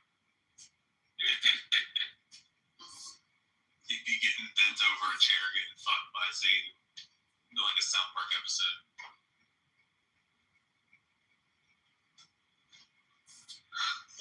Wow. Are the Iranians still crying and making excuses? Well, yeah. I'm seeing some Americans trying to go into the ring with some Persians like me. Oh, really? Yeah. As soon as you say they need to grow some balls and start being more brave, they're like, "You're IRGC, you're IRGC." I'm like, I literally just told you I hope the RGC is burning it out.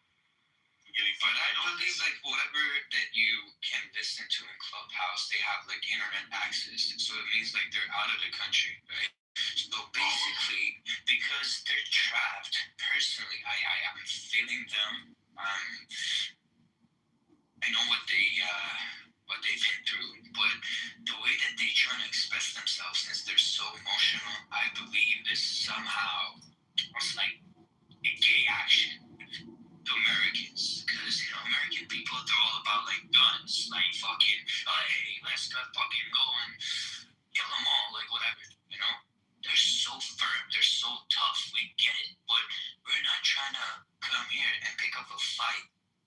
That's how they feel. There are like different ways, different moralities that people carrying in their cultures and their speakings.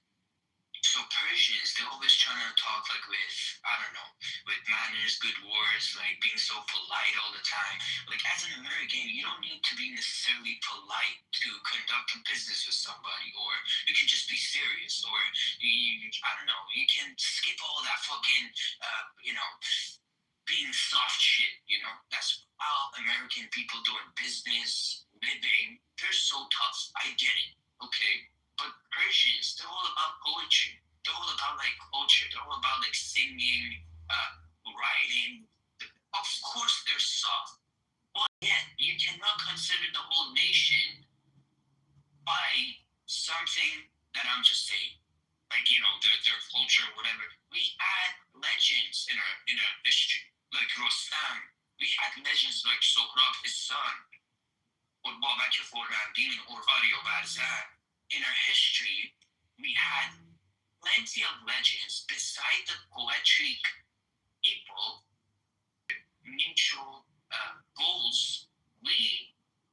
Majority of Iranian people are hearing same thoughts with Donald Trump, and people are naming their streets in Tehran and different cities after this guy, after Bibi Netanyahu. We're friends. And if you're thinking like they're so pussy of not acting like anything, I just wanted to tell you that 1 month and a half ago, when the massacre happened, people had nothing, had shit. They would do as the Shia militias, terrorists that took our fucking nation in hostage. They have to focus on the people, because they would have known that nothing would ever happen to them if people doesn't want to act as the third to the United States and Israel. They're focusing on us. So I believe the United States already took decisions and made them, and we have to wait for it. And this is not something in Viking's hand or TJ's hand or Ocean's hand or BB's hand. It's already done.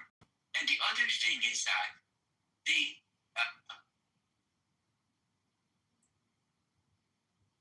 actually let IRGC to take control of Strait of Hormuz intentionally. They just convince United Nations and all the national countries around the world, or the free world, Europe, that hey, this critical geopolitical location is so fucking important to control. And Donald Trump comes to the news and say like, we're gonna name that strait Trump Strait, not Hormuz anymore. Don't get me wrong, Hormuz is the second name of Abu Mazda. It's not even something that is related to Islamic beliefs. That some people in Iran would be disagreeing to what Donald Trump is saying like that. But even if the crown prince comes to Iran and take the power, okay, the United States is not gonna let even crown prince to take control of that strait, because it's been proven that it's so fucking important to have authority of that place for not to hand it over to any type of government except United States to control it itself is actually sharing the mutual benefit of the whole region, not just Iran. So even if they have like a future, I don't know, God forbid, conflict with Iran and Crown Prince as the leader in Iran, I don't know, United States policies, they're never clear, they're never sane. They might be changing their idea. They might be changing, like, I don't know, the government right after. Like, I don't know. Anything might happen, right? But they're not going to let any other country except the United States take control of that strait. And Donald Trump publicly announces it. And, you know, he's joking about, like, oh, we're going to name that strait after Trump Strait from now on.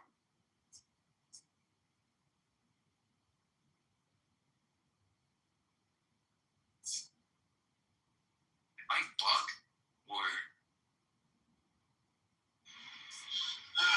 rooting for the IRGC at this point. Just because I can't stand the fucking Iranians right now.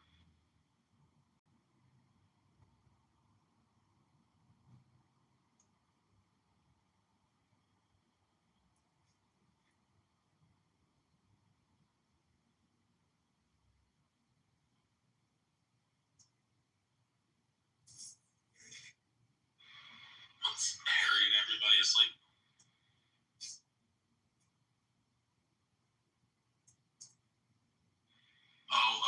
Galaxy, if you're awake, you're a fucking dirty faggot. Let's see if he's awake. Now he's sleeping.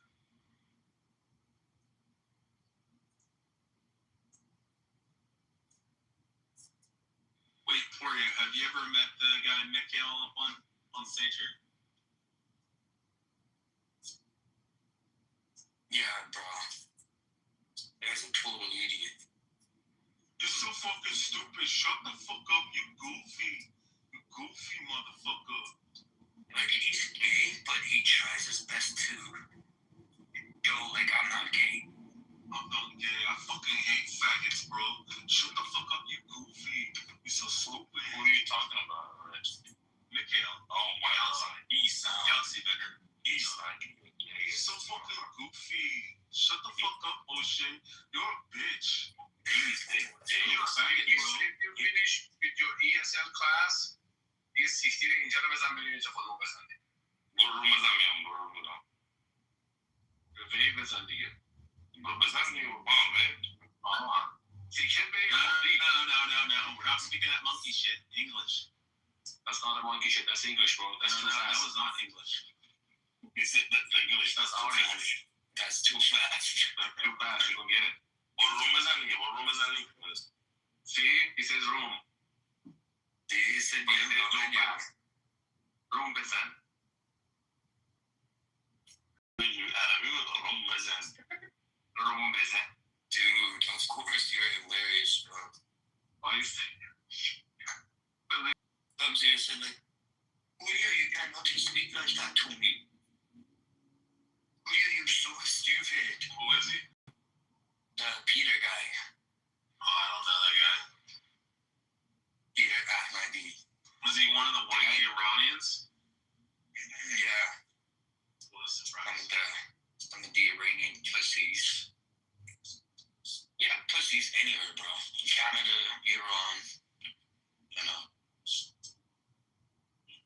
UK.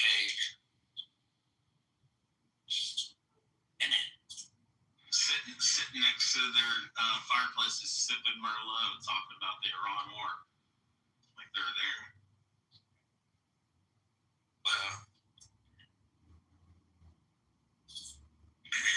There was some old Iranian guy came in there and he's like, I fucking hate the IRGC. I hate those motherfuckers. But he's like, but all these fucking Iranians sitting in the West, sitting next to their fireplaces, drinking fucking wine, and sitting here on Clubhouse telling all the Americans, they don't know shit. And I'm like, yeah, that's exactly what we're saying. It's like, I've had to listen to the Iranians for the last year and a half. We know your entire fucking history. Like, fine. We know everything's going on. Yeah. They're so emotional. We unfortunately became experts, even though we didn't want to become experts on the fucking country. Like, shit.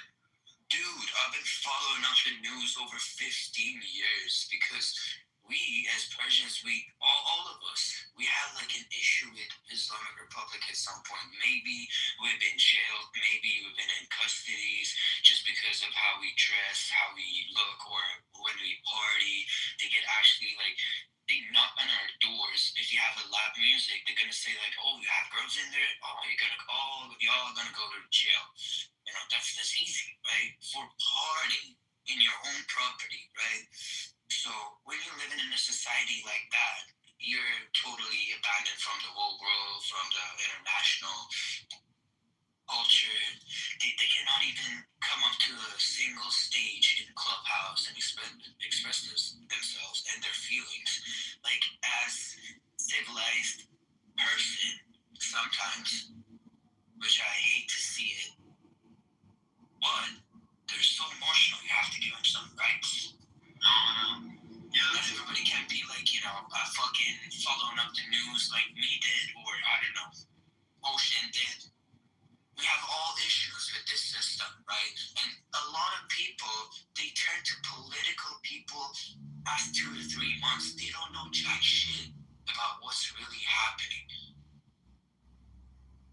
So, I think the biggest issue that Iranians are getting from a lot of Americans is like, you can find the fattest, fucking dumbest Americans that are the least educated on subjects and stuff.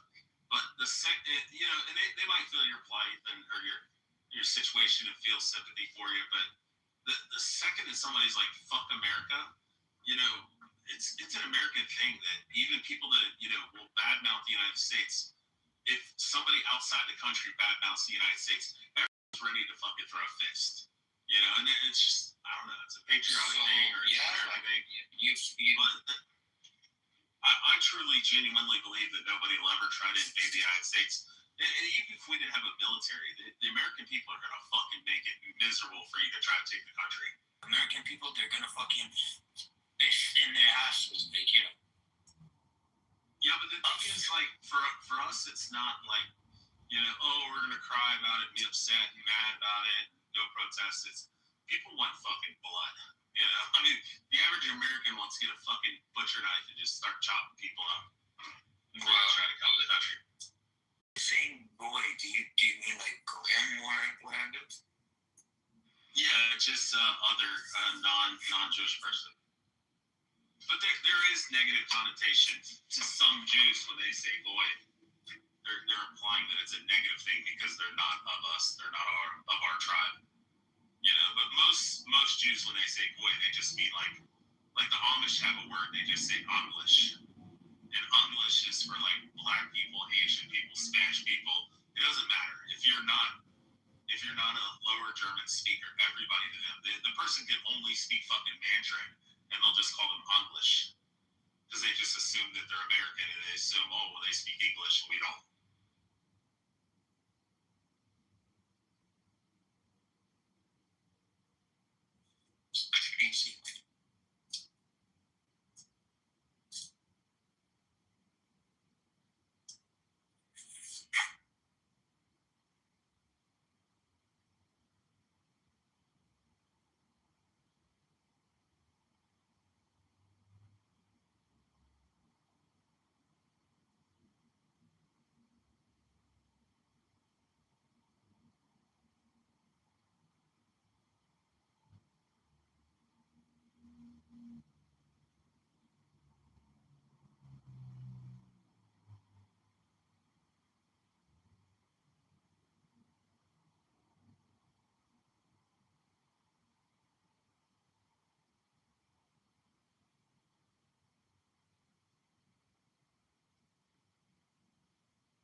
Sir Harry?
Yeah, is nobody talking or I'm about?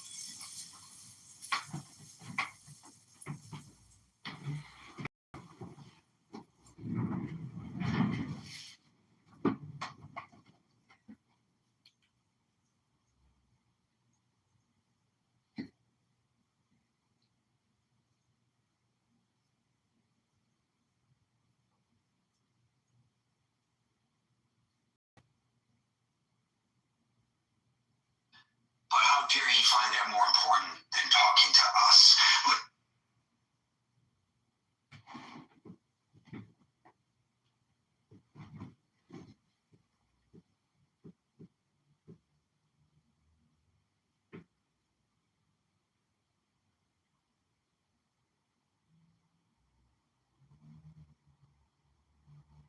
you claim by giving your sources or some of the things, but you never gave me source from yesterday. You said there's a. I asked you for source, and I don't have the source. I'm not so sure what my friends back home. Chicago, 10. Do you remember yesterday Trump said there were 8 oil tankers which passed the Hormuz with Pakistani flag? Do you remember that news? I don't. Provide sources, please. No, there is a video. I can send you the video now. No, can you send me the source? Text it. Yeah, I'll send you that. So Trump said that there were 8 oil tankers which Pakistan allowed, which Iran allowed to cross the Hormuz because they had Pakistani flags on them. So yeah, Iran allowed 8 to 10 oil tankers which had Pakistani flags on them. So where are those tankers? They never reached Pakistan. So where did they go? So I'm going to send you the video where Trump has accepted that these 8 to 10 tankers, the ships with Pakistani flags, because they were Pakistani ships. So I wonder why those ships never reached Pakistan. If they're not to pass through, then what do you care? So, no, I wonder why they never reached Pakistan. Where did they go? Well, he makes fake videos. Trump is known to make fake videos. No, those ships did have Pakistani flags on them. They were allowed to cross by. So I wonder why those ships had Pakistani flags and he sent those 8 to 10 ships of oil.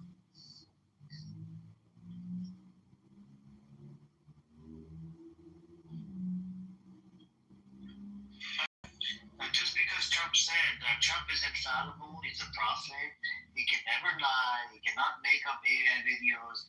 Just because Trump said something about 5 or 8 ships with the Pakistani flag and he believed it. Subhanallah, man. Yeah. Brother, respectfully, you're very fucking naive, man. Oh my God. I'm gonna put it into ChatGPT. Figure it out. Figure it out. Oh my God.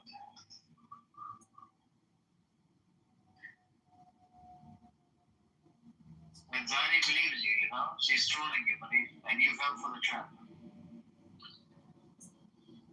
Oh my God. Let's bring her up, see what she has to say today. Hopefully she doesn't disrespect anybody. Come up. And stop doing all the Shiastani bullshit as well. Come up. Okay, it's okay, sit in the audience. Don't come up.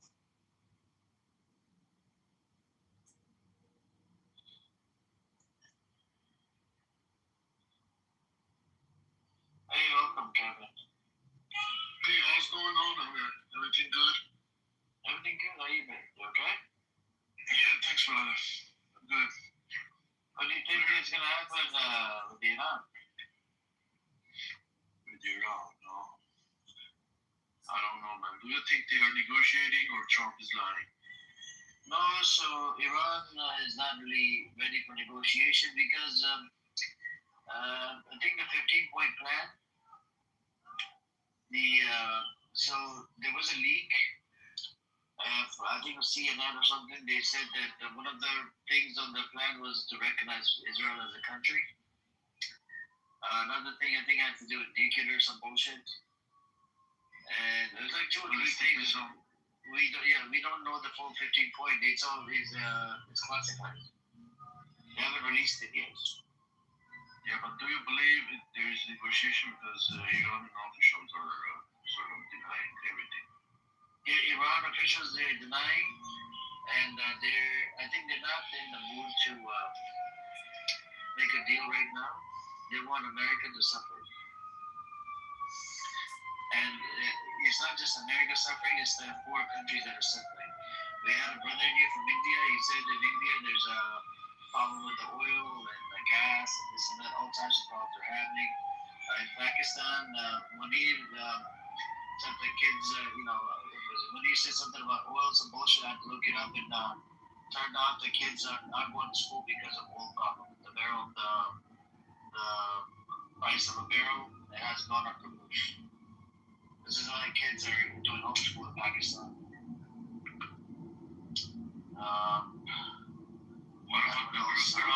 What about the ground invasion? Do you think there's going to be any boots on the ground? So there's a chance they might not. But if they do that, it's a suicide mission, by the way. Because I think Iran, I heard Iran set up 100,000 soldiers in Kharg Island, and they might not do the Kharg Island. They might come from another island or something. I don't know. Is not necessarily factual, although it's been spread on social media. According to trackers, there were some Pakistani ships that passed. It wasn't limited to 10, and they weren't all Pakistani. So the official information isn't there, but I did find 2 websites that download ChatGPT or something. Anytime somebody tells you, just ask ChatGPT as a robot, okay? To verify your information. So did those ships which passed through the Hormuz, did they reach Pakistan? We don't know. There's 1 or 2 ships, maybe, or 3 ships. Can we have I want everybody in this room come up and just say meow. Can we have a meow moment, Arash? Okay, Munir, are you gonna say meow or are you gonna be negative Nancy? Meow. There we go. Meow. Cash, by the way, Cash just became a Muslim, mashallah. He took the Shahada today, I think, or yesterday. Welcome to Islam. Can we have a meow? Can we have the meow moment, Cash? Can you do it? Cash, meow. That's a good one. Adam, can we have the meow? Adam is a lawyer. You have to watch out for him. Go on, Adam. Can you say it in your lawyer voice? I'm afraid I'm gonna get Nancy. I'm gonna get Nancy when it comes to that. This guy, man. Kevin, can we have a meow, bro? No? Bro, I'm a serious guy, but meow. I'm a serious guy, but meow. That's the funny one. I was just joking. So I will, but why do we only give it to meow? Like, when I come in the room, why can't you guys all go?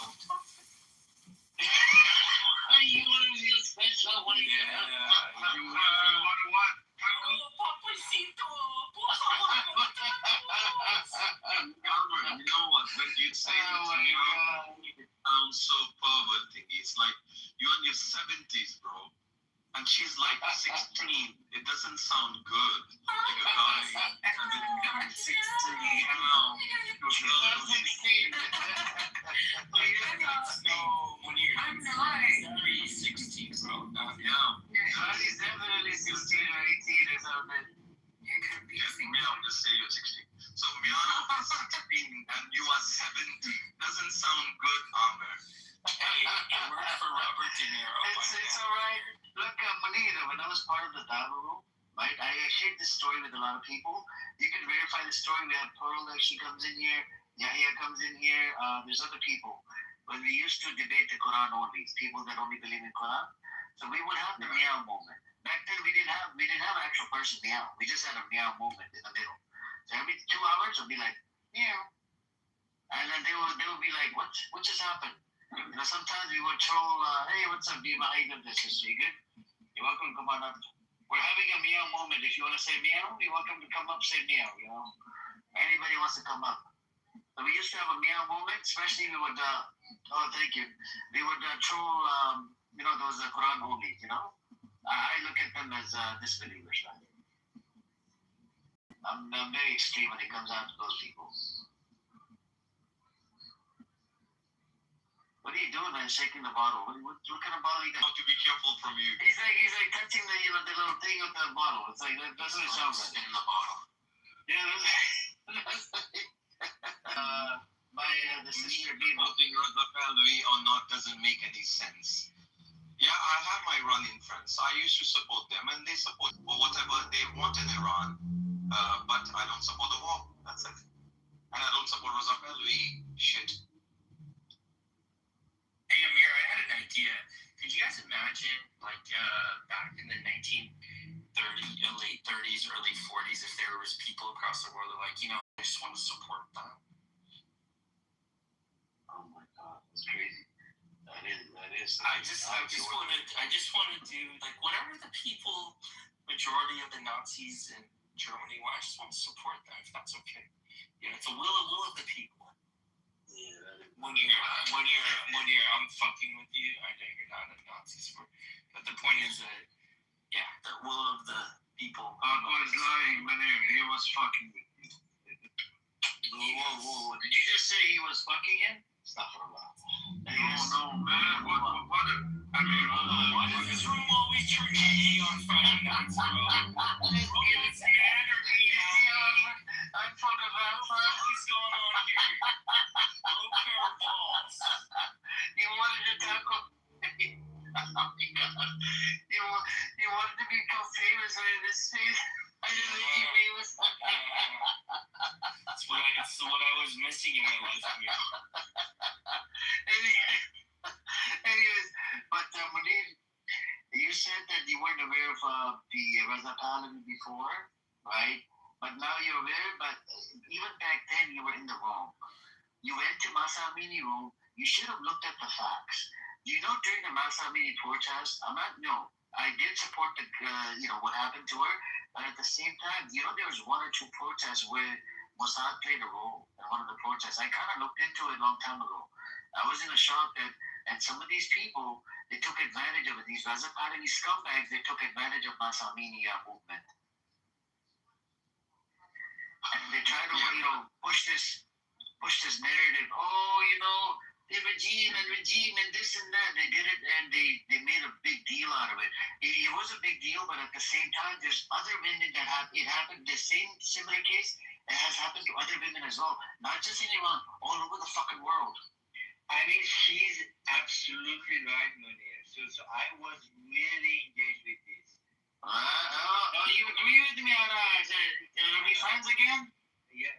No. Like, you hate it like no, I was strong support. I trust you now. But during that time, it was all about hijab, and suddenly, Zendegi Azadi, like Kurdish thing. What the fuck? Who said Zendegi Azadi? I mean, where it was all about morality police and the right of women to choose their head cover. This was as simple as that. It was a simple request. It was going on very well. It was like that. I was following the Iranian internal media. The media was talking about the police. I was like, just getting rid of it. They were talking that the Iranian government was talking about getting, and suddenly, like every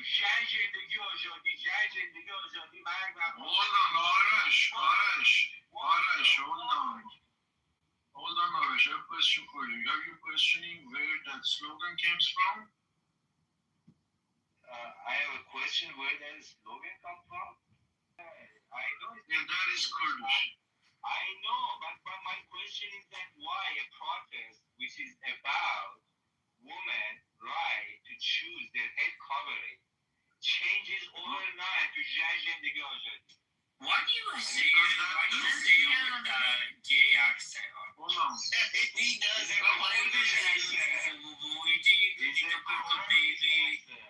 No, it's not crazy. No, I know that, but the way Arash is saying is... My question is that why a protest about women's right to wear like balloon, and this protest and this request, like we are talking with the Iranian government, and then it's happening, right? Why suddenly it becomes a revolution? This is a fundamental question. This is the decision of the government to remove this. Why does against that convert to a revolution? Why? Yeah, because the people... Some people who are like that and they are waiting for an opportunity, for majority of people just have one simple request for a change, community which hate the government, and every time there is an opportunity for... Hold on, what did you say? Minority? Hold on. I'm a proud supporter of IS, not just supporter. Yeah, proud supporter of murderers who killed your people? You're supporting them? No, the defender of the security. They defend the security of my country. How exactly are the they're defending? Wide open sky, no shelter, no alarm, and no everything? How are they supporting? You know, it is coming from fucking Clark. How are you fucking defending? No, we're waiting for them. Let them come. Fucking yeah. Did you wait for Khamenei and all the 30, 40 officials who are dead? How did you support? How did you protect them? This is why I'm proud of them. They are standing there on the ground with their blood and protecting. Your IRGC is sitting on their ass to killing Khamenei and my people? What the fuck are you talking about, bro? I'm proud of IRGC. What? Sitting on their ass? Let's put you somewhere safe. He said that you can put me somewhere safe. Can you put 90 million people in somewhere safe? There's nothing being proud of killing it. We are ashamed of what they did and try to tell them. You are saying you said genocidal Bashar Assad? Best friend of Khamenei? Best friend of Khamenei was a genocide. There was a mistake. It was a strategic mistake. We condemn it. And it was the order of Khamenei to save Bashar Assad by killing ordinary people in Syria. Iran supported Iran. So that time we didn't even have a missile. Like we had this Saddam killing us, and we had to send Iranian meat to defend. That Hafiz Assad was only country and Libya which gave us missile. And don't tell me history. Answer my question. Did you see the meeting? Did you see the meeting of Khamenei and Bashar Assad? They were kissing the faces. Did you see those? So they were best friends. The whole IRGC and Khamenei regime was supporting Bashar Assad, and you're saying Bashar Assad was suicidal? Yeah, because he listened. He came and asked. I'm listening. And Iranians have these cultures like Afghans. So we paid back a favor. They came and asked for help. It was a mistake. So are you saying Khamenei was against Bashar Assad? I don't know if it was against it, but it was. Yeah, you know he was a best friend. No, you know he was a best friend. No, these are the mistakes. Yeah. And he had to, like for example, when Taliban and this guy, what was it, Al Qaeda. So when United States asked Taliban to return Al Qaeda, why Taliban didn't return? Because there is this thing in Middle East, for example, they have this morality. I don't know. I'm not agreeing with it. I'm totally for politics. Like if it doesn't serve your interest, just throw them on the bus. But no, like for example, Afghan were like, we do not betray our guests. Khamenei, like I think that's what I think. Owned it to the Hafiz Assad to go and protect his son. I think. Okay, this is nonsense. Answer me. Okay, this is nonsense. Answer me another question. Okay, you're talking nonsense. Okay, listen. Answer another question. This is nonsense. Did you see the videos of the white pickup trucks with the automatic weapons on the Tehran streets recently? Today, yesterday. Did you see them? Are they protecting people? Are they fighting?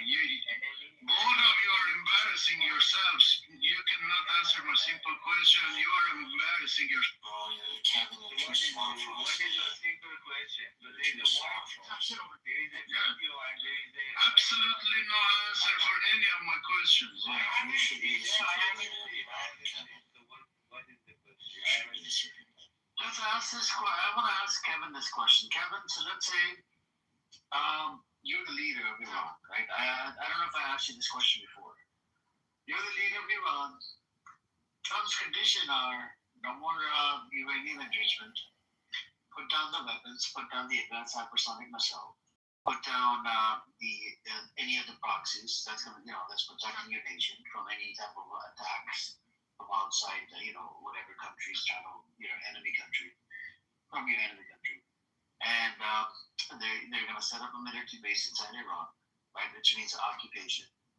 And you have to, if you're going to, they're going to come in and inspect your nuclear facility as well. They're going to install cameras. They're going to watch every single move you do at that facility. Would you do it? And that would they would remove the sanctions of it. And and you would have to normalize with your enemy country, which is Israel and America. Would you do it, Kevin? Okay, so I will answer your question, but first of all, I wouldn't act for 47 years to this point that they are asking these things. But for the sake of the country, yes, I would go for the referendum, and yes, I wouldn't let my country No, go I'm not destruction. going to referendum. I'm giving you, hypothetically, you're the leader now. Okay, you are the leader. Would you put down the weapons that's protecting your nation? Would you stop funding proxies that are protecting your nation, protecting your people? You gotta get rid of the hypersonic missile program. You gotta get rid of the uranium enrichment program. And they're gonna set up a military base inside your country. You would? Yes, I would. Okay. But so in other words, anytime Israel or America feel like attacking, they can come and attack your country and do maybe a coup like what happened to Dr. Mossadegh back in the days. No, I answered your question. Now you're saying hypothetically. You're saying hypothetically. I'm asking you more details about your plan. Yeah, my plan is for the nuclear program. Yes, I would give it up. At this point, I'm saying I wouldn't act like this to get this point. But yes, if we are now here, if you put me right now in the leadership, yes, I would give up. Yeah, I would give it up. You would give up the hypersonic missile program. Okay. So how are you going to defend the nation? I mean, do we realize that we are in the brink of the destruction of the country? In this hypothetical, forget about the other stuff, the war, whatever. Hypothetically, we're talking about hypothetically. Now, your plan, I agree. You would do everything to remove the sanctions. But at the same time, if your country is at attack, how would you defend your nation? Is everything in place now? Whatever they have now, protecting the nation? I'm not talking about now. We're talking about this hypothetical. You agreed that you would put down your weaponry and you would do everything to remove the sanctions and help your people. But my question again, it's a follow-up question and relate to your plan.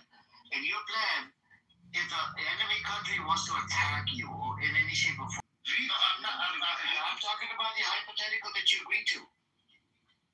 Then I will have a better foreign policy, and I will have my defense system. But right now, despite having despite having missiles, despite having everything they have now, they cannot defend. That's the fact. I'm not talking about what they have right now, what they don't have. I'm not talking about the defense system. If somebody was to shoot a rocket or something, it will shoot it down. That's what you're saying?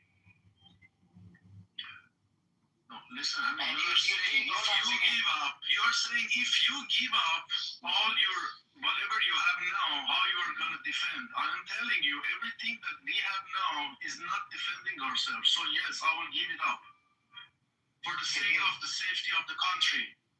Okay. Yes. So it's gonna be Kevin, you need protection for your country. You said for the safety of your country. Do they have protection now? Don't they have hypersonic missile program? Is that protecting the country or is destroying the country? That is destroying the country. Kevin, why is Trump begging? In spite of they turned down the deal, there's another article on Bloomberg that says that in spite of Iran denying the deal, we're still insisting on trying to work out a deal with Iran. The deal why is Trump saying? Yes, they denied it. Okay, they denied it, yeah. Yeah, but then there's another article, he said in spite of them denying it, we're going to continuing to work with Iran, trying to, get the ceasefire going. Yeah, at the same time they're voting. That's begging. No, that's not begging. They're at the same time. No, but Iran did not accept the first deal. That literally means begging. Trump, he said in spite, hold on a second, in spite of them denying the deal, we're going to continue trying to do the ceasefire. But that is their policy. They want to have access to the country. That's not a policy. That's not. He increased from 2 days to 10 days now. Okay. Why did he do that? Did he say that we are not going to bomb for 10 days, or he is going to? He's not. You brought him down, Daniel. You brought him all the way down. You can't put a four in that.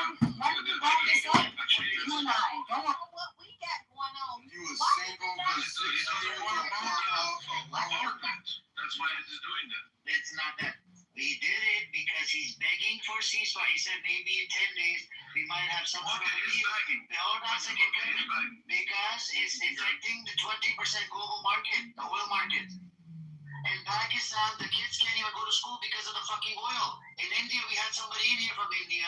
He said that there's a lot of problems with the oil in India. And they increased the taxes for this Modi disgusting animal that's running the show in India. Alright? He was in some of Modi and some of the fucking billionaires from India, they're on fucking Epstein files. And they start charging $2 million tariff for anybody that crosses Strait of Hormuz. There's 1 or 2 ships so far that pay $2 million each. My question to you, this is affecting 20% of the world oil market. Well, this is why Trump is begging, because it affects the fucking petrodollars and all of this shit. Yeah, of course it is. That's begging. Okay, yeah. United States is begging and is losing. Israel is begging and losing. And then what? At the end of the day, country is being destroyed, right? Kevin, they're begging because of what? It means Iran won. You live in Beverly Hills. I mean, you live with the rest of Pahlavi supporters. I don't live with other Pahlavi supporters. We're talking about how Congress makes the laws in this country. It's split into two. Boy, you live on my... You are not listening to my point. You want to just talk. Kevin, respectfully, brother, you gotta give me a good plan. Give me a good plan. Sell me a plan. That way, and I'm gonna give me a good solution. What would you do if you're a leader? My Jeff, What's that? your plan is the Jeff I have on my profile. This is your. You see what Pahlav? Read your profile. You see what Pahlav is doing? What normal countries in the region are doing to protect themselves. That's what I'm gonna do. Okay, all right, let's talk about this. The countries in the region are doing. Saudi Arabia is loaded with hypersonic missile, defense system, everything. They even ordered F-35s. Are you gonna have all of this equipment just like Saudi Arabia? Yes, I'm gonna do that. Do you really think, because of the hostility, what's happening in Iraq, they're really gonna allow you to buy American weaponry? Do you really think so, Kevin? Well, I don't know. If I bought the future, then I will try. Brother, think logically. Iraq is still under occupation. What I'm not gonna do, I'm not gonna threaten and poke Israel and the United States to come to me. That's what I'm saying. Israel is the one that's poking Iran. It's the other way around. It's not the other way. Israel literally did the attack twice. The last 60 days they did the attack. During this one, the 12-day war, that was Israel. The fucking, and Israel is the one that did the first attack that was on the Iranian embassy in Syria. No, the Islamic Republic was providing through the proxies to poke the Israel. That's what. No, they attacked. Do you want the report? They attacked the Iranian embassy. Do you know that you're not supposed to attack Iranian embassy? Do you believe in a different country? So then why is the Islamic Republic pointing to countries like Kuwait, Oman, because Saudi Arabia, and Emirates and everything? Okay, that's exactly what the proxy means. That's what exactly proxy means. So be seven fronts to poke to Israel. That's the reason the country is in the jeopardized mode. This is a fundamental question. Is Iran so if Hezbollah wants to buy Iranian weapons, can Iran sell them?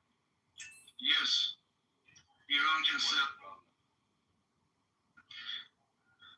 Are you saying that Iran was not supporting Hezbollah and Hamas and Houthis and all these groups? It doesn't sell them weapons, only sell to Israel. They come to Iran and Iran sell them weapons. What's the problem in that? The problem is when you are selling the weapon and you send the technology and you command them and you provoke them to go and attack Israel. That's the problem. Selling the weapon is not... Iran is not doing any of those things that you said. Officially, Iran is admitting that. What are you talking about? Iran is officially admitting that he's weaponizing those groups against Israel. What meeting? Which Iranian government official made that claim? All of them. Yeah, you're making shit out of your ass now, all of them. people in Sudan. So is it okay for anybody to go after Israel?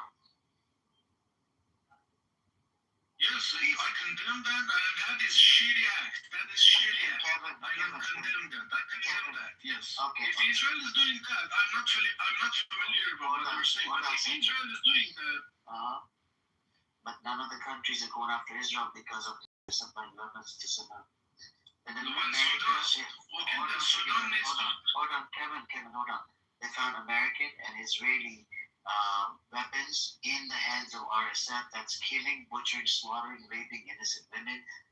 And they even, doing a whole bunch of atrocities to men. They're hanging women, a whole bunch of crazy shit. They've killed over 200,000 people, displaced more than 10 million people.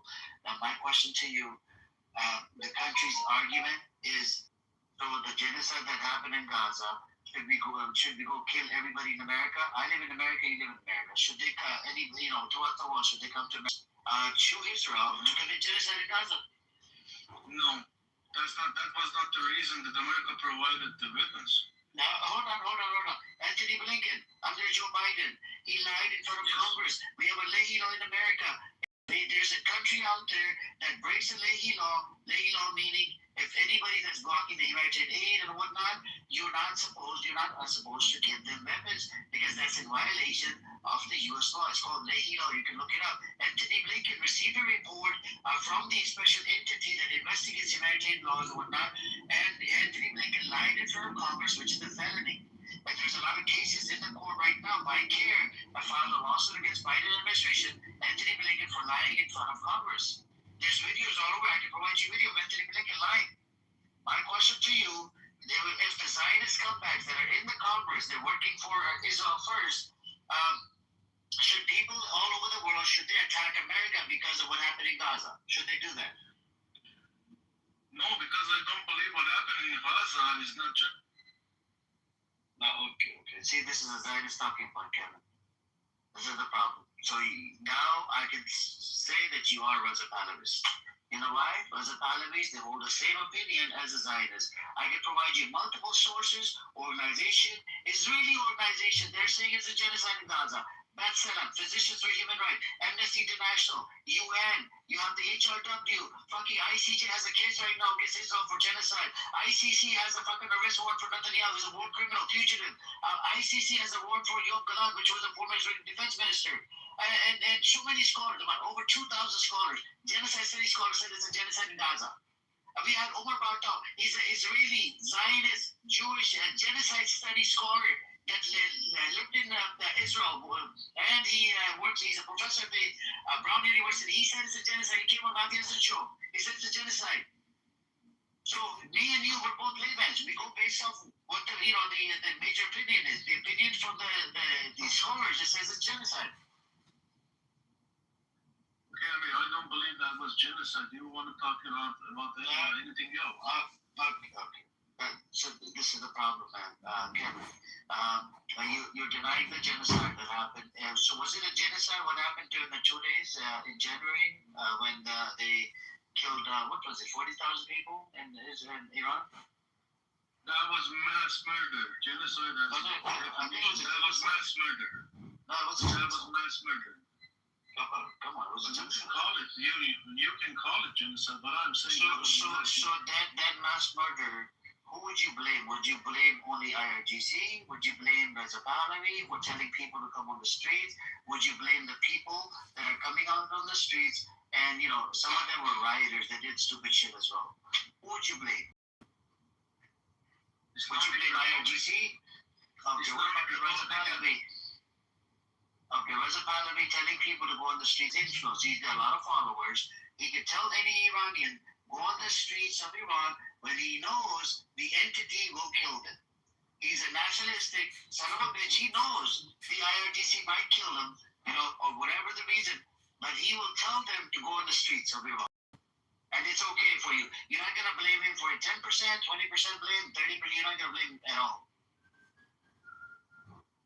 Okay, what he says. Okay, you're asking a question, you're not okay, go on, answer. Go on, answer. Go on, answer.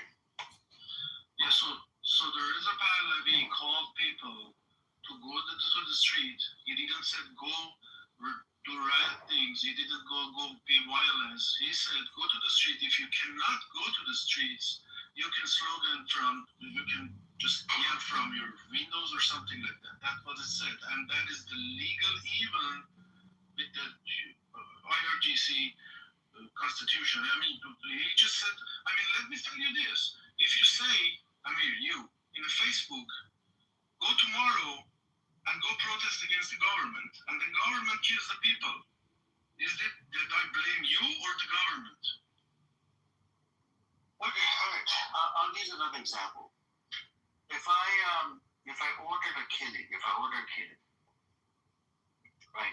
Now, in court of law, would they blame me or would they blame the killer that actually did the killing? The killer. All blames are Islamic. So, no, hold on. So why would they blame you? What? I'm the one that ordered the killing. Yeah, if you ordered the killing, then all blames it on you.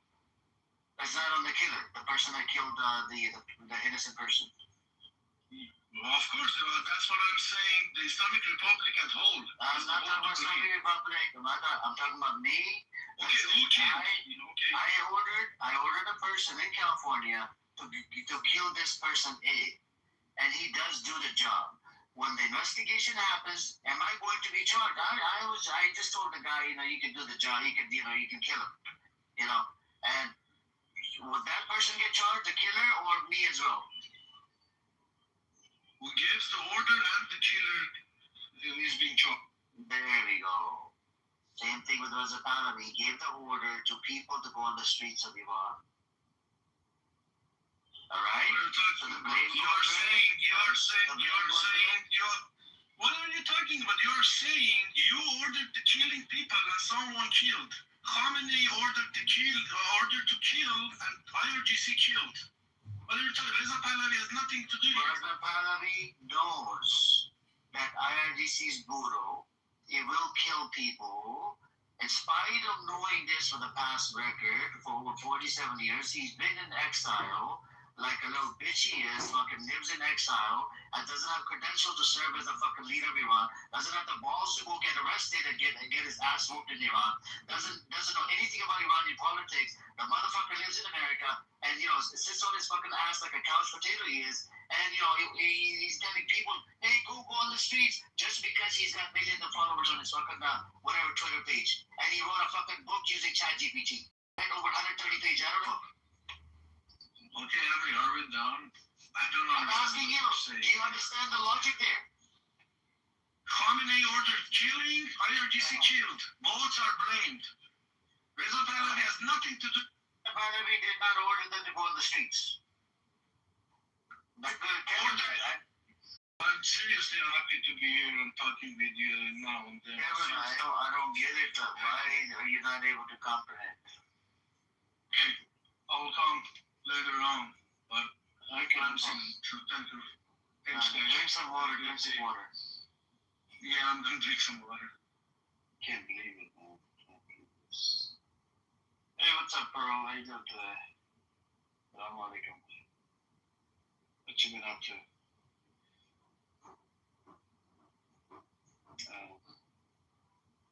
Making the same shit, different toilet.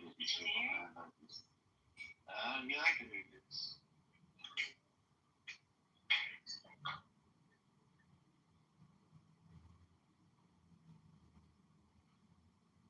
That guy, what's his name? The renegade said something. Which guy?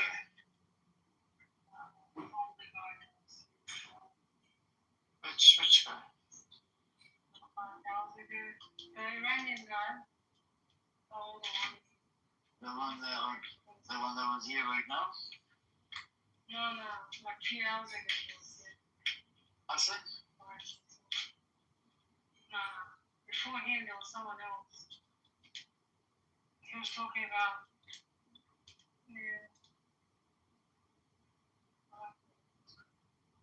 I don't remember. Hey, what's up, Reza? Hello.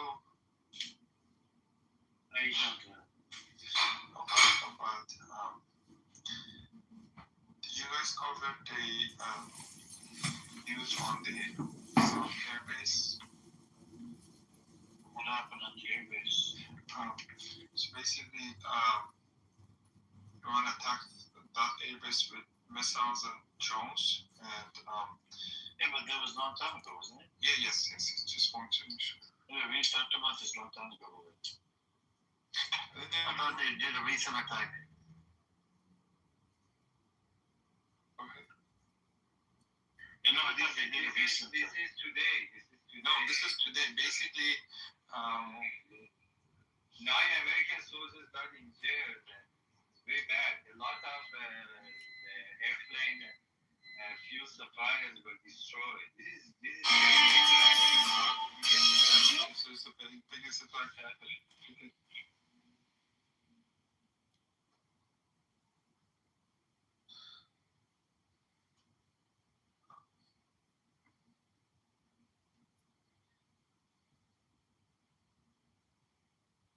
Wow, Israel has carried out multiple major strikes in South Iran, including attacks where it designates civilian nuclear sites and district targets, prompting Iran to warn nuclear place.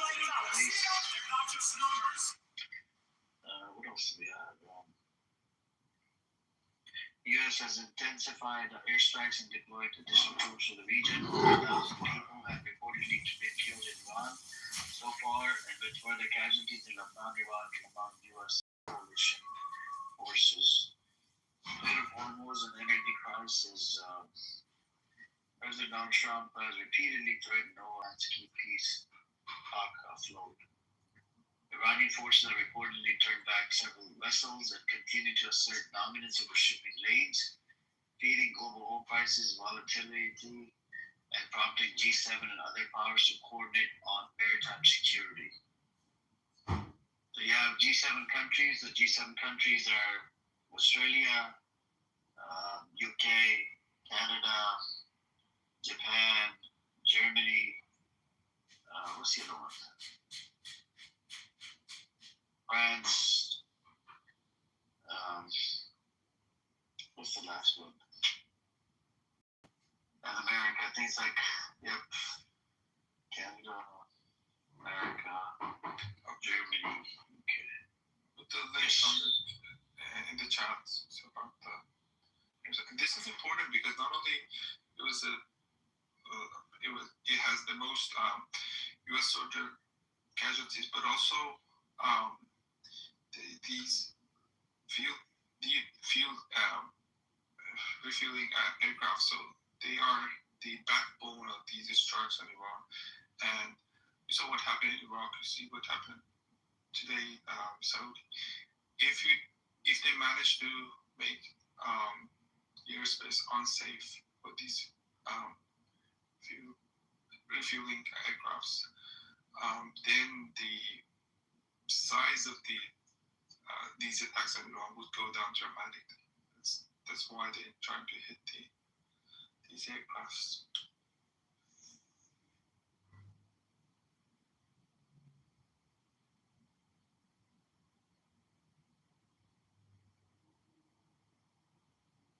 Tomorrow there's a No King rally.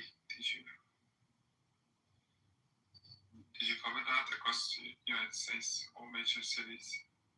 What is it? The rally? The protest? Yeah, I guess Trump's for. So no king. Let me find the actual announcement. All major cities across the United States. Well, so we got within the last 2 days, you have the. Another thing is pro-Iranian hackers have leaked hundreds of emails and images from what appears to be the personal account of FBI Director Kash Patel, calling it retaliation for U.S. cyber actions and website seizures. The U.S. State Department has announced a reward of up to $10 million for information on the Iranian-linked hacking groups targeting American critical infrastructure. Guys, I put the link in the chat. So The website is nokings.org, so you can put your zip code and you can find the nearest location. I'm guessing that it's going to be a big one tomorrow, with people feeling the war at the gas pumps. So just put your zip code on nokings.org, find the nearest location if you're available tomorrow to do this. Yeah, thank you. So, inside Israel, what's happening right now over the last 2 days, Iran has launched missile and drone attacks mainly into Israel and at the U.S. bases in the Gulf rather than being inside other countries' territory. Key locations hit by Iranian-fired munitions include Tel Aviv area, including some villages,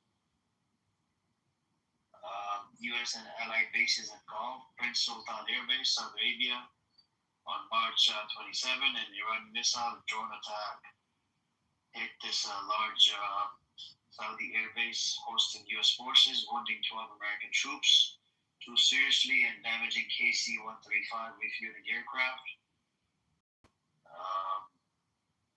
Other Gulf states' broader pattern carried over into 3 days. Iranian strikes in the last 48 hours led into a wider campaign also targeting U.S. and allied infrastructure in Kuwait, Bahrain, Qatar, and the UAE, including air bases and naval facilities, though the latest sharp focus has been on Saudi air base and Israeli cities.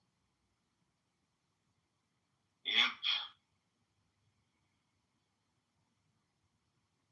That is what's going on so far. Let's see what comes out tomorrow. Yeah, usually in the first phase of the wars, people rally around the flag in the U.S. and the wars are popular at the first stage in the beginning. But this time around, it's surprising to me. I read somewhere about 72% of Democrats and 51% of Republicans are against the war, even at this very early stage where there's no casualty. Just imagine what's going to happen.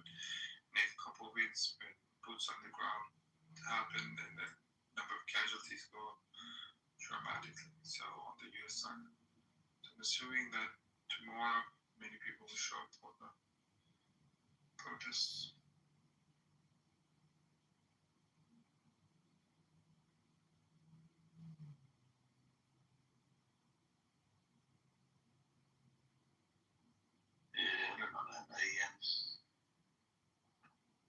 By the way, Amr, do you know what's happening in Bahrain now? What is happening in what? Wait. Bahrain. Do you know what happened in that? Yeah, I saw that guy was tortured. Yeah. So this guy, his fault was only that when these attacks were happening at the bases, so he basically made a video of these drone attacks and I think he uploaded somewhere. So he was abducted, tortured, and killed. And now there's a big uprising in Bahrain. And there are lots of protests going on. Yeah. It's actually very probable that we get a regime change first in Bahrain, not in Iran. Wasn't Bahrain a part of Iran before 1970s? It was part of Iran, majority Shia. So how did they get separate then? Well, basically, there was an exchange with the former Shah. They gave up on Bahrain in return for some of the islands that were disputed after the sea. But the country's majority Shia is just another Western hypocrisy.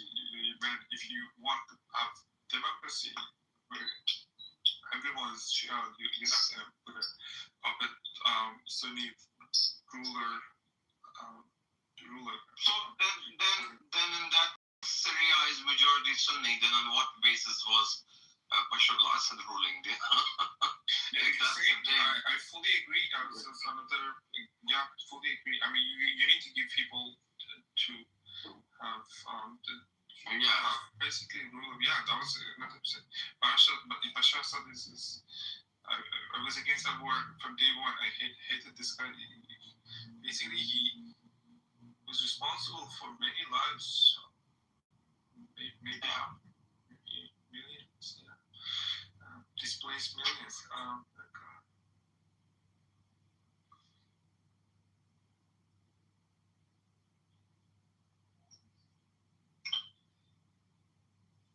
Yep.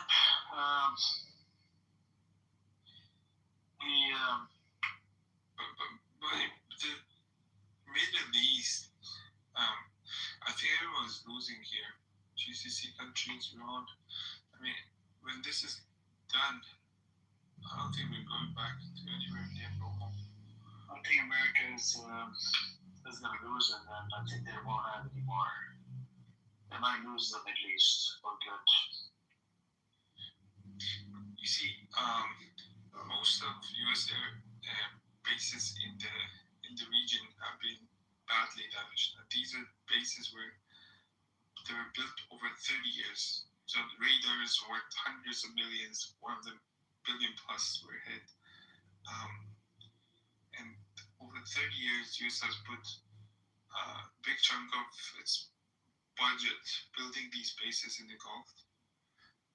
US budget is billion plus, right? So for 30 years, you're putting a chunk of that into to build these bases, and now they're badly damaged. And some of them may not even be back to normal even after this war. So the biggest winner, I'm guessing, is China and Russia, where you're just standing by and watching US spend billions each day and get their bases destroyed in the regions. China might fill the gap after the war, who knows? What you're saying is right. Like, the majority of the people should be able to, like, if the ethnicity of the majority of people say they're Shia, the government should be Shia. If the majority is Sunni, the government should be Sunni. Like, Assad shouldn't have been there. And they should have had a Sunni president or whatever they want to have. Or, you know, in Bahrain, it should be a Shia. This is what causes, I think, a lot of the oppression and stuff when you have, like, a tyrant there. Like in Afghanistan, majority of Afghans are Pashtuns. So the government should be Pashtuns, you know? It makes the most sense. And Saddam, like, for example, he was there, but, you know, he was oppressing the Shias. Like, this is what happens with Assad was oppressing majority of the people. It has to go with the majority, what they want, what they're happy with. By the way, I just found out earlier, but this is something very found out earlier. It should be according to the faith, like in Pakistan, the majority of the people are supposed to be Sufi Sunnis. So they pretend to be Shia. The Prime Minister of Pakistan, he's supposed to be a Deobandi Salafi, but when it comes to official version, he pretends to be a Sufi Sunni because he has to be. I don't know why they have to pretend to be Sufis because the majorities are Sufis.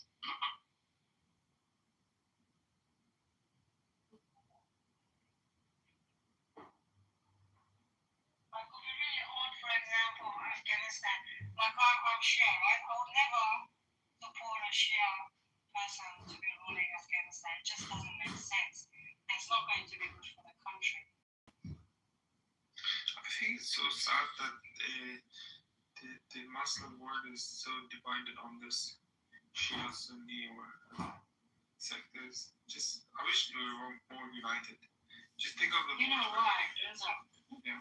Like, you know why it turns out to be. For example, Assad was there, right? He's an Alawite, a minority. Majority of the country is Sunnis, right? Yes. Therefore, in order for him to, the people are not happy with that because the majority want the government to represent them, right? And if the majority is from a different sect or different belief or completely like Sunnis and But that wasn't just a problem in Syria, bro. It was even genocide.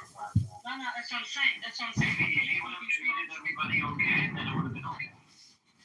No, but that's what I'm trying to say. He's already a psycho, and then because the people oppose him, then he becomes a bigger psycho in order to take control. everyone, and welcome to Democracy on Ice. I'm John Kitover. I'm also here with you tonight. Together, we'll guide you through a celebration of every voice. Should be happy.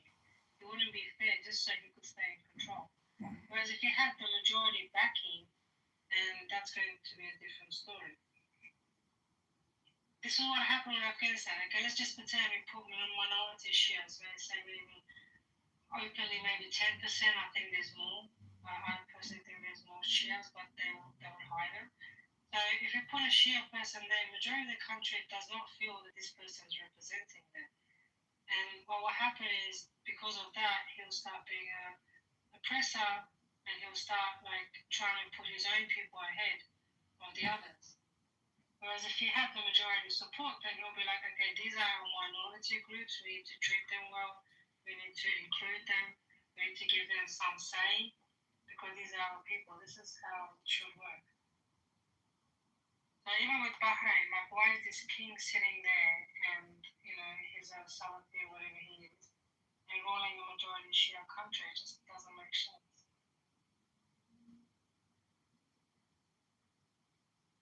Whatever, like type shit. That iron face, that's not good. What you mean that's not good?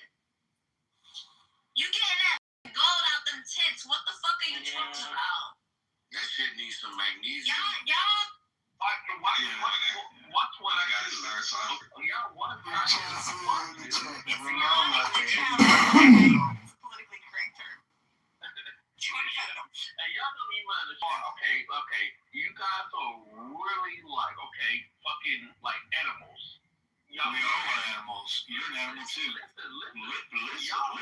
Listen. Okay, you're a racist.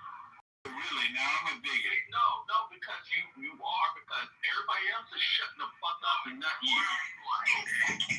Everything does not make somebody racist. That's right. Yeah, it does, because he's gonna fight me. No, I'm an impatient asshole. That's what I am. You're saying, wait, you're saying black people never interrupt? Long hair. You know what? You can't say it like that. I'm a long-haired white dude. Watch out. Y'all don't listen to black people because I listen to all people, dude. We really right. No, I'm older than all y'all. How old are you? I'm 65, dude. I'm 58, dude. I'm 58. How much are you? You still stupid as fuck. Because okay, thank you. That's really nice of you. No, dude, because you're not listening to what I'm trying to say. Because you're taking a while. If you shut the fuck up and listen, you probably be like, you know what? He's right. Instead of motherfucking thinking because you're white, you have that white power, that white mentality, like, oh. How many times do you say white? Like, what does that have to do with anything? Exactly. There you go. What does that have to do with anything? There you go. There you go. Where did I go? There you go. No matter where you go, there you are. White people can't not talk or anything. I just saw that they changed the title of this. There you go. Oh, so I'm boss. Alright. So, bro. I'm missing an E. I'm pretty much telling the truth. Alright, there you go. Oh, God. Should I even fix that? That was fun. No, it's fine. You look like a serpent, dude. The hero. Your name is Elliot. You should kill yourself. Go die. And then the white serpent. Your name. Okay, let me. Don't lose it. What the hell's wrong with this guy? And this motherfucker, you. Tim, we hear you eating stuff. Also, Tim, remember to swallow the fufu, don't you? Hey, Tim, can you hear us? Oh, my bad. I was eating popcorn. I was just looking at the bottom of the bag. All right, my bad. I'll stop. So, watching the movie. Can you mute Tim? Oh, yeah, my bad. Sorry, come on. I read an article that said within the next 100 million years, the sun is going to progress in its lifespan to where it will Well, it'll start to get hotter and expand, but basically within the next 100 years, it's going to boil all the water off of the earth. So we don't have 2 billion years to figure out. Yeah. You said how many years? Within the next 100 million. Oh yeah, we'll be fine.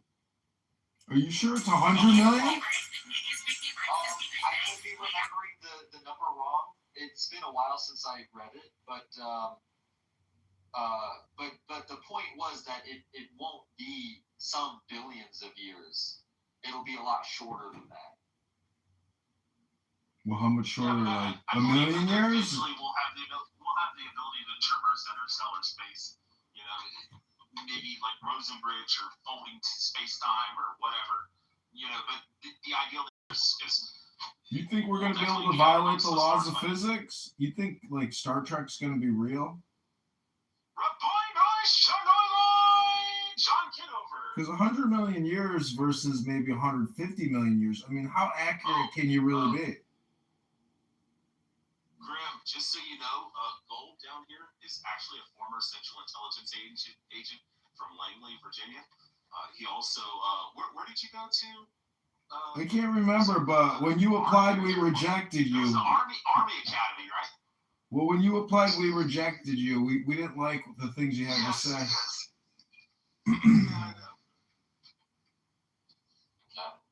Citadel, right? Yeah. Investments? Well, I'm wondering, I'd like to talk about the title of the room, Asian Power. What does Asian Power mean to you? I couldn't hear. He wasn't. I said, what does Asian Power mean to you? What is Asian Power? Asian Power mean to you? Gosh, I hate to use this response because I usually call people out on it, but in this case, maybe I'm going against my own advice. But first of all, I would say the term is self-evident. Asian power is Asian power. Yeah, but what part of Asia? Like all of Asia, including Pakistan? Oh, okay. I appreciate this. And Israel. From America. India means Israel's part of the Asian continent. I mean, didn't I put an American flag next to it? Yeah, I did. Yeah, that's what I understood. American Asians. Yep. That's it. So American Asian Power. Right. So it's American now. What makes it Asian? The people. The people? Right. Well, what's an Asian? Hey, Mayor, how's it going? Is that Lord Stumperdink? How does it feel to go from a congressional seat to a mayoral candidate? I mean, is it? It's seamless. Doxing. Are more women flirting with you, or what goes on? I'm on Hinge. Get back to Dr. Jordan talking about him having a huge giant monster penis. Let's get back to Dr. Jordan's favorite topic, narcissism, and narcissism in the Asian community.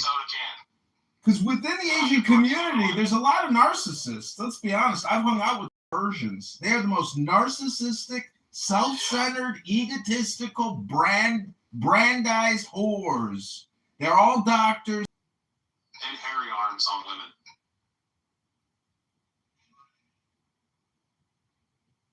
Sorry, the Jews are spurging out. Are you Jewish? Shut the fuck up, John. What do you mean? You go around here all the time saying you're Israeli or something. John, are you so bad that it's only your dad? Don't you have to make an Uber pickup? I thought sometimes I do Uber Eats. I am the R word. But am I wrong? Does Rich not go around and say he's a Jew all the time?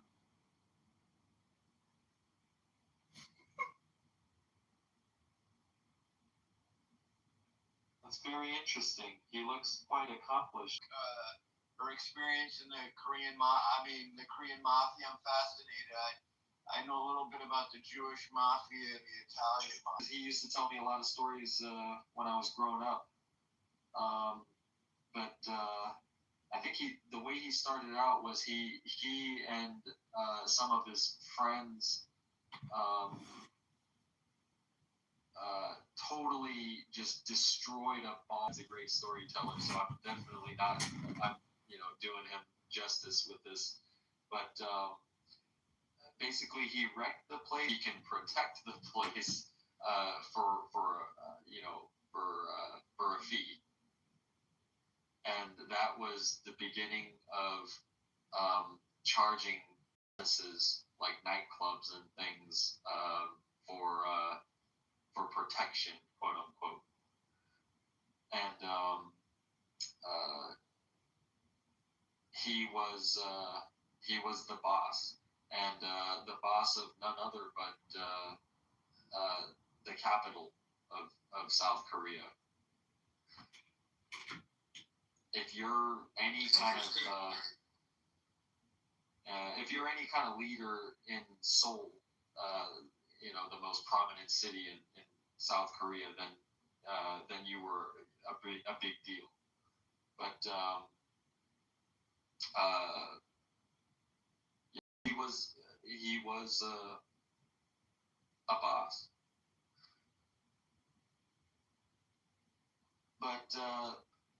But I think he started at 14. Yeah, I mean, it's not something like you.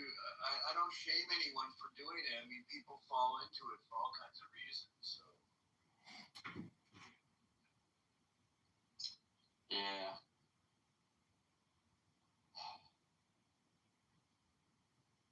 Imagine having a high IQ but having a low EQ. Your morality and your ethics would be BS. Yeah, but supposedly the higher your IQ, the higher your EQ. Because if you're high in IQ, how stupid would you be to be low in EQ? They just go together. You'll be surprised. Not necessarily, no.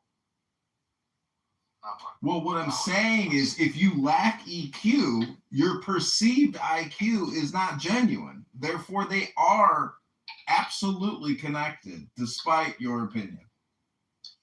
I would say EQ is more powerful than IQ, in my opinion. But the flaw about that I see about high IQ people is that now, of course, I'm overgeneralizing. Lack of empathy. I think Stumper's end is causing some static. Like lack of empathy. No. I mean, like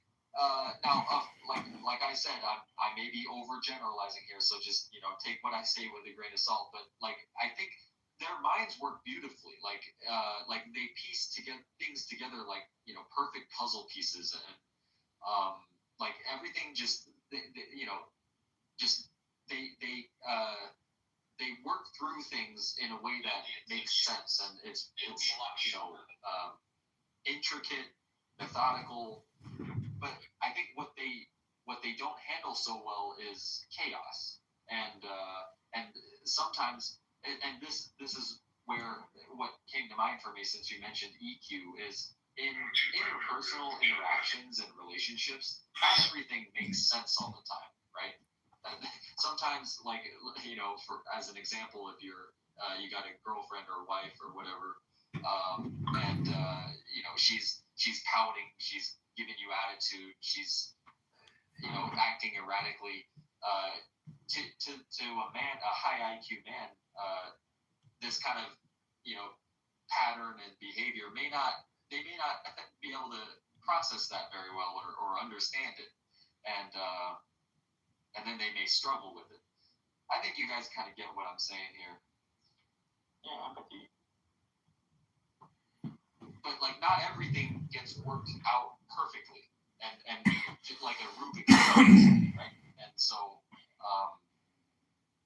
part of life is not always problem solving to the correct answer. Sometimes it takes patience and tolerance and all those other qualities. Yeah, but the truth is, there's no answer. The truth is, most people don't know how to meditate. They don't know how to live in silence. They don't know how to communicate through silence.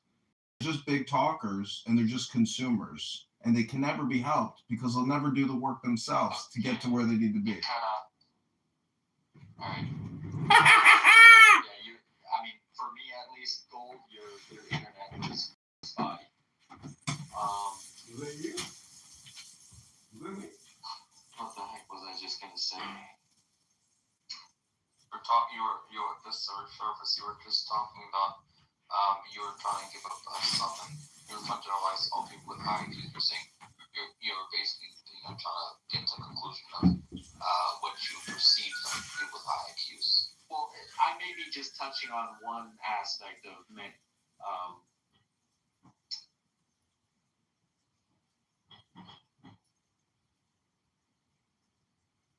So, while you talk, it'll come back to you. Don't worry.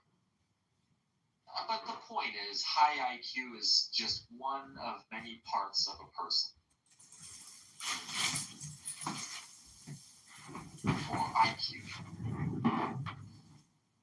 I know, but intelligence is actually the root essence of God. Most people have a very poor understanding of God. God deals with intelligence. Can you hear me? Hello? Yeah, we can hear you. No, you're just saying that as a, was trying to be like kind of like a adverb, I guess. It wasn't literal.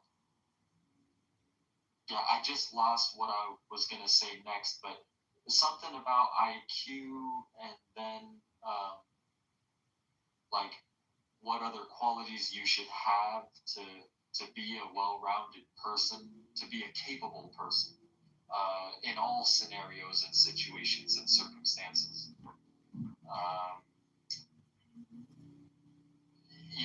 Like there's I think this would be more of an EQ thing, but like when I want to say that almost all of us know at least one person in our life who was a great storyteller to their story, and because a big part of it is the way they tell their story, and because a big part of it is the way they tell the story, right? And some people have a gift for this. Some person of that quality that sucks you right in, right? Do you think you can do like a sound sample and do an intelligence analysis off of somebody's best 60-second speech and then assign an indicator or a number based on what they say in 60 seconds, whether or not they have a high IQ? That's a good question. 60 seconds goes by pretty quick, but at the same time, 60 seconds can be a long time just to talk. If you're doing a sound, I think you'll get a good sense of their verbal intelligence, like their ability to communicate. But I wouldn't say you'll get a good sense of their overall intelligence. So, like, if you're an autistic software developer who knows extremely advanced coding, but you're a horrible, public speaker, you could be misconfused as being a retard. Yeah, quite extensively, and I would say that he's a good. Elon Musk has Asperger's, though, so.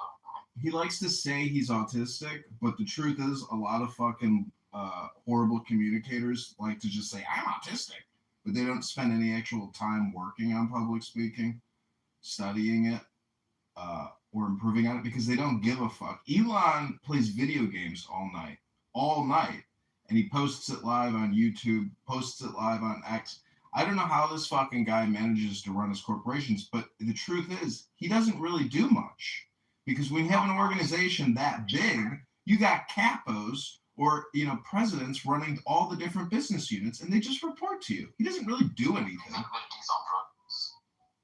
Yeah, he uses drugs. Interesting. I mean, I don't think he uses drugs like a wide variety, but he uses ketamine, and I've heard him become hyper-verbal. Video games all night long, because from what little I've heard him talk, he would always say he's working round the clock. Yeah. Okay. Sure. I mean, I'm not saying you're wrong. I'm just He's a content creator. He puts out false information all the time. Hold on. What's the topic? It veered off. That's pretty. Yeah, exactly. Fuck that, dude. Hit me with it. Whatever he's on. I'll tell you. The best way is to read the room, and then okay, sure. Yeah. I can't read the room. Okay, Brock, I opened this room, and I'm glad you asked that very question, and I'm doing kind of a survey too, so I kind of know where people stand on things. So, Brock, do you care? Are you American, first of all? I am. Okay, are you a proud American? Of course I am. Okay. Do you care about the well-being and the future of America? Yes, Diogenes, I do. What? Okay.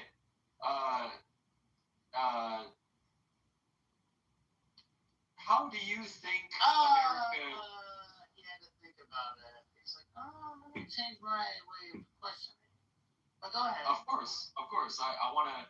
Okay. I was trying to... Okay, so how do you think America should be in order to... I already said this in the last one. I don't have to do it again. You are the most reiterating, most repetitive person on the fucking app. We get it, brother. So, I mean, I was gonna ask you. I know. Do not agree with you. I will never agree with you, and you will not ask me any further questions. And you are not your honor.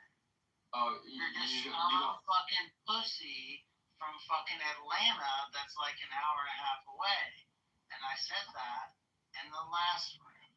I think you're mistaking me for someone else. Do you understand me? If you want to make a difference or run for office, why don't you be like the next guy? Why don't you make a difference? Okay, but I'm not from Atlanta. Are you? Wait, are you sure? How about Are you sure? That's what I'm saying. How about that? Why don't you go out there and do something about it? No, that's what I'm saying. You want to talk to people on an app and make a difference, then go out there and do something. If you want to be effective on social media, then do it that way with your weird ass crew. Or then, I mean, like, however the fuck you do it, just do it, bro. Of course. Do it.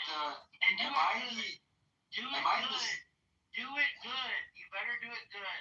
All right, you stop repeating yourself. Are you sure? Did I say anything crazy? You said do it good like a few times. Did I say anything that incriminated myself? No, I did not.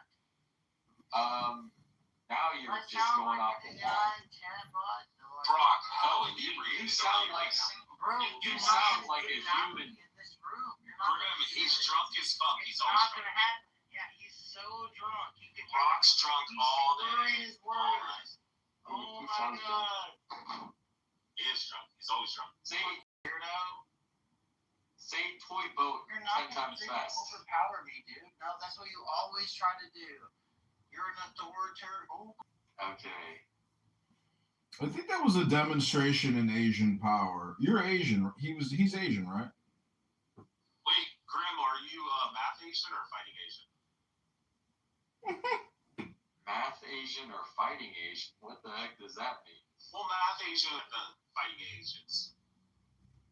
What's a fighting Asians would be like Indochina, Philippines, Malaysia, all those places. Why would they be fighting Asians? They're like jungle fighting Asians. Oh, so you're not as smart as you guys. Wait, you've never heard the differentiation between math Asian and fighting Asians? Serious? No. Wait, are you Asian or are you Asian? I am Asian. You look like, yeah, but like what Asian? Because you look like you have a little like Mongol mix. I think I do because I remember when I was like 6, 7 years old, I had a bluish hue on my ass cheeks. Oh, you have the Mongolian blue blonde, yeah. Is that why you had to have surgery on your ass recently with the giant zit? A lot of the Asians had the Mongolian. Oh my God, you still remember that? Was the zit on your ass just an ingrown hair, or was it a cyst? What was it? It was a cyst. So, Graham, you didn't answer the question. Which Asian? I'm Korean. Oh, okay. Yeah, you definitely look mixed, though. Dr. Humperdinck. I got a question for Dr. Humperdinck. Dr. Humperdinck, when you were a zoologist, did you ever have to deal with any animals at the zoo that had massive ingrown hairs or cysts on their asses that required lancing on the ass? I don't talk about former professions on this app anymore. I don't talk about other things. Can you tell us what it's like to be incarcerated? It's rough.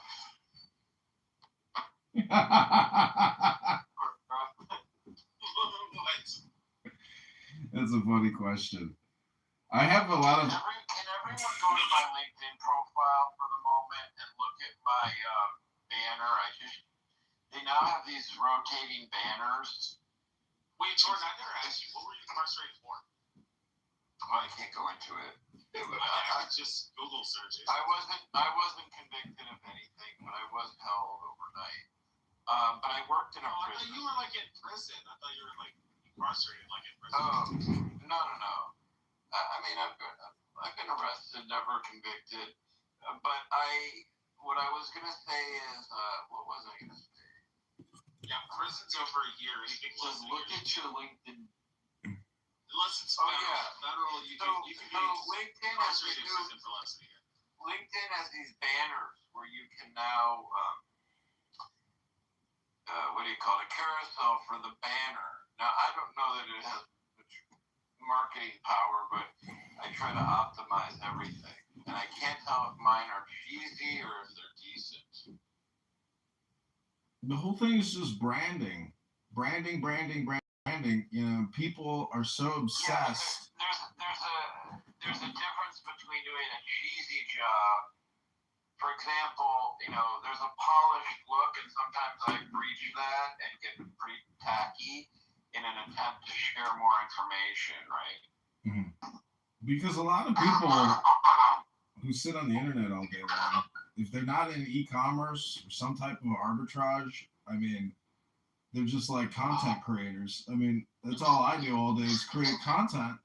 And the truth is, that's all these politicians do is they create content. Bro, I gotta know, do you use a water pick, a tongue scraper, and dental floss?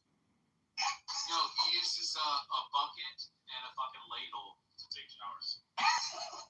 No, I'm talking about brushing his teeth. That's dental floss. But you don't use a tongue scraper? No. Wow. You might want to look into that. You can go on Amazon, buy one for about $2. But didn't they say that you shouldn't be messing with your tongue too much? Oh, no. When you get a tongue scraper and you see the colony that lives on your tongue before you go to sleep, you'll thank me in the morning. But you're not supposed to brush your tongue, right? That's bad for your tongue, right? Well, do you like tofu? Because when you scrape your tongue, you get a brick of tofu. You could save it for your breakfast in the morning, Grim.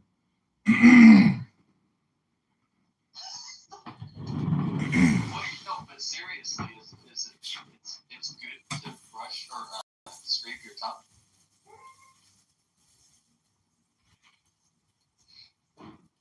John, have you got any of the accounts have any of the accounts been clipped from Nick playing like Disney music in the background on his bot? Does everyone here freaking scrape their tongue or what?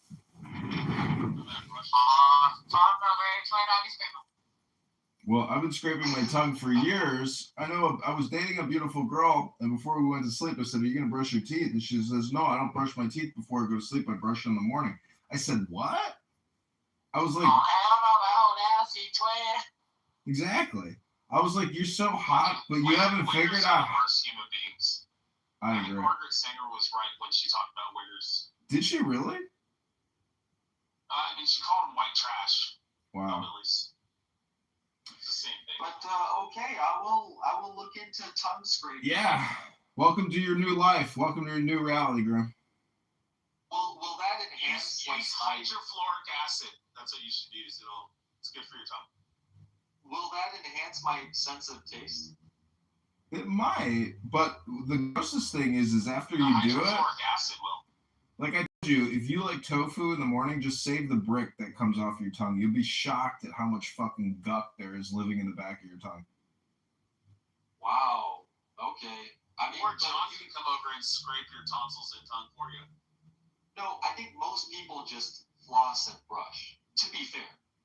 No, I agree. But once you get the tongue scraper and it's only a $2 item, you will be shocked at the fucking gunk, the chunks. Kill you, is it?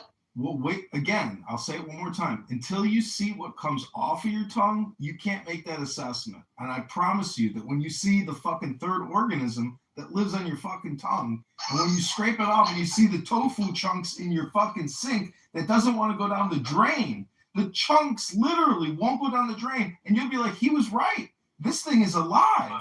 Tofu that lives on your tongue. I think you would search tongue scraping and hit images. Nah, it didn't really. That might come up some horrific things. No, it didn't. What else can I search to get that? Tongue scraping results? I've already told you, John Kitover will come over and scrape your tongue and your tonsils if you want. You know what I can do for you, though, is if you want, I can brush my teeth now, do a tongue scraping, and show you what's living on my tongue right now. How does that sound, Grim? Sure. But I can't get quite the right search. Tongue scraper. I know this is an innate... effects. I'm trying different searches just to see what kind of gunk you're talking about, but there's no pictures. Yeah, you could just type in tongue scraping, gunk, or, gunk. jism. Okay, let me try gunk. Yeah, Grim, what's going on is the Jews have already they've already removed everything off the Google search. It's true. Most people don't know this, but Jewish dentistry is actually a multi-billion-dollar-a-year industry. Not only do the Jews control Hollywood, we control the dental industry. And gold, and diamonds, and legacy media. And that's in the world. Wait, maybe if I look on Reddit. Tongue scraping. Isn't this fascinating? You know, Grim, I hope you don't have a girlfriend, I assume, right? I do. No, of course not. You do have a girlfriend? Oh, what? Wow, you're that surprised. Well, he's Asian. I thought you had to wait to arranged marriage. The only reason I'm asking is because now you know about tongue scraping. So once you start scraping that third agent off your tongue, you can tell your girlfriend the good news. It's better than the gospel. You'll see. I see, it's just like spit. Listen, dude. Like white. I'm gonna go scrape my tongue, and you will see the chunks and the curd that comes off of the tongue. Your tongue sounds disgusting. I would be willing to bet that my oral hygiene is a lot better than yours, Sasta. No. Oh, I would bet so, Rich. I would bet indubitably. When was the last time you went to the dentist, Rich? Like a month ago. And what did... I know you gotta go do your pickup, but just put your hazards on for a second. Take a quick photo with the flash on. No, I pick up. It's an SUV. Thank you very much. It's a mom thing. The surface is white. After it's more red. Yeah, because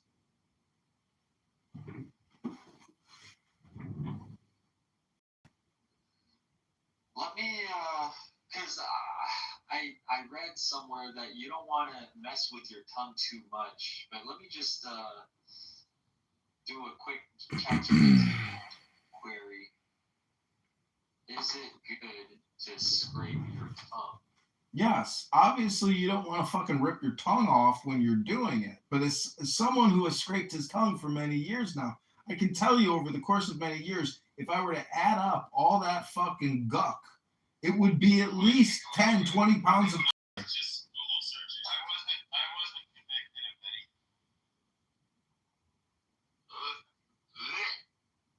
any. Exactly. I mean, I like the topic because I like to think that people are thinking about the cheese curds. To Amanda, hi. Now I'm going to ask, would it kill me To spend $2 to stop being so cheap to get a tongue scraper? It's $2, Grim. It's the best investment you'll ever make. Okay, it says, when I said, will it kill... Oh, I forgot to put me, damn it. But would it kill not to do it? No, it won't harm you at all if you don't do it.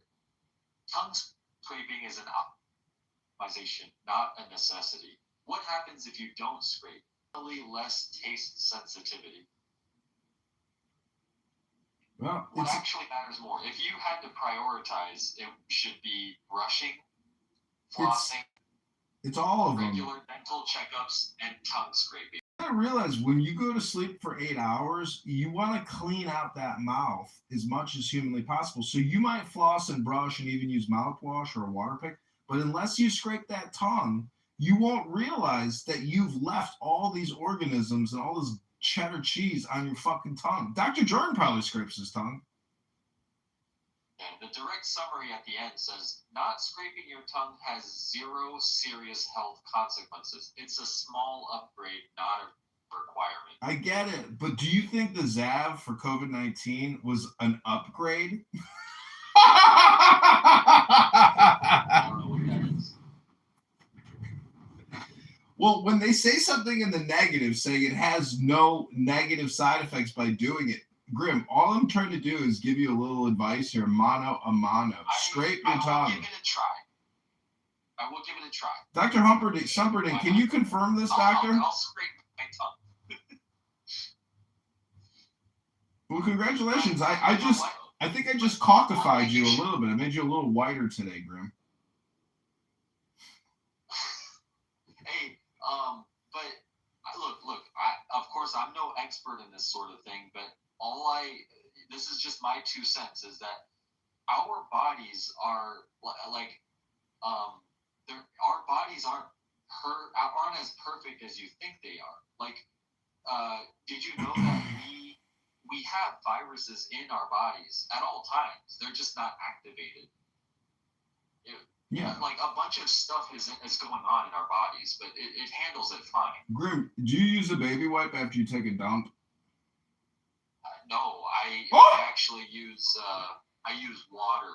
Oh, you use a bidet type thing? Well, what I'm trying to say is, like, I use a baby wipe after every time I take a dump, and it amazes me how much shit is on there, even after using toilet paper, and I still get shit on my hand quite regularly.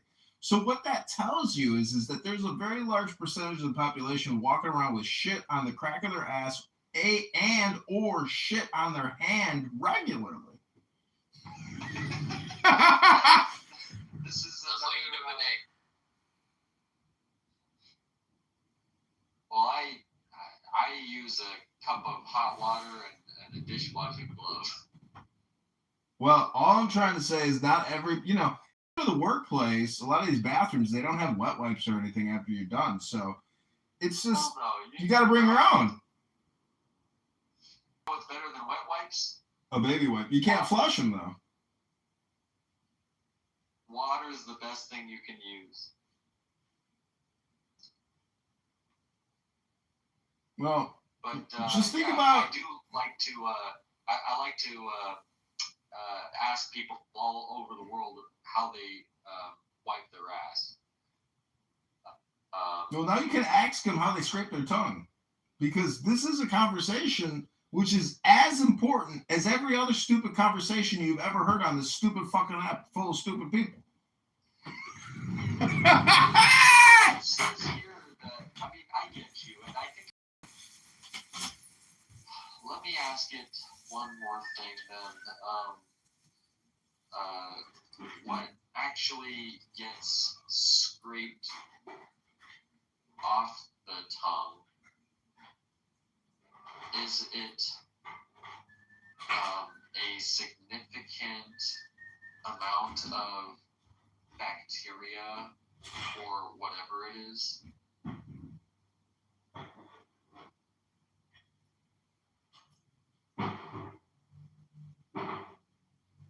What's actually being removed? It's mainly bacterial biofilm, dead epithelial cells, food debris, mucus and saliva proteins, and sulfur-producing compounds. Your tongue, especially the back, is basically a textured surface where this mix sticks and accumulates.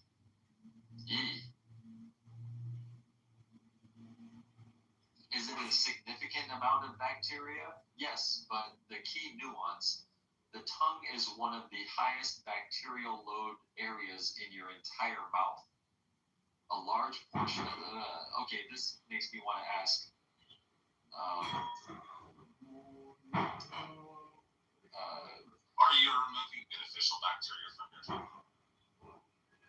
Well, that's a good question, but what I wanted to ask is, like,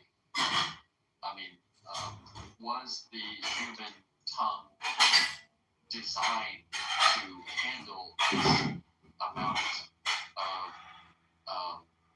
the answer is no.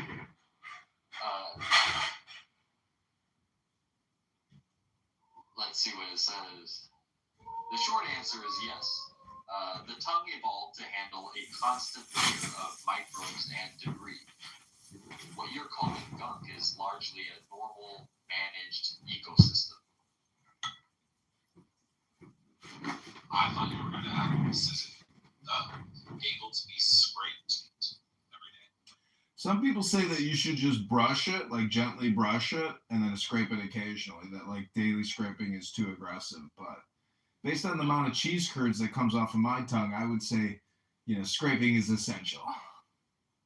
I'm asking it, is there such thing as too much scraping? Yes, there is absolutely such a thing as too much tongue scraping, and it's not subtle when you cross the line. What over-scraping does to your tongue?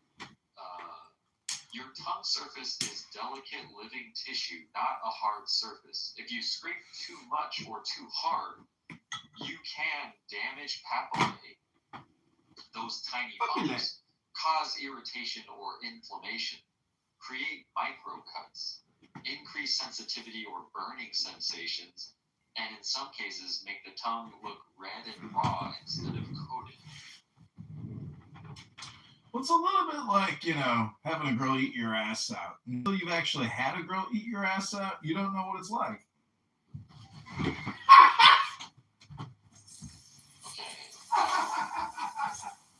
Frequency. How much is actually ideal? Once per day is enough. Pressure is light. No force needed. How many passes? Around 2 to 5 gentle strokes. And the timing, usually in the morning. That's it. More does not equal better here. The key principle is you're trying to remove excess biofilm, not strip the tongue clean. There's a natural, healthy layer of bacteria your mouth needs. Over.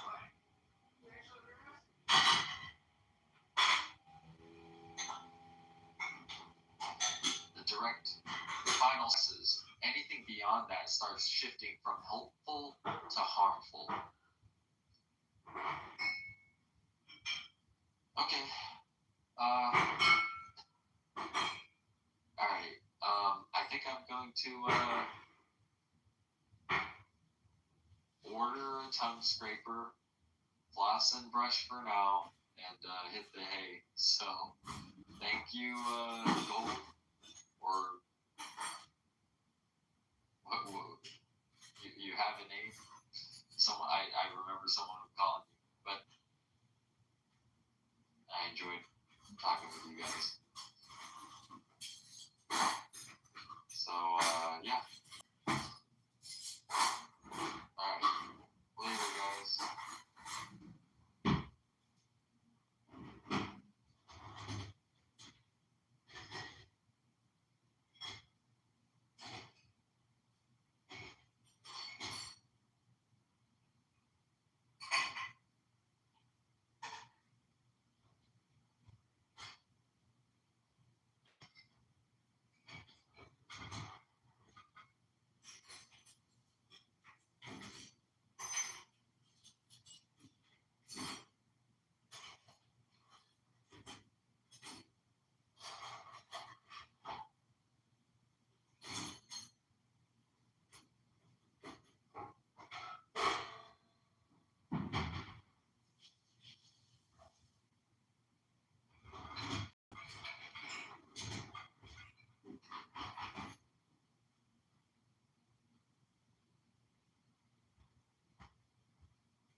Like etc.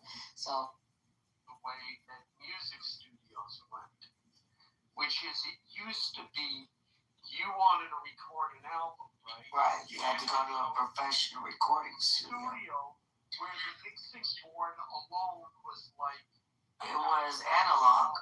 Yeah. $20,000. Now you can do it in your house. Now you do it in your house. Well, I remember seeing there's a guy, he bought 4 Max Studios.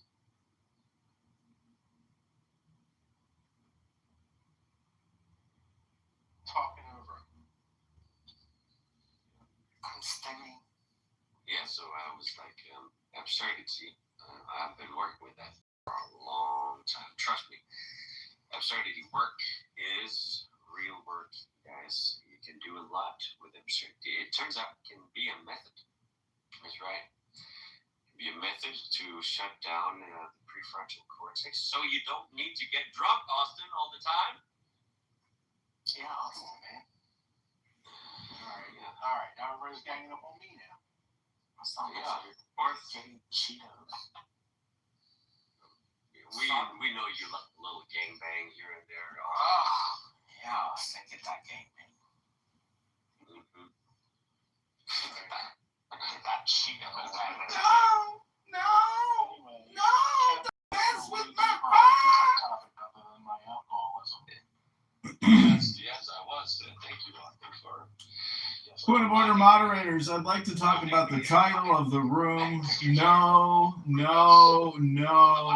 Don't mess with my heart. No.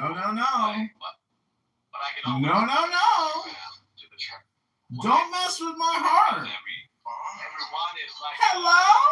It's like a Pandora's box. Hello? You take one word. Oh, yeah. And it's like a Pandora's box go. You know what I mean? It's like a Pandora's box. Every single word you can just wing off it. Can you just jam on it? You know? Can you just go around, ping-ponging around like Hello? Are you a rapper? You want to rap? You want to rap that? Funny with the money. You got me mistaken, honey. I don't want to rape you. I just want the papers. The visa could be shit come out like the papers. Who's that? Honcho. Stick like Narancho. Cool like Camacho. Hello? Hello?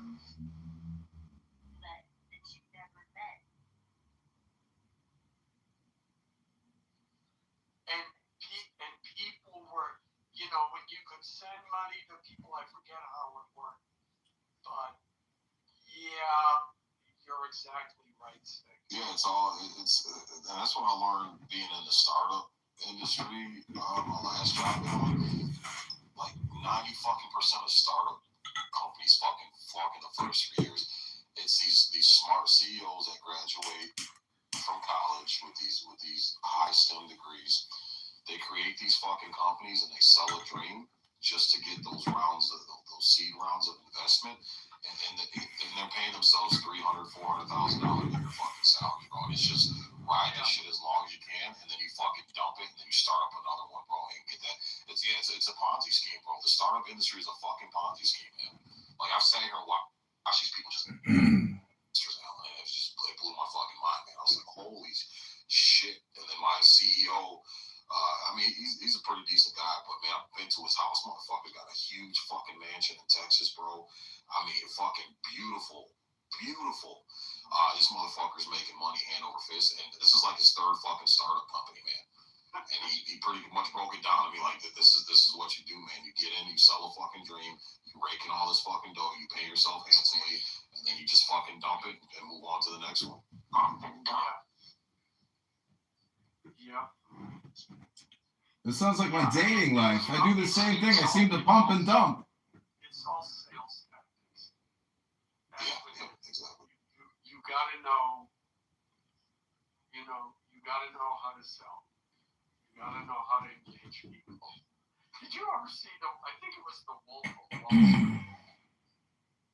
Oh yeah, it's a great movie, yeah. Yeah. The other one was The Big Short. I used to live next to Jordan Belfort in Manhattan Beach.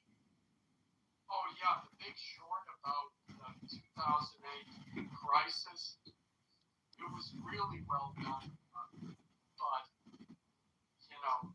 it's just he was the same thing that the professor did, that the economy is going to collapse. He just tweeted that. Yeah, that to your earlier point, Keith. I mean, these guys are playing chess. Declare war in this country. So now, let me go make billions off that shit. Yeah. I mean, and they do that as a matter of, today's Monday. What am I going to do today? Understanding, you become aware of the relationship each thing has to the other, and eventually you see the unity. Even if you think everything is for Israel, there's still a unity that you're not seeing, and that unity is a concept, but it's a global community. So if it's out of balance, this is what happens. And because there was no balance, we're trying to get back into equilibrium. That's my opinion. You could call it felonious, but you could also call it rebalancing. Yeah, I believe there's always balance. There's always yin and yang, bro. Yeah, so I believe in that. And Edmund, I'm not saying everything's for Israel. That's not the point on it. I'm not saying everything's for Israel. But what I'm saying is Israel is a huge player in this. You know what I'm saying? So, but there are other factors outside of Israel, that come from the United States that has gotten us involved in a lot of this shit. So it's not everything for Israel. It just happened to be, a big beneficial for everybody because, I didn't really think about it prior to this conflict. I had, I knew that Iran was a problem and they're constantly, is this real? At 2:30 in the morning, we're being told we're actually going into a full-scale war without a congressional vote. I was like, holy 1945 terms. I think he views this as assassinations. And he's assassinated people in the past, and he's comfortable doing it. So I think that's the extent of it, though. I don't think people need to fear anything or even start prepping, because I think the status quo is fucking 100,000 Chinese troops or something in San Francisco. That's when we're all everybody will come together. But until then, no one's coming. Well, no, I'm not. This isn't about a physical invasion. I don't think anybody's I don't think we're going to be physically invaded. It's about the collapse of the economy and this debt catching up to us. That's what I'm saying. So, as far as the prepping, get a bunch of water, get a bunch of food, because it's going to be the same thing that happened with COVID. All the meat was wiped out, all the toilet paper was wiped out, all the paper towel was wiped out. It's start getting this shit stockpiled in your home, because once people start realizing, holy shit, the American dollar, the inflation's going to fucking go up. You see the stock market's dumping right now, bro. It's been dumping heavy for a minute. You see how quickly precious metals shot up, and then They went back down. Now they're starting to stabilize a little bit more. Like that's where we got all the signs of COVID, bro. So there's going to be some financial hardship. I think that's the crux of the conversation. Yeah, but the market's already overinflated. The Federal Reserve does quantitative easing, which means they buy equities on the back end, and you don't even know about it. So the whole market's inflated, but the whole thing's denominated in dollars, and it's a good place to be. Right, but the dollar only has power if it's backed by oil. It's backed by our perimeter primarily, meaning that our nuclear arsenal is our button, and we're the mafia. We control our kingdom. It's not been penetrated. It's not had any real major difficulties, and it has a succession plan. Unlike the Iranians, who find themselves now in a fucking boiling hot water, where they're cooking. We haven't even begun to cook. And I'm just saying that the moat is huge. Warren Buffett isn't concerned about nothing. He's all in cash.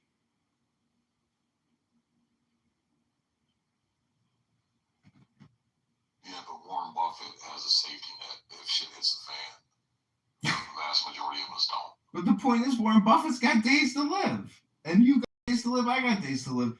We don't know how long we're gonna live, but things are pretty predictable. And the status quo at 99% is pretty standard. I'm just saying, using hyperbolic rhetoric to basically create stimulus for people is great. Meaning that, like, we don't actually have a debt problem because it's already been spent. That money, that, like, we have this perceived problem, but the truth is it's a political problem, because as a politician, if your city or town is bankrupt, you can file for bankruptcy and discharge the entire city's debt, and that debt could include pensions. So I'm just saying that it's a political crisis coming up, because smart politicians will use debt as a maneuver to essentially terrorize the population, and in the process, relieve them of a bacterial infection or an outbreak of zits. That's all it is. It's like medicine. It's all fugazi. It's fake diagnosis. It's fake solution, fake outcome. But it's still a diagnosis, and it's still a procedure or a process. It's bullshit, but it's a process. And people must obey the process and come into compliance, or they're not patriotic citizens. Yeah, but here's the thing, though. When you say, hey, the money's sitting in somebody's account, that's not what debt is. Debt is imaginary. It's imaginary money. It's printed money. It's typed up money on a computer screen. And then when you talk about defaulting on debt, well, the person who lent the debt out is the one that's going to have to suffer. So there's still going to be a chain reaction. That doesn't, debt filing paper doesn't just disappear and make everything okay. The person on the other side is going to have to figure out a plan, to figure out, hey, what the fuck am I going to do? Because I had all this money promised coming in, now it's fucking gone and wiped out. And they extended their resources to be able to lend that money out. So yeah, it's well, the reason why the top 1% is at the highest wealth they've ever had is because of this $40 trillion debt. And so debt is not just imaginary, because when the Federal Reserve prints up $100 billion and goes to BlackRock and says, here's $100 billion, BlackRock goes into their portfolio in Aladdin and buys $100 billion worth of bonds, which are just, figments of the imagination. The point is that money ultimately ends up in somebody's name with an attached adjusted gross income. And what rich people want to do is they want to take our dollars and get them the fuck out of America. They want to get them in offshore banking, because once our dollars are out of our system, we can never get it back. It's now living in the exterior banking industrial complex. Europe has what we got going on, which is a central bank. China's got it. Japan's got it. You can go to usdebtclock.org and look at every country's debt. We have gotten away with fucking murder. And this is the thing about debt, why I say it's relative, is because it only exists in regards to our relationship to one another in the global community. So it is a global it is to think that America is like this. That you want to be an isolationist. You're still not recognizing that the banking industrial complex is the real government and they are global. So to complain about it is basically saying you're not in it. But if you were in it and you were making $200,000 a year managing, $100 million for somebody. Yeah, but that's the thing. 99% of us aren't in it, but our money funds it. That's what we're talking about earlier. That's the problem. Is that the people who are funding this aren't getting a return on their investment. It's against our will. They're benefiting off of our. It's a lock. They locked it in. The Federal Reserve has to pay out $1 trillion, or big pharma is like, the new, but it's not. Banking has been around for hundreds of years. It's a well-developed practice. They know how to manipulate, and this is all tied to war and vaccines and funding abortions and everything else. That's why I say it's a political crisis, and the political solution is the only solution. And that's basically politicians have to negotiate that. Like, talk to McZed on here. He does that for a living. And the truth is, that's what politicians will have to do, because homeowners are on the hook. The property taxpayers is the bedrock of tax revenue, and they're on the hook. And they will vote in their interest if given that opportunity. That's why I'm running for the mayor of Chicago. Go to ChicagoMayorVote.com. 10 days ago, you got kicked off of you got kicked off and disqualified from the Republican primary ballot. Yeah, running for something and winning for something are two totally different things. You can run all day, but eventually you're gonna get exhausted and run out of fumes, bro. If you're not filling your gas tank back up. Well, not when you live in your mum's house. Again, it's I have no problems with the banks doing what they do, but you don't get to socialize the cost and privatize the benefits, and that's the problem. That's what Obama did. Responsible for their bad decisions that they made and their bad investments, and they had to suffer the consequences. So once they flipped it over and put that burden on the American taxpayer, that's where the problem is, brother. There's two different ways to do it, though. Jeffrey Epstein was in jail talking to a prison guard, worried about his pension because his investment bank was going under, Bear Stearns. So those banks should have failed, and Barack Hussein Obama bailed them out. But the truth is, the big beautiful bill is the same fucking thing, because it gives $500 billion a year in tax credits to Apple, Google, Microsoft, etc. And they can't increase their annual and quarterly revenue without these fucking tax credits. So the whole it is a Ponzi scheme, but there's multiple ways that they're juicing it. Yeah, we understand that, but the main way that they're juicing it is off the backs of taxpaying Americans. Like I said, that collapse burden got shifted onto the American people, and there was a point where we had politicians in America that made bad decisions, and the banks had to bail out America at one point. This was in the early 20th century, and then they found a way to fucking flip it to where now the liability rests on the citizens and not on the people making the decisions, bro. Like, this is the problem. That's the law. That's the structure of the hierarchy. But I'm telling you, the hierarchy can be flipped. Brooks is. His body was incinerated. His parents were counselors. So there's just a lot of fucking, in my opinion, performative political theater, which is really psychological in order to get people to vote. And it's very smart and it's very sophisticated. Yeah, no, I agree with you on that. Yeah. What's going on, Starman? Welcome to the stage. What's going on, Sasta? John, why did you get fired from the IRS?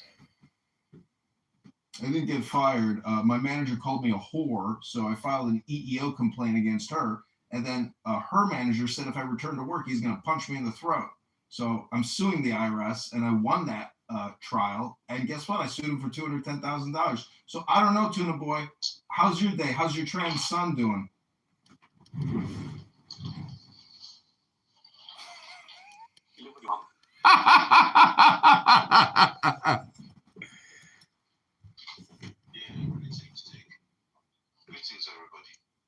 Hey, what's going on, man? Good morning.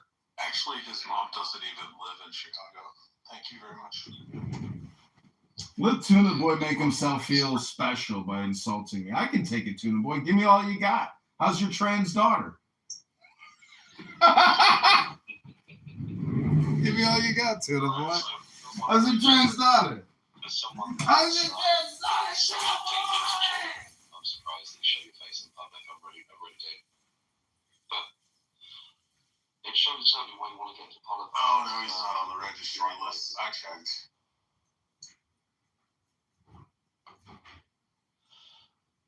Brought your boyfriend with you then? Something like that.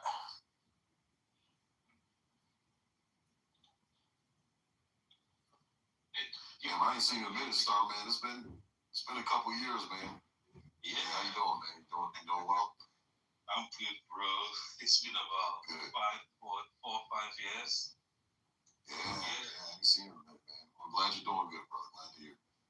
Yeah, how's things with you? Things things are going great, man.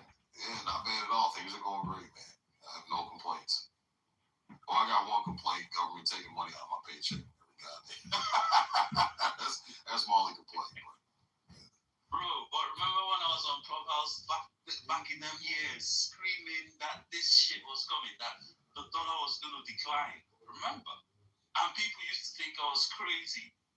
Remember when I used to tell those white guys that they should be kissing my ass now, sucking up, because when all their shit collapses, I'm gonna be standing over them. You remember? They used to think I was crazy. They thought, Starman is loony. Now it's all playing out.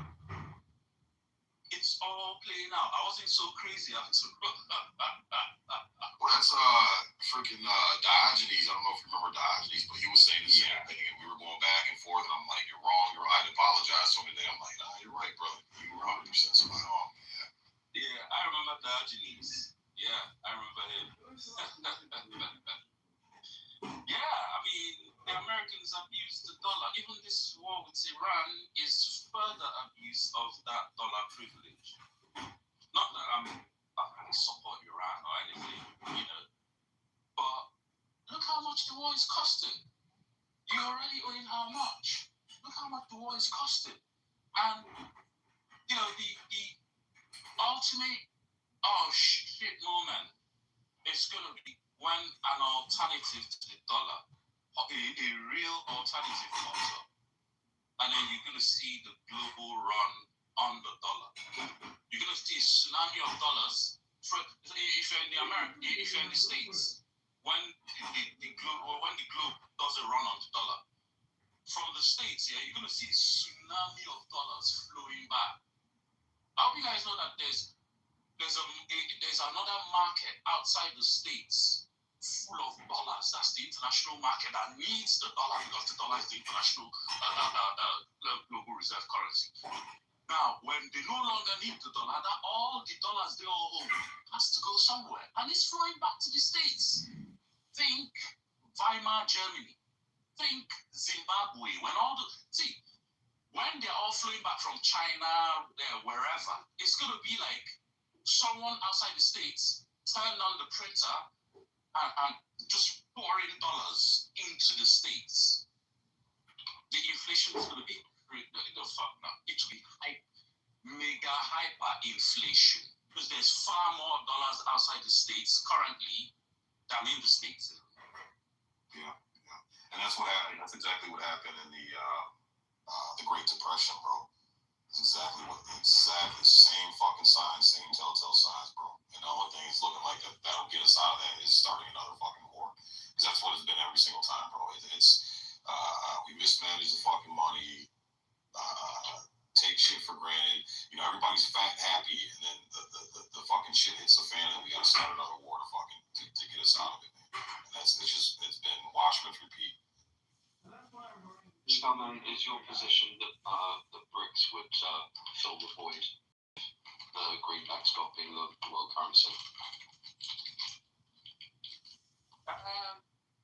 Okay, so China is preparing for the decline of the dollar. A lot of people think China wants to replace the dollar, or is actively working to replace the dollar, which, when the time comes, I'll be an idiot to do trade based on the petrodollar, to do trade based on a currency, the dollar, that's literally nothing other than, oh, our military will protect, whatever.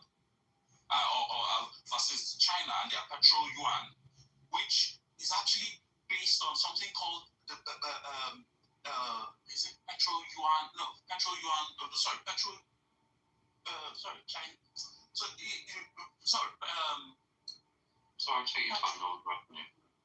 Yeah, I'm trying to remember. There's a particular term they call it, but it's something. It's this system where you trade with them in yuan. They give you yuan. Yuan, which a lot of people keep. There's all sorts of claims about the yuan. But then, whether you like the yuan or not, you can then turn around and exchange all those yuan with the Chinese for gold. I think it's something gold. I'll go dig it up again. Something gold. So basically, I have an option. Deal with the Americans, where whatever we do, their dollar's actually backed by nothing except the promise of their military backing or whatever currency. Exactly, it's the fiat currency. Or the Chinese, who their currency is actually backed by, I think it's petrol gold or something like that. It's backed by gold. Like even if I accept their yuan, if I'm not happy with it, I can turn around and exchange it for gold with them, because China has been hoarding a lot of gold. Why would I do the deal with the dollar that's backed by nothing? I'll be an idiot. It's just a matter of time. The time is going to come when when people look at the dollar and just think, and that's it. The Chinese know this is coming. And that's why they themselves, again, they are not actually actively trying to tank the dollar. They're doing it slowly.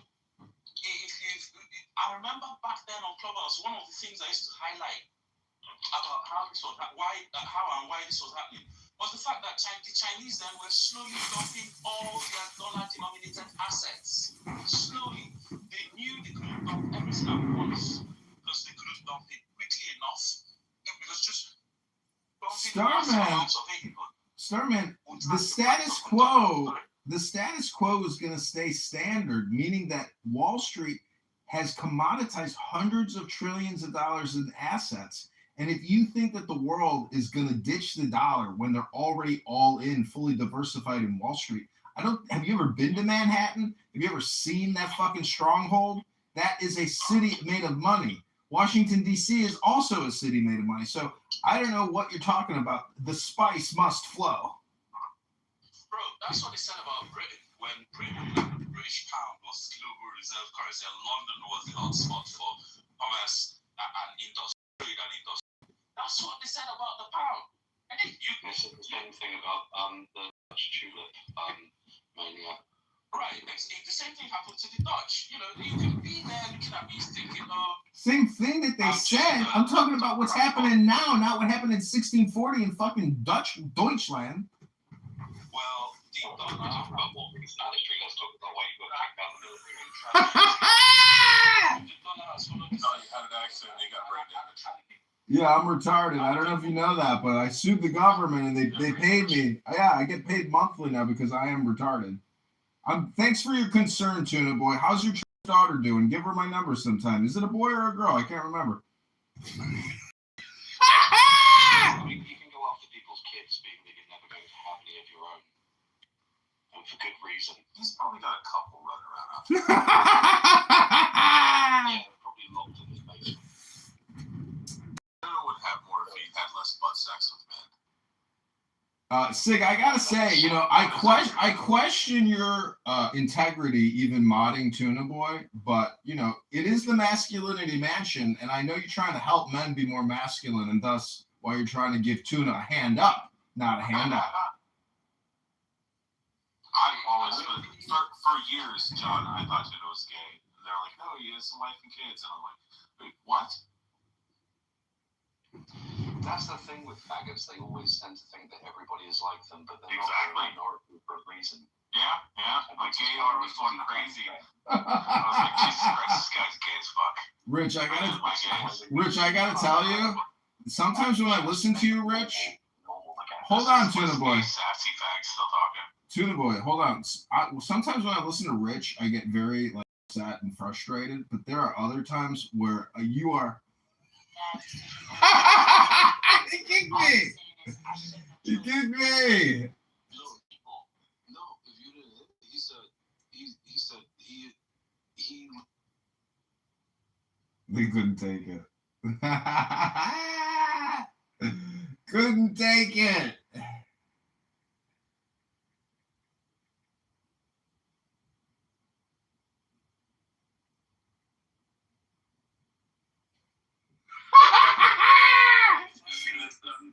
Begging his supporters to. Seeing as that's sufficient to move him to the audience and remove his podcast. Absolutely not. You got all that. Kick me. He's gonna kick everybody else. Tuna, don't do that, man. Don't do that, bro. You know, my only reason for kicking people is if they're detracting from the conversation. You guys were going back and forth. Yeah, John was literally saying on Sunday. Don't do that. Don't do that. Completely separate conversation. If someone wants to come after me, that's fine. It's okay, John. I'll be right back.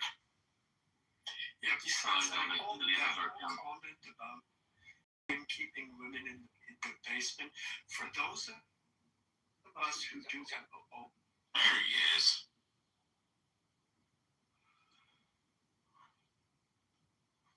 Yeah, come back up. Come back up, John.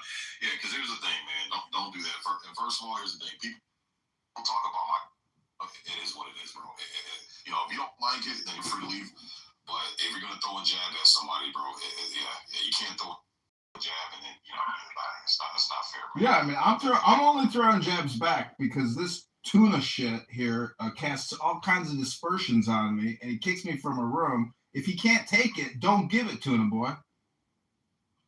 Well, if you can't admit that you were thrown out of the military because you made a pass at your commanding officer, you're just a diss.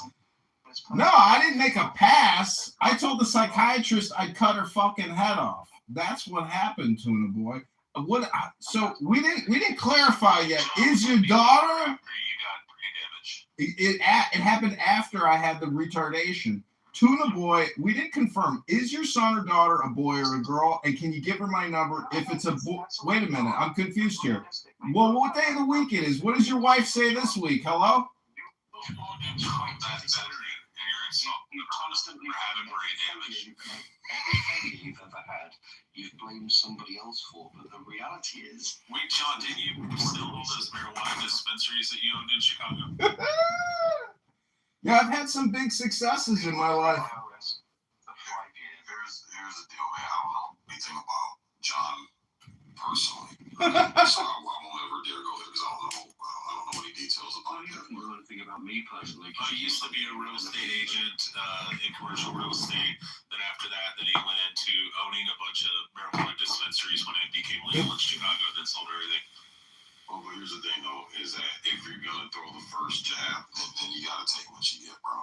It just is what it is. You can't throw the first. Don't go after kids. Yeah, you started, but you started it, so you threw a personal jab at him, and it wasn't a personal conversation. You started it. You gotta take it. Live with his mom. Office claims that this is why his mom lives in New Mexico. Thank you very much. That's why. That's right. I am running for mayor of Chicago. You can go to ChicagoMayorVote.com, ChicagoMayorElection.com, ChicagoMayoral.com right now to check out the campaign to elect John Kitover, mayor of Chicago. And we actually have campaign donors in the room right now. Joe B., thank you for that 20. Send another 20. You won't be disappointed. So, Tuna Boy, you can attack me all you want, but I will speak up and defend myself. So, on guard. Okay, well, make the best man win, and I'm sure to. Is that a boy or a girl, though, when you say, oh, never mind. Does anything ever come out of John, is that an old photo where you had hair, or did you AI? No, the AI gave me hair. That's how generous it is. I can't believe it. I didn't even ask. No, I didn't even ask. It just gave me the hair. I was like, I got hair plugs through AI. Thank you. Yeah, did you hear how he's aligning with the rules of the room safety? He said axe.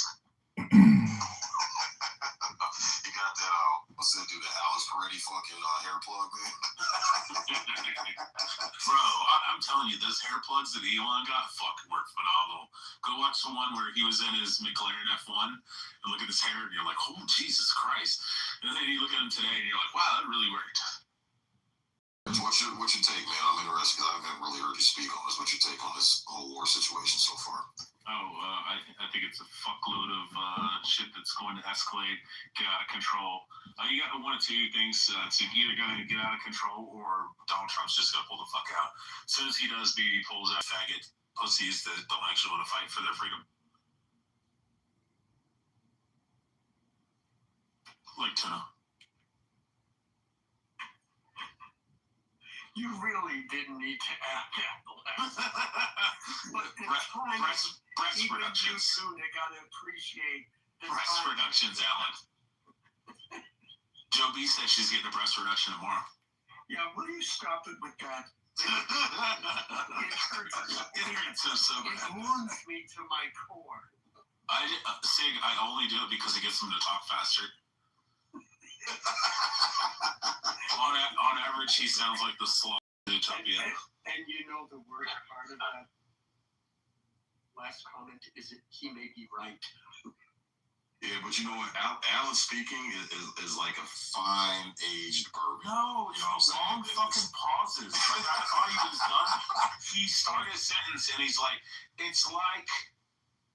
And I'm like, oh, is he done? Okay, I guess I'll start talking. You gotta let it age, bro. You gotta let the wine age, and I'm telling you, the taste is fucking worth it. That little swish in your mouth is fucking worth it, man.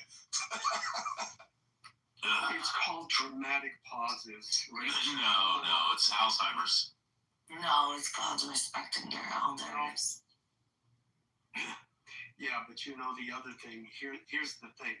I've done actual public speaking, and when you have a public audience and a captive audience, the pauses are actually useful.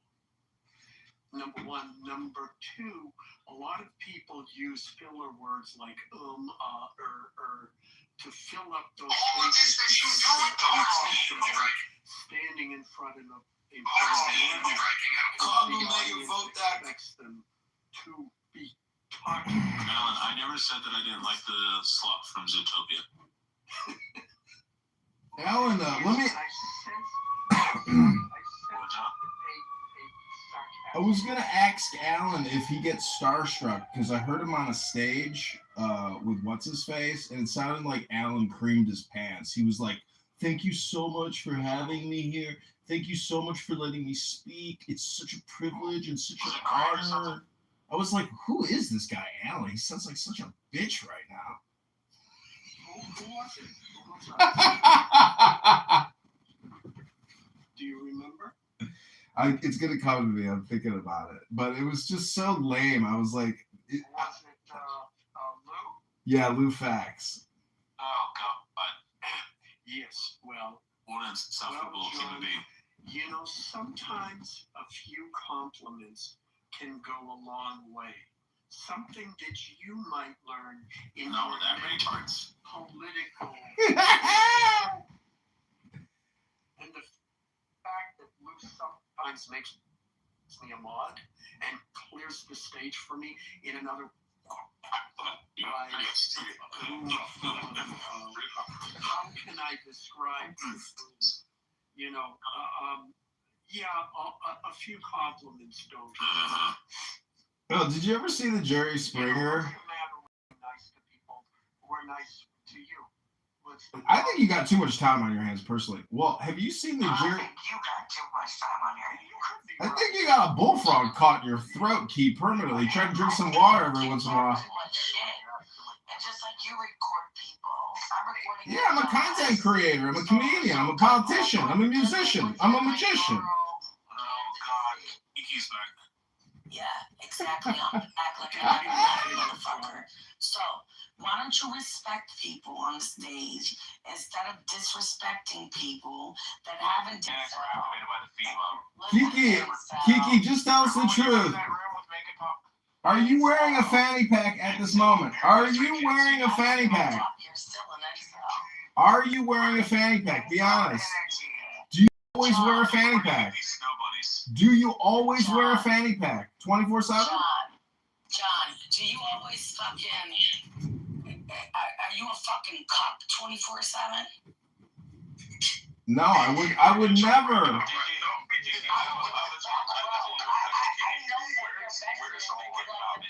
From 40-year-old virgins. I've seen your bedroom, bro. You're a fucking. Make it pop still hiding under the fucking. Listen, Make It Pop is rich. Remember when you were there with Augustus and there was I don't give a fuck about Make It Pop. Augustus? Oh man. This is my homeboy. Yeah, I know. Yeah, you know. I loved when Augustus would come up on stage and ask if everybody could Venmo him. Venmo him so he could keep his electric on. Augustus is amazing. Listen, he's doing. That guy's very successful. He's doing great. He's like, can you guys send me $20? I'm $20 short on my electric. They're gonna cut it off today. He's got aura though, dude. This app is, you know. Like the nanites that are in the vaccines, even if you didn't take it, when people sweat, the nanites are gonna come out of the sweat, and they're gonna get on you, and then they're gonna go to your bloodstream. And the alerts are gonna activate the nanites. No, the 5G will activate the nanobites. And Make It Pop's like, I'm gonna go into the desert because I know this cave, and I'm gonna hide there during their feeble alerts. I'm like, seriously? Listen, Make It Pop. Like the iPhone 12's been recalled because they're emitting so much gamma radiation that they're gonna fucking activate the nanites. And I'm like, you realize you get more fucking gamma radiation from being in the sun for 45 minutes than you do from an iPhone 12 over the course of a year? Like, fucking stupid. Oh my God! Look, Tuna found up a lawsuit. Tuna found a lawsuit, a federal lawsuit that I won. Oh my God! Another win! Another win! Thanks, Tuna Boy. Thank you, Tuna Boy. He's only ever been in. When are you attacking veterans who have brain damage? Mental retardation. I am retarded. Mental retardation. He got his head busted open and he got brain damage. No, I think that basically he was like this before any kind of injury. He graduated. You're saying that I served in the Army as an officer. Mm-hmm. Then after that, he went into the Central Intelligence Agency, worked in Langley. And then after that, he went back in the reserves and he got a fucking brain damage. So let me see if I can whistle taps for you, Tuna Boy.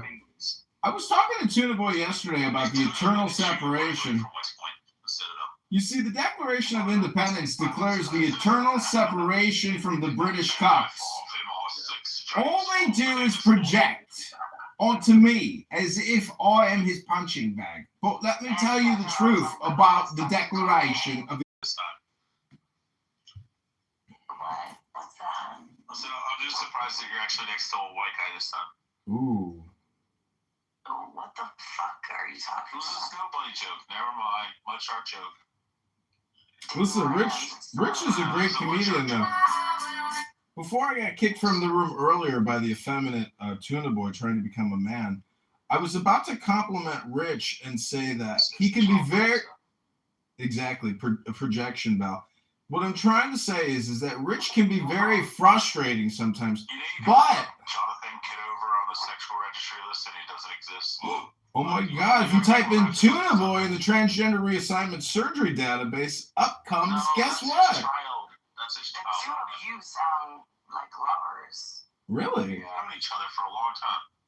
Yeah. It's not like you got something going on. Oh, yeah.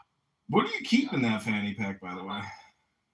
So the only lawsuit on How many years have we known each other, Kiki? 3, 4? I don't know. Colette, Rich, 3X. Rubona along? So he's a liar. He's just a Projection alert! Projection alert! His identity to hide from the fact that basically he's an unlikable person. Projection alert, Tuna Boy. Are you a likable person? Listen, his bedroom literally looks like the 40-year-old virgin. He has figurines and fucking... It's true! Goddamn. It's true now, it's true. It's true. It's all now. It's true now, it's true. Fucking 12 years old. Damn, this is what room has devolved to. Thought you were really wanting to have a conversation about geopolitics. Oh man. It's a little bit. I guess we're just still at the sassy kid.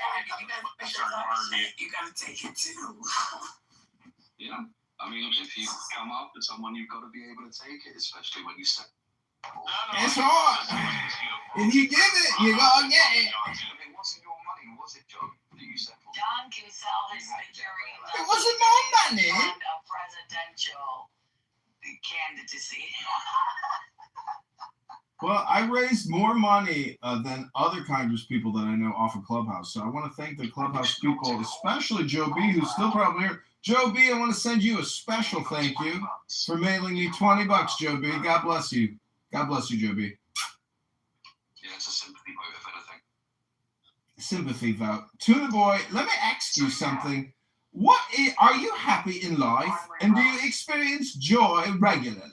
Thank you for consideration of my question, Green Bean Fascist. I mean, you can call me a fascist, but you're a lot better, so it doesn't really. When I say Green Bean Fascist, yeah. I mean, getting called those sorts of names by someone so ludicrous as a human being, it doesn't, you know. Wait, have you been authoritarian in restricting people's freedom of speech? All right. Yeah, cry me a fucking river. Fascist. Yeah, but you graduated from West Point. No, National Guard. No, West Point. National Guard was after CIA. And then he went into the reserves, is what you're talking about, where you got brain damage.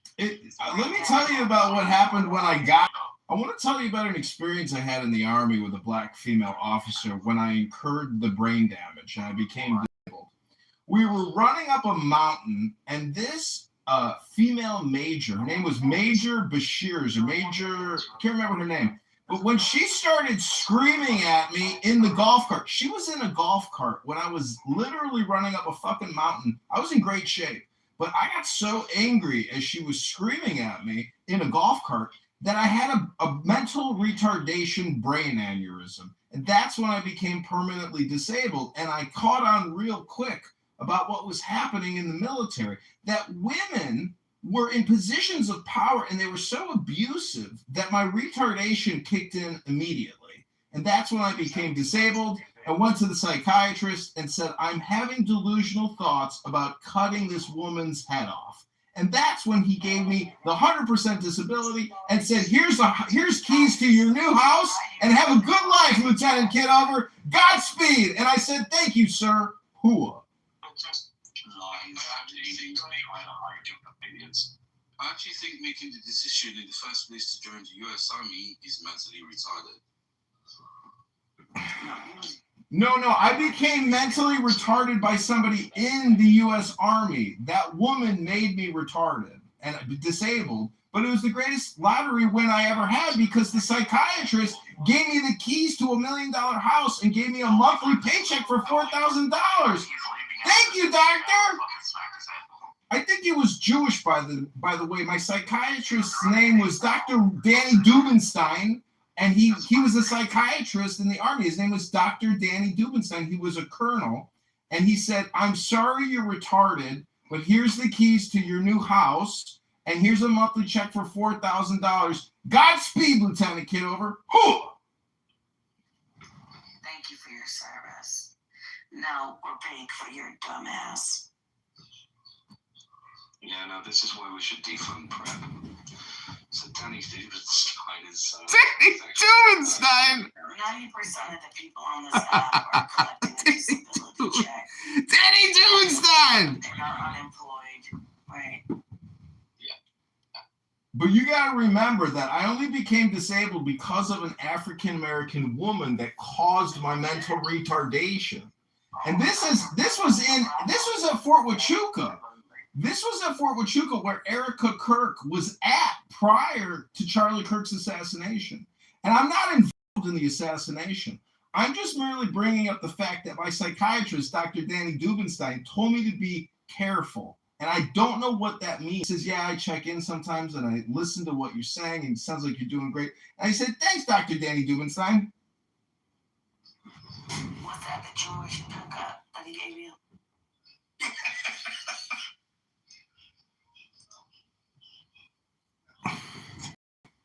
This is what happens if you see your kids in front of the TV as opposed to raise them properly. Oh, you mean they become trans? Tuna, why does he keep saying that to you? Bro, that is wild. He has a trans kid, though. I mean, if he does, he does. My child was attacked when he was 18 months old.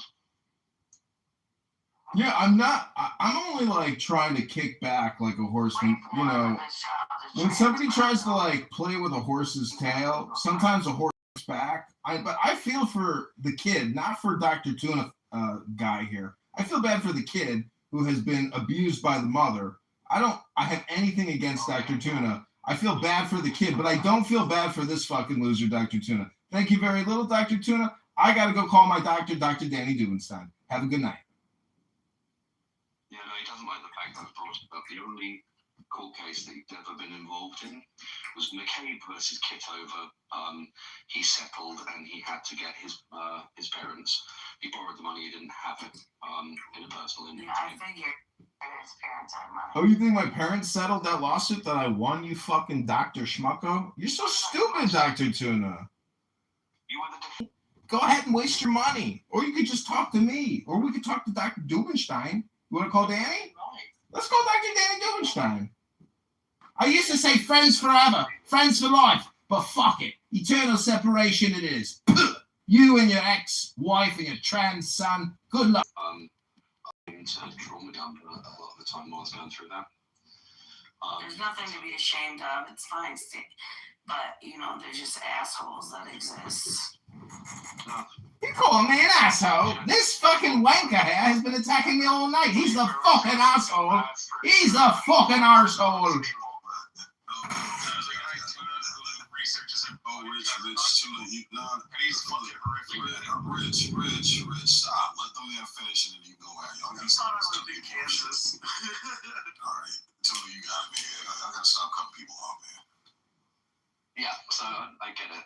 They dogpile because they're weak as individuals. I'm fully aware that you know, people will try and use anything painful, and yeah, having your child molested. Yeah, that's not a joking matter whatsoever. That's all they've got. Nobody's bringing up your child's molestation. You're the one that calls me a fucking pedophile, and you're a fucking pedophile, and you project onto me, you sick fuck. Yeah, but the thing is, you gotta understand, man. It's, you know, you share shit, you have people that use that shit against you, bro. You know, people talk about my kids, they talk about my wife. It's, you know, at the end of the day, man, you let people see what buttons they're allowed to push, and it works, and you're gonna get on, man. You know, like. Yeah, I'm not reacting to it. To be fair, someone that is a danger to children and thinks that children are fair game while claiming to be fit for public office, they're a clown.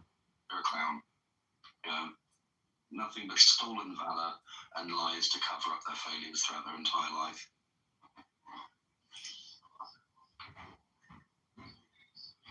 Yeah.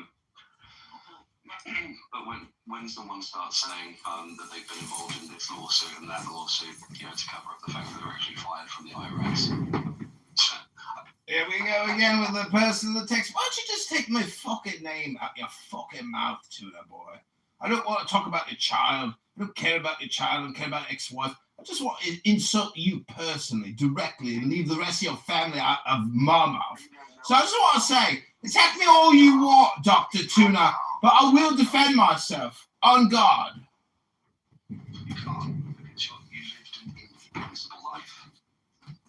Every single failure that you've ever had, that's just building up an interest. And that's why you turn up to rooms like you do. You get really upset whenever I say anything that's true about you, which you haven't realized at this point that yes, you control, but you're actually being trolled when things that are told about you that are true, and then you lose your temper. I'm measuring to see whether or not that affects you, and it does. So the clown mask slips. You know, I thought the masculinity mansion was about, you know, there's enough females that tear down men. Yeah. Then you get a room and it's men tearing down men. I mean, isn't that some female equality? Isn't that some female type shit? Masculinity is about freedom of speech. That's first and foremost. I'm not attacking your room. I'm talking betas that they disrespected an elder, and then they're bringing up someone's kids like this. That's not masculine. That's beta as fuck. Yeah, the thing is, it's freedom of speech, and I'm fair. Is that if you throw a personal jab at someone, then you're gonna let them get their get back. You open up, and it's the same rules apply to me. Is that if I go personal with someone, then they got every right to fucking respond. And here's the thing, is that I don't know if you realize it's kind of the money. Hey John, can you click on my image? Yeah, but hold on one second, Rich. Hold on one second. So yeah, Key, my main thing is that, you know, I get, and this is how men we go back and forth. We throw jabs at each other. We talk shit to each other. This is what we do. So I give people some space to fucking do it. And we weren't really like in a dead serious topic or conversation. The only time I override that is if we're in a deadlock serious conversation, and it's a focused topic. But you know, we're kind of just chilling right now. That's why I'm kind of letting them get it off their chest. But yeah, man. I mean, again, you know, you take it to a level you can't complain when someone, you know, fires right back at you. That's it. You know, it's just how I operate, man. Yeah, niggas ain't talk this shit. So, John, who is this in my photo? My PTR. See, Key, what he's trying to say is when somebody shoots artillery at you or chucks a spear at you, and that person chucks a spear back at that person, well, we're just a bunch of spear chuckers, aren't we? Bunch of spear chuckers. Oh, look at that handsome man in that beautiful uniform. Shaking the hand of that fucking Vietnam General Grinnells with his nose blasted off by those evil Vietnamese bastards. You know what was funny is when I shook his hand, I thought for a second, like, you know, I could, like, you know, stand there for it. He pulled me and, like, you know, he would fucking he would shake your hand for 1 second and pull your ass, and next person had to come up. He, like, yanked me. I was like, holy shit. Donald Trump you. Yeah, he trumped me. He's not the only person that served in this room. Well, I try to get served daily, if you know what I mean. Yeah, but you don't. I really think, you know, fanny packs are sexy in like a milfy kind of way. Look, John, and I really think fucking G.I. Joe. I think fanny packs are sexy in a milfy kind of way. I'm just trying to vibe with mommy. Grown ass man with what do they call that shit that my nephew collects? iPop or whatever. I mean, figurines all over your room. Funko Pops all over your room. I thought you made K-Pops, the little round ball things. I'm like, those are for girls. No, Funko Pop. Listen, you know, Key, I'm just trying that if somebody chucks a spear at me and I catch that spear and I chuck it back, does it make me the guilty spear chucker? Well, that's what war is. What do you think these rockets are? The rockets are nothing but enlarged spears. You're a spear chucker. You say you don't want to do that shit. Yes. Well, we confirmed earlier that. That race car don't protect people in this space, man. Racial identity politics? Take your huggies off. Gotta take your huggies off in this space, man. What? So? Last one, man, because I probably cracked the worst race jokes, black jokes on the same. He left all that black shit back when he married a white woman. I only have one more joke for. Before I married a white woman. I only have one more joke for Tuna Boy. When did you have to go buy tampons for your son? Not too much on women. You're in the wrong space, Joe B. You know it. That's why I'm here. Hey, Joe B. Hey, girl. That's a beautiful shot of you, by the way. It's gorgeous. Thank you. Hi, friend. That's filters, man. That's filters. You don't get No, credit for it's a filters. great headshot. It's a great headshot. You don't get credit for filters. Go deep and look at it. I gotta say that hamburger. That sinister laugh when you said go deep. You're a sick individual. I'll go deep now. You ain't gotta tell me twice. Hit them guts. I want to vote Rich as Clubhouse Chaos Agent of the Decade because honestly, when rooms go to total chaos, a lot of it is because of Rich. And Rich, I salute you, sir. No, you 100% of it is because of you. No. Rich is an actual doer. I am a filmer. I just live stream myself. People use me as like a back end view into what they think they're missing or something, or if they want to hear themselves. But as Sid confirmed, only a few people look at my shit. But Chaos Agent Rich here, this motherfucker is Dr. Chaos. You can keep a back-end job as a pantomime donkey.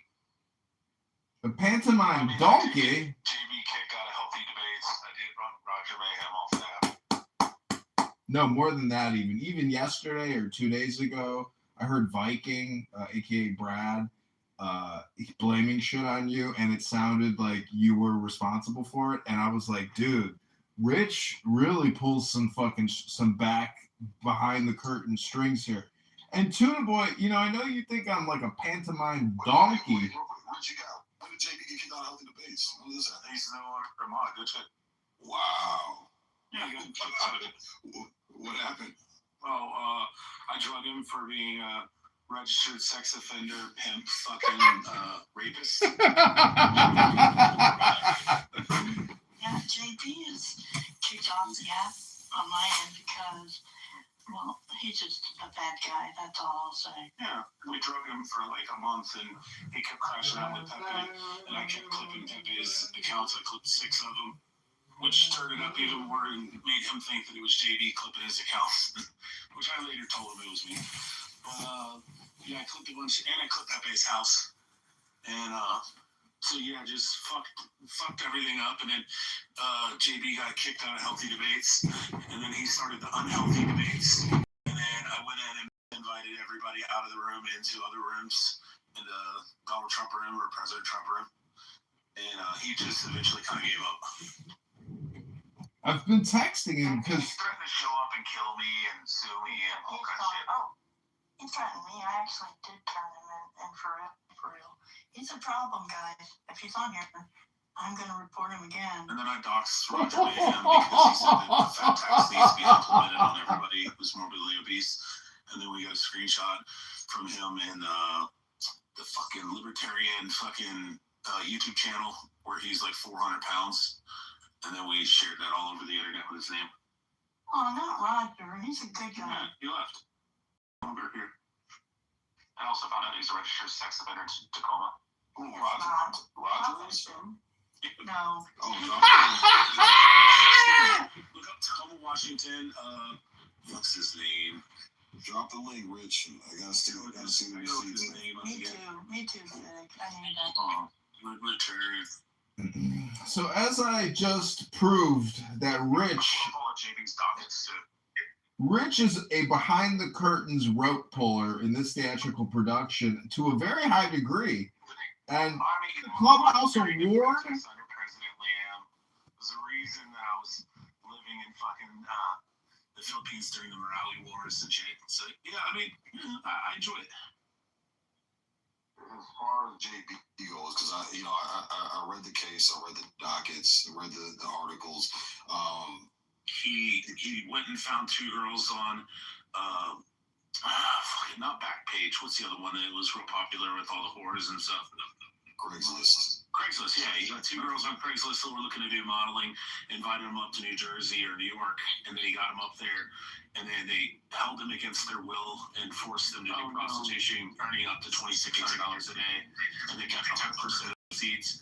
And one girl was there for like 7 days, the other was there for like 15 days. And the girl who got away after 7 days ended up escaping and then notified the police, and then they ended up getting her back like 8 days later once they figured out which hotel and all that. Now that's what Rich. The thing is, that's what the article said, but the charges don't reflect it. No, they pled down. He took a plea deal. But that's egregious. So what did the agency there? This is his like 7th or 8th modeling agency in like 20 years. Yeah. He gets busted for it. He fucking shuts it down. And he opens another one. It's funny because he's got such bad TDS, and it turns out Trump loves modeling agencies too. They got something in common, and they're both from New York. Shut the fuck up. Yes, ma'am. Thank you, ma'am. $20, ma'am. You got it, ma'am.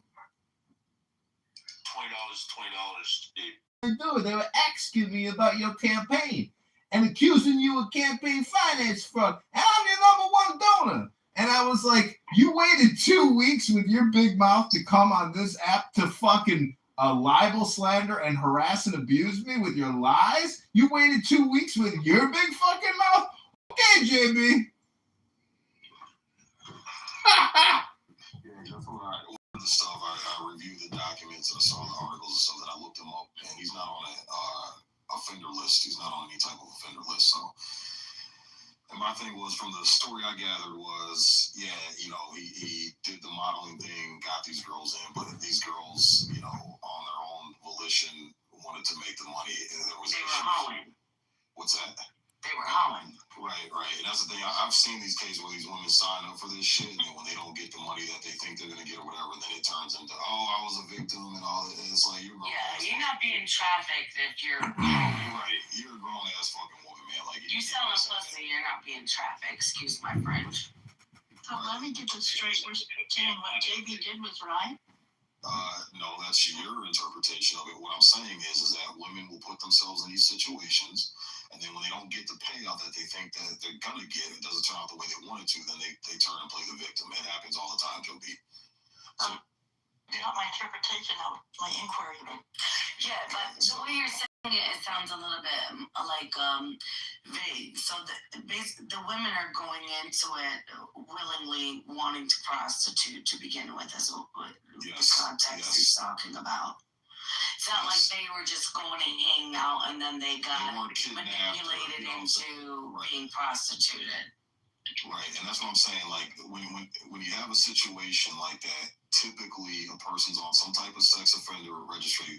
You can see the charges that actually stuck. You know what went through, what they got found guilty on. It will reflect that, and none of that. It's called a plea deal. I don't know, man. The way the news articles painted that story out, it would seem like a plea deal wouldn't be an option for something as egregious as that. You know what I'm saying? As far as you're talking kidnapping, trafficking, false imprisonment. How do we know it wasn't a minor? And was it a minor? No, they were like 19 and 24. Yeah, and that's what I'm saying. Like when you're talking, how do we know he wasn't a snitch? He didn't turn over all the information about all the Johns that came to the okay, then you gotta produce evidence of that. But what I'm not gonna do, they're not gonna release that to the public. Okay, well, hold on, Rich. Then at that point, it's still speculation. It's the same thing with Europa. I did the same thing when they started making all these accusations about Europa. I'm like, you gotta bring the facts. The last thing I'm gonna do is throw some heinous sexual shit accusations on a man with nothing to back it up, because it happens all the fucking time, and men get their reputations and lives destroyed over false accusations. What most of the time we come to find out are false accusations. Wasn't Europa doing some weird shit though? Well, but they brought Europa in, and we actually. And that's when I was like, yeah, I'm done fucking with Europa at that point. Yeah, that was Jazzy that was really instrumental in. Yeah, that was Jazzy. Yeah. I remember that. Some girls are just down. Yeah, that's what I'm saying. Usually, these girls get themselves in these situations and then they try to use the fucking victim. Oh, I was a poor woman. Typically get plea dealed out of. At least be a couple more of those charges stuck, not just one of prostitution. Don't you think it's ironic, though, that he's got such bad... Honestly, they need to make meth stronger. Well, I am retarded. I have thought about becoming trans, but I just want to transform into a winner through the masculinity mansion. I think I'd be the last person in the room to ever realize that. You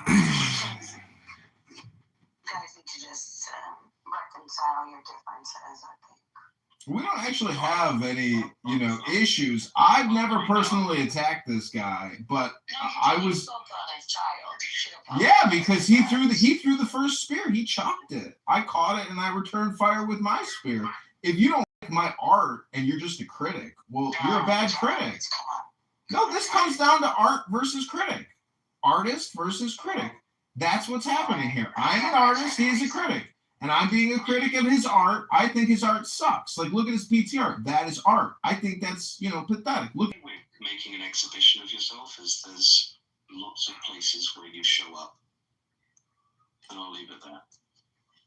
Well, I hope to transform into all types of different places. Listen, John is a good guy. Yeah. He has credentials. He has intelligence. There's a lot that he has going for himself, and then he sabotages himself at the same time. Projection alert. No, there's no reason that this guy isn't married to a 10 and living his best life. Listen, I've dated plenty of 10s. I'm perfectly happy. Would you rather be in your room with your figurines? No, that's not totally true. It's called work. You should try it sometime. And no, I work all the time. You do? I don't need to be. Oh, you sit with Michael Krongle. Oh, my bad. I forgot. You sit with Michael Krongle all day long in preservation of the human race of wasting time talking about fucking aliens and UFOs all day. Sometimes I feel like I'm becoming rich, and I don't want to be like Rich. Go ahead, cook this one up. It's time to barbecue, Rich. You take a compliment, or you're that much of. You should try to learn how to give a compliment. You should try to figure out how to compliment people without insulting them during the compliment. Try to work on that one. Hey, somebody complimented you yesterday. They said you're really cute, but you're too skinny. What I said is he has potential until he can get in there and be quiet. Alright, shut the fuck up. I mean, He's submissive, John. Shut the fuck up and maybe I can work with you. What? She'll do all the work. He says. You at least take the fanny pack off when you ride me? On Shasta or whatever the fuck your name is. What? Ew, no. Mud sharks? No, I'll pass. Mud shark. What's up, Fatima? Are you still running around the Mohammeds? Have they caught you yet? I'm not a white girl, number one. Oh, come on. Nobody likes you. You're hot. I'm not. I'm People love you. You're a cute girl. People love talking to you. Whatever, white boy. You're a naughty girl. That's what people like you. You're naughty. Oh, God. All right. I rest my case. No, it's usually because they're unclassy. No, seems like it's not unclassy. What are you He's stalking you, Fatima. What are you talking? It's your aura. He's attracted to your aura in a bikini at the pool. University of Michigan. So what the fuck are you talking about? I'm not a low class gutter fucking. Okay, I'll use the exception because Sig's here, and there is other people like Sig. Most white guys that fuck black guys usually fuck hood booga fucking. I did. You know what's funny is my other profile is also CM, Chicago Mayor. I'm also CM. Or you could say CM is me. Hello? No, you're John. Don't get over to me. That's all you are. Why are you using Megatron? Are you Friday? No, I'm Megatron Ultra, not Megatron Prime. Oh my God, they're fragile and black. No, black guys for the most part fuck fat white girls and trashy girls. This is not 1996 anymore. We're not talking about the Sig exceptions. We're not talking about the former cops and military guys. Girls back in the day. I'm not talking about girls. We're talking about the majority of fucking white girls who fuck black guys are usually morbidly obese. You're stuck in the past. Morbidly obese fat white girls and fucking trashy white girls who can all here. Bad white. What did you say, Fatima? Hello? Wait, give me a second, Kitover. I'm gonna leave the room. They're talking so loud and annoying. Hello? Oh my God, who is Kitover? White girls who are fucking black guys are fucking black guys that work at fucking Wendy's. Or drug dealers. I gotta the original side on this one. Don't bring up my fucking 1996. Yeah, It's not 1996. Key, the majority of bad white chicks that are Gen Z? they get the most of us, most of the average white getting dumpy, frumpy black guys, bro. Yeah, that's what I see out here. Average. Okay, well, I know a bunch of bad white girls that are just into black Like guys. up to you. It is what it What is. caliber are those black guys out there into? They're not average to below average. There's a lot of good white girls out here.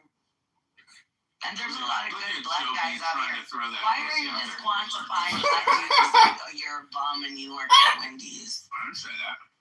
You did. I said the majority of white girls who fuck black guys usually fuck black guys who work at Wendy's or okay. All right. Rich, you. I'll share this in my This guy working at McDonald's. I'm smoking up my back. Out of the majority of white women that I know and come across that have babies, they're typically, when it's babies with white guys, are typically married. And the majority that have babies with black dudes are baby mamas. Like, that's... You're speaking to a culture. Usually kind of trashy white girls, aren't they? They wear leather print, and they're just fucking loud, obnoxious, and they're little black girls. They overcompensate. I'm in another room, Fatima. I'm live streaming this room on YouTube. I think that's an outdated stereotype, to be honest. No, that's so accurate. I don't think so, but okay. We can agree to disagree. We can have our man on stage. It doesn't matter. Like you might be like 40 and you're stuck in your frame of reference, but if you're different. Okay, bye, Fatima. Talk to you soon, sweetheart. See you at the beach. Bring a bikini. No, I'm not talking about stats and single mother in a black community. No, you don't want numbers, do you, Kiki? I am. No, I'm very aware. I didn't argue that point at all. Yes, but you argued that you think it's... So what I argued is that young, good-looking white women are into black dudes in 2026. If you don't believe me, just go online, bro. You're talking about the basketball players and the football players at college and shit, and the rappers and shit that they're into. They're like big time rappers and making shit ton of money. Listen, my nieces are in a suburb of Michigan, and they go to school with white boys and black boys, and they're into black boys, and they're in high school. So what are you talking about? Yeah, well, Key, you're right. You didn't say that. Sig said. No, but that's it. You gotta understand. That's been going on for a while. Let Alan finish his thought real quick. Let Alan go. Yeah, it only takes an hour.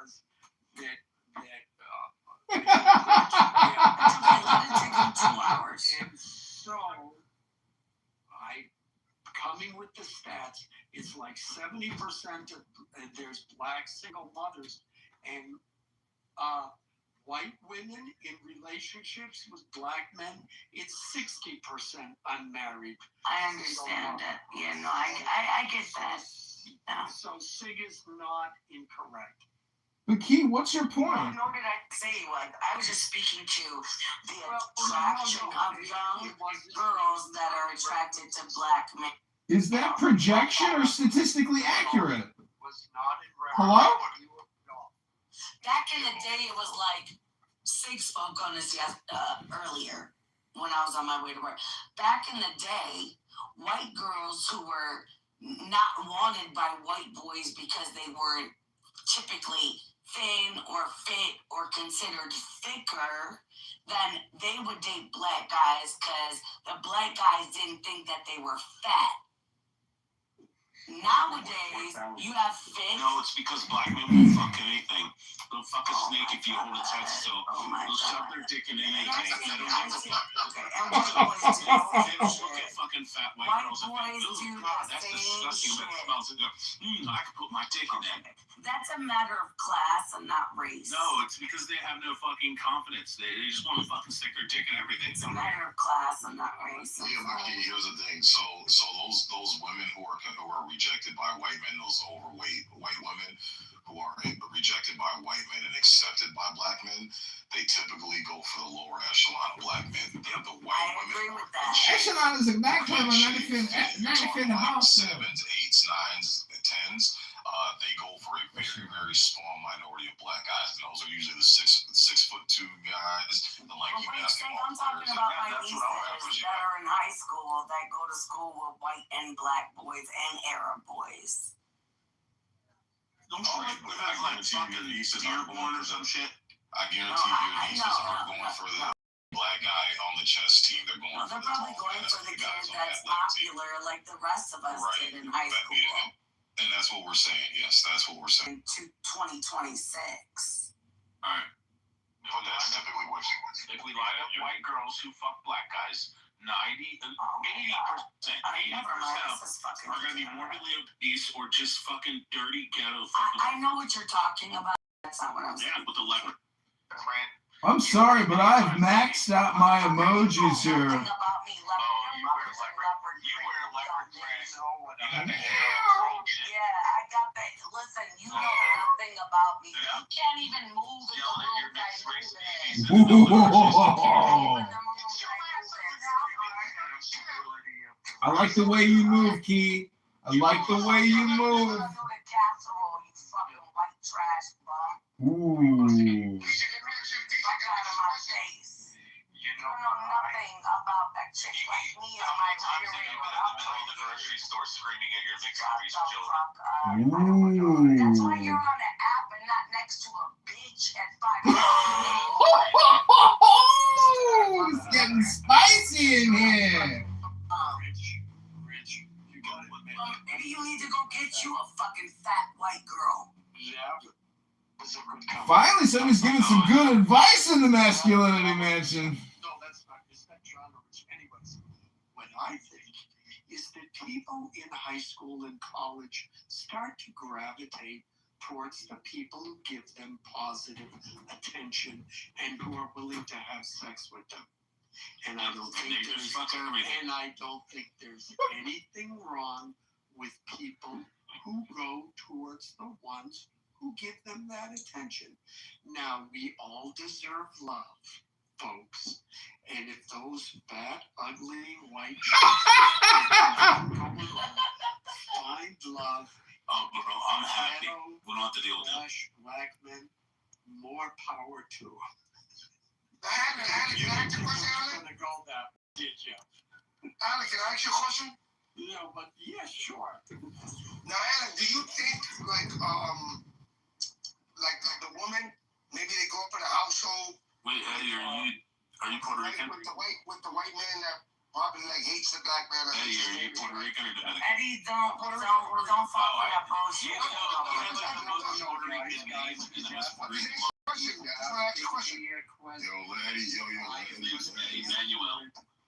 Let Eddie do his Sounds like a Puerto Rican. Hold on, guys. Yeah, and he's shooting and he can pull my bitches. Don't overtalk me, yo, Key. Don't stop. Yeah. Eddie was talking. Yo, Rich, shut the fuck up. Eddie was talking. Give him his respect. He's been waiting patient. Eddie, you got it. Go ahead. Yeah, and he was asking me a question. Yeah, I just want to ask you a question. You think that when like a white woman grew up in a white household that's maybe racist, that talks about maybe Spanish and blacks and like it being prohibited not to date any of that, you think that has to do with a white woman maybe going out there and venturing out and saying, you know what, let me taste this dick that my family hates so much, like let me try some of this dick. You think that has like absolutely 100%. Oh, you see so many like, I mean, I saw it where I was growing up, like these white Catholic girls, strict Catholic upbringings, they dated black men because they wanted to piss off their parents. So it can be that, or it can be like you framed it, like, yeah, this is taboo, let me go try and, it may not be necessarily a fuck you to their parents, but that, gee, this is something they said don't get in. If you're a guy, and every guy's been through this, you hit on the, you hit on the cheerleader. She 26, like, oh no, dates. Yeah, it's been like that for a long time. Like I've been a person. I've been to days. Yeah, it's been like that for a long time. Like I've been a person. I've been to Vegas and Miami, and I partied. And you know, there's a lot of black dudes be pulling. They be pulling the joints. You know what I'm saying? And I think you know what I mean. Maybe the Kardashians had a lot to do with that shit too. Like that trend of the whole rapper shit. But I don't know. black dudes been doing them. It's nothing wrong with it. Like black dudes been doing them. They don't just pull fat bitches and shit. Yeah, but Eddie, that was the point that I made, is that there is certain girls, like the attractive men, who predominantly go after the very successful dudes. You know, the guy that does own a fucking big business and is very successful, or crypto guy, or fucking rapper, or fucking baseball, basketball, or well, not baseball, but basketball or fucking football player, black guys, they tend to go after those. But the mass majority, if you go after any fucking city where it's heavily populated, notified the police, and then they ended up getting her back like 8 days later once they figured out which hotel and all that. Now that's what Rich. The thing is, that's what the article said, but the charges don't reflect that. Right? No, they pled down. Even a plea deal. But that's egregious. I wanted the plea deal. Oh, he just got like prostitution or something. That's all he got.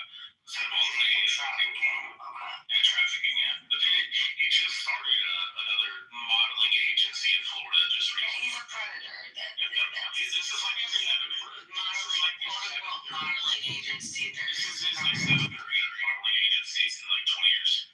Yeah. He's busted for it. He fucking shuts it down. He opens another one. It's funny because he's got such bad TDS, and it turns out Trump loves modeling agencies too. They got something in common, and they're both from New York.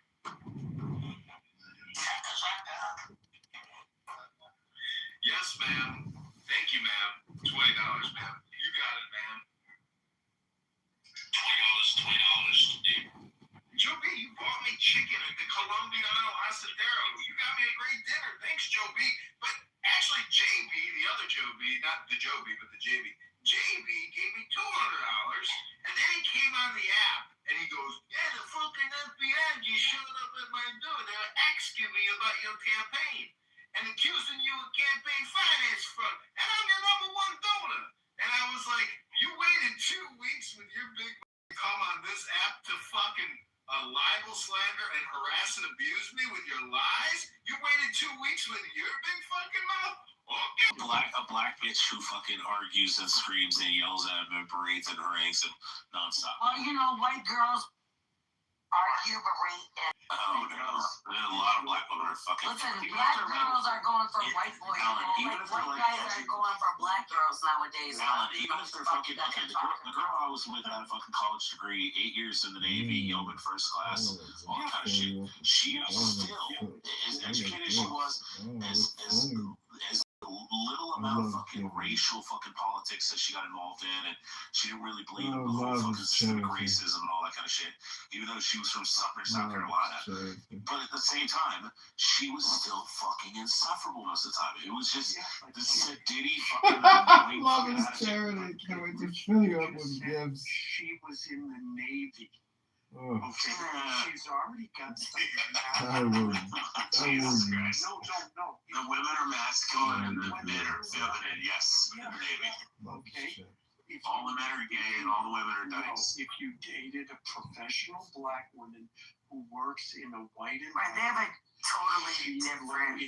No, Alan, the most masculine women in the armed services is the Marines. Wait.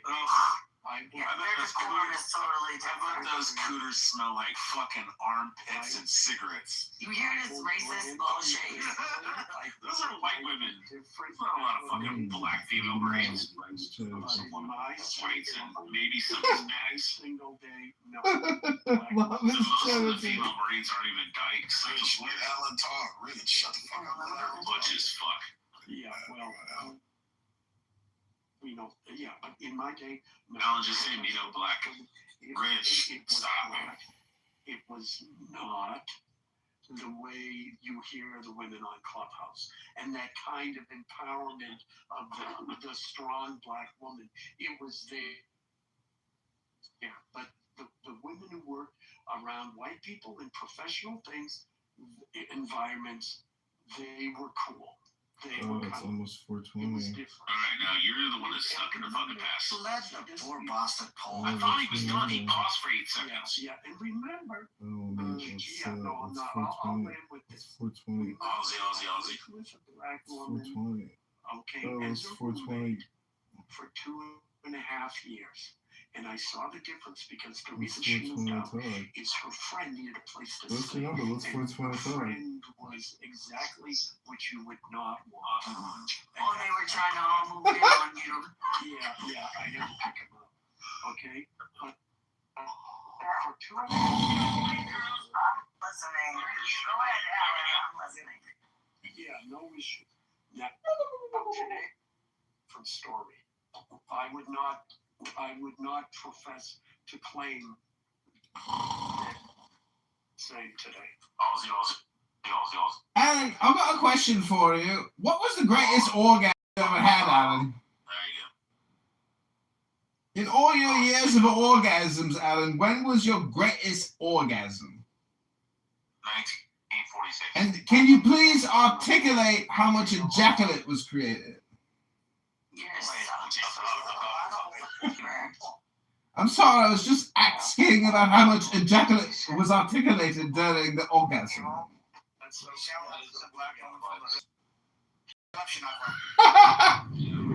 No, that's a great ejaculate. Next to a community garden. It's okay.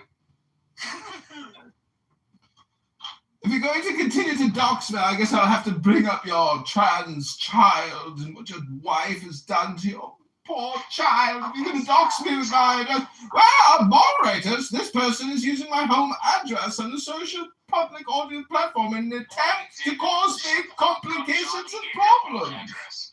Hello? I can go eat a fire yourself. I was merely asking Alan to recount his greatest orgasm. Thank you, Alan, for consideration of my question.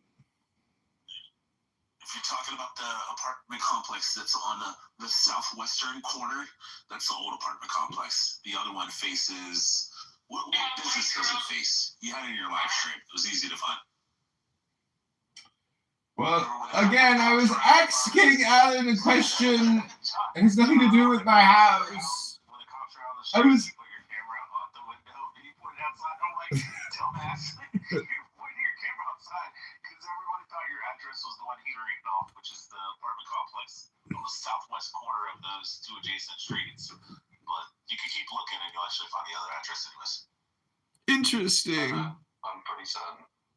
No, the one's like $800 a month, the other's like $625 a month. The $625 a month one that he was in, that was his old apartment. Oh. That was a couple years ago. 900 So it's like $875. $875, that's a great deal. Yeah, it is. You down? You... Anyways, Alan, $625 is the old apartment. This is ridiculous. Moderators, they're doxing me. I'm trying to ask Alan about his greatest orgasm. It was easy to figure it out because he was live streaming it. He put the camera in the window. He's on the live stream. He's like, look at all these cops out here. I'm like, I just want to street signs and businesses. Oh, text I'm me. like, come on, John, just put your camera down. Somebody's already asleep. An internet expert, they don't really think about the fact that the internet can come and find them, do they? He has brain damage. I'm transing out of this conversation because you can't dox me. I'm trying to trans out. Change the topic.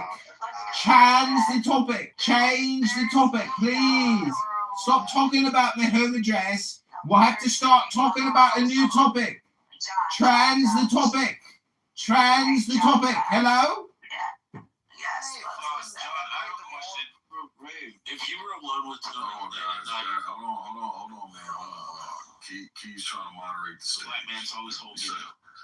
And reset the room. Y'all know my rules, man. The moderator trying to reset the room. Yeah, I just want to reset. There's new people that have joined. Everyone listening in the audience, hand raising is open. You guys are welcome to come up. Sig, do you want to circle back on the original topic or what? No, I mean, I don't give a shit. We kind of. It's like just popcorn. It is popcorn. Whoever come up, wherever you want to come up. And don't be intimidated by all of this rah-rah going on, because females as well, like, feel free to come up. You're not going to be, like, bullied or anything like that. Yeah, not bloody hell. But Alan will protect you. Have a good one. Uncle Alexander So always talking, John. So do you think if you were alone, Tuna's recording, Mhm. but so do you think if you and Tuna were like alone sitting there and you were having a couple drinks and stuff, you think Tuna would try to make a pass at you? I don't know. Let me check my YouTube. Pretty much what he's not. Go ahead, Tuna. Tuna, do you want to answer the question? They're homos. This is the Masculinity Mansion. This is your Masculinity Mansion reset of the hour. They're homos. We've just asked. John and Tuna? Hello? I don't think I have any liquor in them. John and... I'm out of liquor. I wish I had something to drink. I got nothing left. Just water. Crikey! Crikey! Yeah, John and you. Wait, do I have to put up my photo with the change try again for you to remember? Yes. Hello? I let the other fucking bastards talk, John. The fucking chat bastard. Hello? You can't read with this one.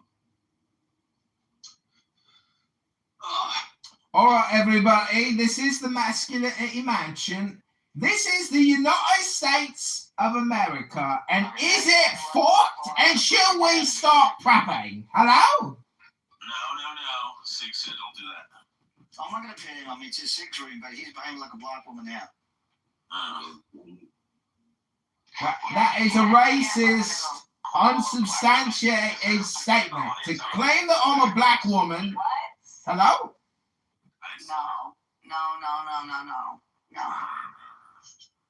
No. Yes. They just feed off the outrage. Yes.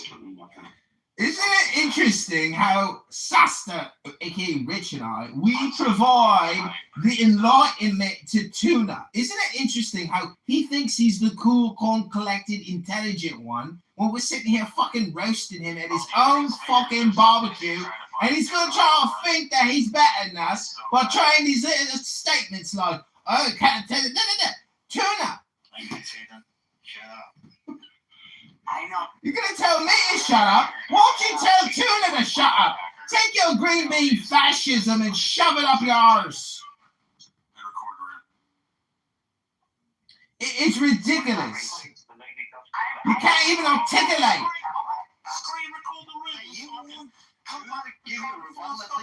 Let him talk. Hang on. If you want Tuna's answer, let him talk. Let him talk. These agents of chaos, all they want to do is create Agents of chaos? Oh, he's so calm and collected now. Oh, if you need wisdom or intelligence, if you want great advice, go to Tuna Boy. Here's what I want to know. Why are you riding so hard for John? Like, why are you fucking up for him, guys? Huh? Hey, Sasta, I was trying to do. I'm not joking. You can just Google it. Sasta means cheaps. Remember, Tuna? We were there. You were calling it, this is Sasta. It was cheap. Yes, Koala. I made the name for all 100,000 of my alt accounts. I wish I had something to drink. I'm like, yeah, cheap ass Sasta. I didn't make the name. I've never heard Tuna Boy laugh so hard. Tuna Boy, what else makes you laugh? Or cry? Oh no, actually, hold on. Wait, Koala, I did add the IRGC in there. Yeah, no, fuck RGC. Who cares? Load of fucking bastards are fucking. Now I'm rooting for the IRGC though. Your audience are so insufferable. I'm rooting for the other team. It's like when all the fucking black NFL players, like, what team was it? San Francisco or whatever, and all fucking kneeled down. And I was like, yeah, I'm rooting for whoever they're playing. What? Kaepernick, he played for San Francisco, didn't he? Why would you be rooting for the IRGC? What about this cunt, Alexander Holt? He's fucked off. I don't know. There's some pro-white boys. Pro-white boys? What's Tomlin his here? What's Tomlin? Yeah, you heard me, John. Hello? And either you're Jewish or you're a wannabe Jew. Wannabe Jew? No, that's rich. I'm not Jewish. My mother's gorgeous. I'm a cashew. Hello? John's dad is Jewish, so he doesn't technically count as being. No, and you should sound like say, a goy. if you're Jewish, then you go by what your dad Hold on, is. Kiki. I don't technically count as a Jew to most Jews because I'm religiously Christian. So you're not, well, I'm halakhically Jewish from both of my parents. So my mom and my dad are both halakhically Jewish, but I'm a Christian religiously, but I'm ethnically Jewish. John is technically genetically Jewish and ethnically Jewish because his dad's Jewish, but he's not halakhically Jewish and the Jews don't accept him. No, he's a goyim. He's a goyim. Wait, where His mom is not Jewish. His mom is not Jewish. His mom's not Jewish, but his dad is. So the Jewish people are like He's ethnically Jewish koala. Just look like the same. Uli mother chod. by my lineage, I'm a Jew. From a Jew. No, it's not Jew. Actually, it's from the tribe of Ephraim. I'm not gonna say Jew. It's Israelite. You from that tribe of Ephraim? But I'm a Christian. Yeah. You a black Hebrew Israelite Christian? Ethnically Jewish, but not halakhic. No, ethnically I'm not because I don't share the culture that. No, you guys have an Eastern European Jewish when I identity. Okay, when I say ethnicity, I mean that you come from genetically from Jews. Genetically, yeah, tribe of. You Jewish? I didn't know you was Jewish. Ethnically Jewish, religiously Christian. Hello? Maybe. I don't know. That's many years. It's many years alone. In the 12 tribes chart. No. This is just my family trees. Black Hebrew Israelism. Heck, black Hebrew Israelite Christian. That was rich. I mean, my grandmother spoke Aramaic, so. Did she pass down to you that fanny pack? Because I hear Jewish grandmothers pass down fanny packs. I got a fanny pack for your ass, John. Maybe we can all get my fanny pack, a $5 donation for your campaign. Yeah, just like all three of my kids, Kiki, never because they're not considered politically Jewish because their mom's Filipino. Because my wife is Filipino, they're not halakhically Jewish because my wife's not Jewish. Wait, explain to me halakhically. Like rabbinic laws that say that you have. Rabbinic law.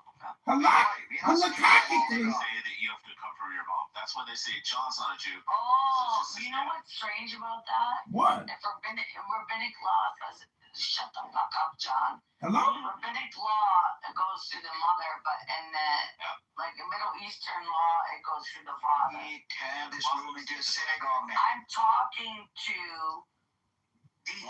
When you say Middle Eastern, you just mean the Muslims, but yeah, the No, Muslims. I'm not Muslim. Even No, I'm not saying that. I'm saying like that, for instance, yeah, Hello? my mother. Hold on. No, it's not because I'm Arabized. Actually, when I call her my mother will refute you and reject you and call her an Arab.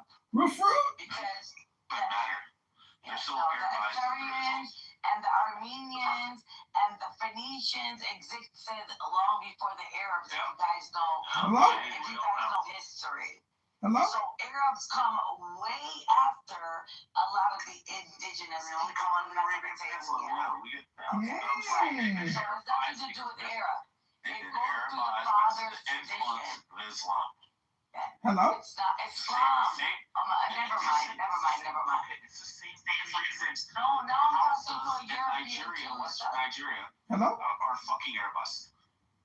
You go through what your father is, that's what you are. I'm just telling you, the Igbos and Yorubas, they show up for themselves. And Can we just stop talking about tits now? No, Hello? That's your unique European Judaism. Hello? That brings yourself to your mother's lineage. Hello? In every ancient culture and civilization, you trace yourself through your fathers. Free at last. Free at last. Thank God Almighty. Free at Free at last! Hello?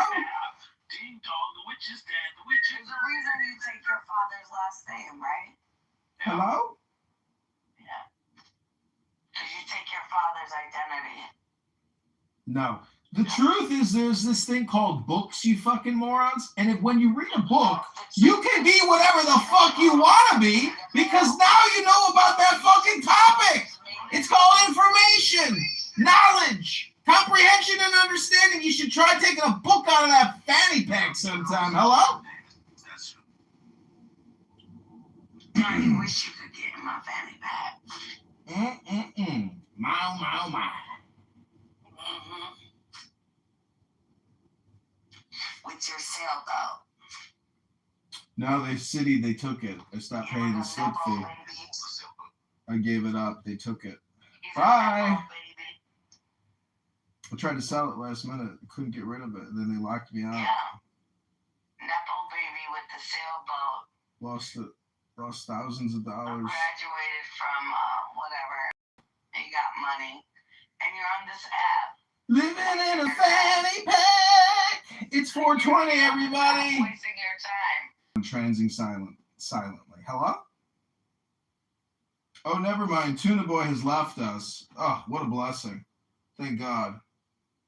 Hello?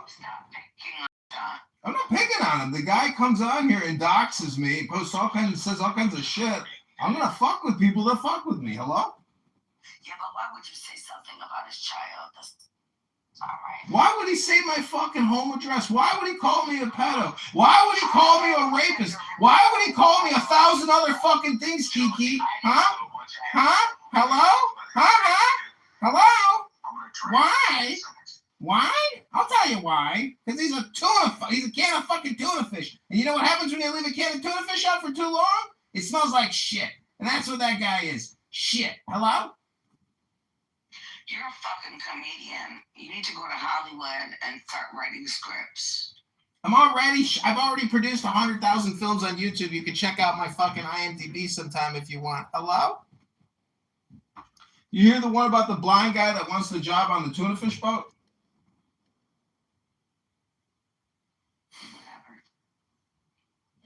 Yeah, the owner of the boat, he makes him smell, a can of tuna fish. He's like, what does it smell like to you? And then, anyways, he brings out a woman and he spreads her legs. He says, take a whiff now. What do you smell now? He goes, it smells like the shit can in the bathroom of a tuna fish boat. Hello? Who is around? Starman, Beth, Joe, Promise. But-um-bump-dump. Hello?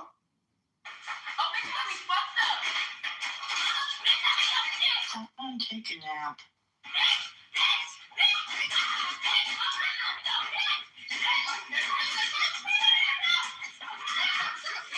Sorry, I'm watching a black girl get mauled by a pit bull.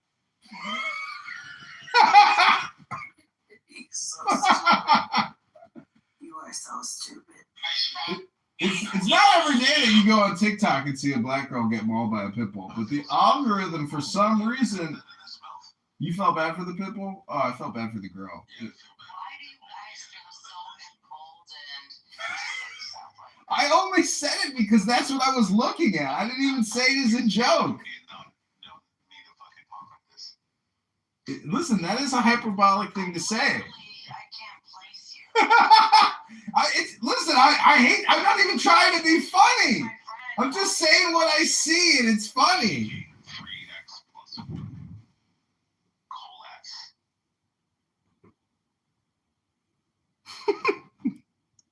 I can't believe the algorithm showed me a black girl getting mauled by a pit bull. No, I'm remembering, I think, not from the name, but from you saying your family and having 3 daughters. Kiki, 141 IQ. This is the guy that ran Roger Mayhem off the app, dude. This guy ran Roger Mayhem. Roger Mayhem! Did you see him? Did you see how tough he was? Did you know how cool he was? Do you know how smart he is?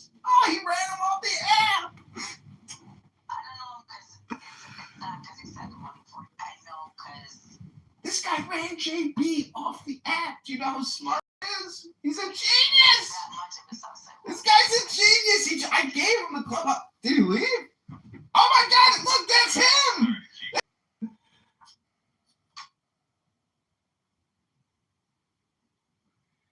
Anyways, since this is a masculinity mansion, Yeah, it's moisturizer, no doubt. It looks like Rich doesn't need a moisturizer, but he needs like maybe an alcohol swab. I drink a lot of water when I was young, John. I don't have to moisturize. I don't have any wrinkles. It's getting late. John, can you explain? Can you explain how this is all a psyop? Well, it's all hypnosis. There you go. Go ahead. No. I've heard this a million fucking times. I got the book. Do you want me to actually pull the quote from the book? Read it for us aloud. No. Yes. Psychology and Psychotherapy by Garrity. Good night, Joby. Sweet dreams. Sweet dreams, Angel. Joby, always remember $20 is $20. Sweet dreams. Pray for another school credit soon. All right, go ahead, John. Continue. Now I'm trying to find it. Expound, John. No, I don't want to hear it. Enlighten us. Everyone else says that. One enthralling conversation. Ew, there's something in this book that I did not know about. Gross. Ooh. Hello? You see, hello is actually a hypnotic term because it calls attention to the speaker. Hello? Hello? Yeah, DJ. Wow. Hello? Stop that. What the fuck name is this? Hello? Stop that. Hello? Hello? Now you're doing it. Hello? Okay. I don't want to hear this bullshit. I don't know what to tell you, but all communication is hypnosis. I want to know, DJ, your wife. Hey, how are you? Hi. You woke up. Hello? DJ, what is your wife? Hello? Hello? John, stop. DJ, your wife is what? Say, John, go to sleep. You don't want to answer that? Is your wife white? Mine? Yeah. She's Filipino. Oh, yeah, that's right. You did tell me that. Yeah. Oh, so you have some cute kids. Oh, yeah, they're amazing. Beautiful. Let's stop talking about another man's You know what's funny? Every time, and I don't want to say this, it's going to be offensive. It might be offensive. Oh, Fatima wants to say hello to the room, everybody. We got a guest speaker from Holland. Hi, Fatima. Welcome to the room. Hello, which room am I talking to? I'm in the U.S. is fucked start prepping room. He's talking to someone on YouTube. Cutie pie here. I got a hot chick from Europe flirting with me. Who do I know in that room, Kitover? I don't know. Does anybody here know Fatima? DJ, by the way, you know what I always tell my dude? She's the bro chick. She used to say bro 1,000 times a day, bro. Bro. John, I'm putting your ass in the audience. Hello. How are you, sweetie? I'm good. How are you? I'm good, thank you. E, do you know Fatima? Just because her name is Fatima doesn't mean I know her. كيف حالك حبيبي عفوا أنا شوية عربي حبيبتي. أنت مش عرب. أنا بعرف شوية عربي حبيبتي. هو يا هات. يعرف كلمة كفو؟ نعم حبيبتي. كفو؟ نعم. كفو؟ شنو نعم yes or no؟ لا أنا سوري. Abby's not my friend anymore. أنت سوري? Really? Abby's not your friend anymore? Well, that's too bad. She is my friend, Fatima. Abby, everyone is my friend. I'm your I know friend. them all. My God, add me. My name is Fatima. Please, I want to be as well. Yes, I'm Lebanese. Hello, Lebanese. I love Lebanon. I love Beirut. I'm born in the U.S. My mom, and they have a house in Naash. She's part kangaroo. She was born in a fanny pack. In Beirut and Ash on the Mediterranean Ocean, actually. Ooh, you come from money. No, You don't even know how you move.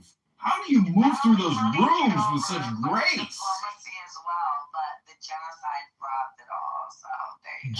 Genocide? Does that mean like killing off genetics or something? You know what I mean, sweetie. No, I don't.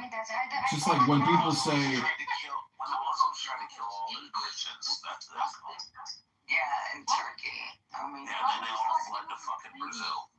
sorry, a lot of them Fatima. went to Argentina, Brazil has Brazil, the largest population of Lebanese, larger than Lebanon. yeah, Mexico. You know, there's more Lebanese in Brazil than there is in Lebanon. No way. No. No, there's more Well, they're more the diaspora. Yeah, they There's went. more Lebanese people in Brazil than there is in Lebanon. Okay, what is the population of Lebanon? What was that, Fatima? Your friends are dumb. I don't want to hear them. Can we just speak together? Yes. What do you want to talk about? I'm about to go to bed. I'll give you 5 minutes. What's up? Oh my God, you're going to sleep already? It's 4:30 in the morning over here. Hello? Oh my God, just stay up. It's Friday. No, I'm not. I'm going to sleep pretty soon. So let's talk quickly. You'll be my dreams. You'll be my last words. I'm looking for new friends, John. You're a real friend to me. Well, Don't that Abby. We're not friends anymore. She's just stalking me. She can't get over me. well, I don't know if you know this about Abby, but she was born in Chernobyl. She was spawned from a mutation that got away. When they tried to encapsulate Chernobyl, Abby ran out, and then she got on Clubhouse. So, oh my God, that makes sense, because she's a lizard. She is a werewolf, actually. Not many people know that these types of creatures exist in society, but I always said it because that's what. like I said, she's from Chernobyl, so you don't have to worry about her. Those types of creatures don't live too long. They've got like 1/8 lifespans or something like that. I'm a real Judean, Kitover. You're a what? I'm a real. Sorry, my TikTok is trying to talk to me. What did you say? I am a real Judean. Hello? Hello? So how many Muhammad Abduls have you had to like jump over to get home instead of being gang-ard, you know? Hello? What the fuck did you say, John? I said, how many Muhammad Abduls do you have to jump over to get home after school so you don't get gang-ard? I don't talk to Arabs or Muslims. I have a Friend as well as I thought I did. Are you Christian? What the fuck? Yes, I believe the Bible. Oh, you believe in Jesus Christ, our Lord and Savior and King? I don't believe in Jesus. I believe in You don't believe in Jesus? No, even the Greek. You don't even believe in the philosophy of Jesus? You don't have to believe in him, but you can at least believe in his philosophy. Hello? Every name that ends with S-U-S or U-S is a name of a son born out of space. Jesus is a pagan name. Jesus is not pagan. Yes, you know that this also had a son Dionysus, and Dionysus also turned water into wine, and he also died and resurrected. And that's the Greek god son of Zeus, Dionysus, the same thing as Jesus. Who influenced who? I'm sorry, you got a lot of background noise. Hello? Sorry, they're annoying. They're talking to each other. Who is that? Oh my God, that's my sister and my friend. Ew. Tell your sister that she's annoying. Oh my God, finally someone who feels me. A real friend. Finally, you found a real friend to join you on your journey of fun and joy. My sister is fucking annoying. I never liked her. Jeez Louise. I'd hate to have an annoying sister that didn't like me. That would be annoying. She died almost when she was born. They had to hold her in the hospital and do surgery on her heart. Oh my God. Well, that's at least better than poor Abby. When she was born, they had to try to put her face back on, but they fucked it up. What the fuck? That's so evil. Abby. Isn't that sad? That's so sad, but I don't feel sorry for her. She's a monster anyway. She's Satan. She's Optimus himself. Ew. Well, what's important is the objective or the journey and the destination, and that it should be full of joy. Wouldn't you agree? Oh my god, I always agree with you, John. Get over. Where are we saying ever? I mean, I'm by yourself a little bit. What? Nothing. Is my microphone that bad? I have a new phone. What's wrong? Bro, I have a hard time understanding your English. What's wrong with my English? I speak perfectly English. Bro, it's just hard for me to understand your English. Is my microphone bad or is it just my accent? No, bro, it's your accent. It's very thick. I'm sorry. I'm going to do my best. I'm going to try better next time. Keep trying. Make sure you tell your sister she's annoying before you send her person. He's laughing. But she has needs to know. Tell her to be more respectful to you, Fatima. I wish she died where she was born. Oh my god. That's so sad. Could you imagine? You're like disabled Europeans. Well, we learned all of our bad character traits from you guys. No way, we get it from you. No. The Europeans are the originals. No, the filthy stuff you bring to Hollywood is disgusting and OnlyFans are promoting it. Generous. Wow. America has such a filthy culture. Would you join OnlyFans if you could make $3,000 a day?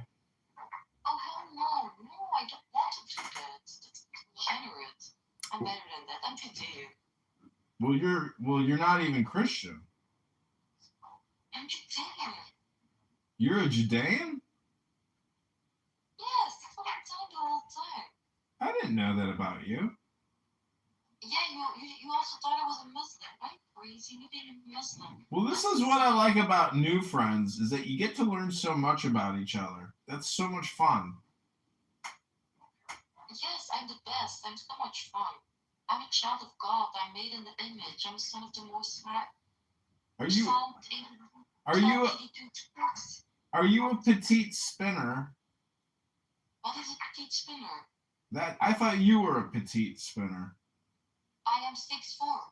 You're a 6'4" petite spinner? Is that small?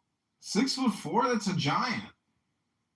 Oh my god! Oh, 6'4". I'm sorry. It's 5'4", I think. I'm not sure. Oh, you are a petite spinner. I knew it. This is why everybody likes to talk to you, because you're spicy. I am 162 centimeters. I'm a big girl. I'm a badass. I don't know why people keep accepting me. I'm so evil. I say the most horrific things all the time. Oh my god, I'm sorry I'm talking too much, right? I'm sorry. I know I'm overwhelming, Kitover. I want the end to become centimeter.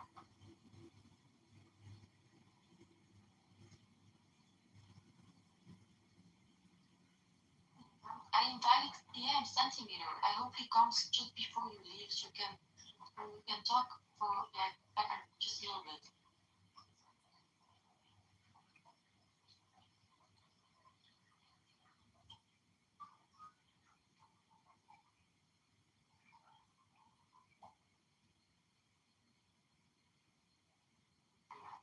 Oh my god, why are you here, please, Aaron? You don't like me. Why are you with me? Well, we're friends, right, Fatima? Yes, I have a new friend, please, Aaron. John Kitover is my best friend now. Well, you know what I like to do for my friends? No, what do you like? I really like to read poetry to my friends. You want to read me something, friend? Yes, friend. I'm so honored. Go ahead, I'll listen to you. Do you know why I want to read a poem to you, friend? No, tell me, friend. It's because love is charity, friend. That's true. Love is charity. You're so wise. You're like Gandalf. I'm like Gandalf. Yes, you're like Gandalf the White. Okay, friend, pick a number 1 through 100, and I'll read to you whatever's on the page, friend. I'll go with 66. 69? No, 66. 66, I'm sorry. 66, okay. It's going to be a special one. I'm just warning you. And it's going to be a special one. I am a special person. Okay, friend, it's called The Saints. So this is a meditation for you, my friend. Take the deepest breath of the day. All right.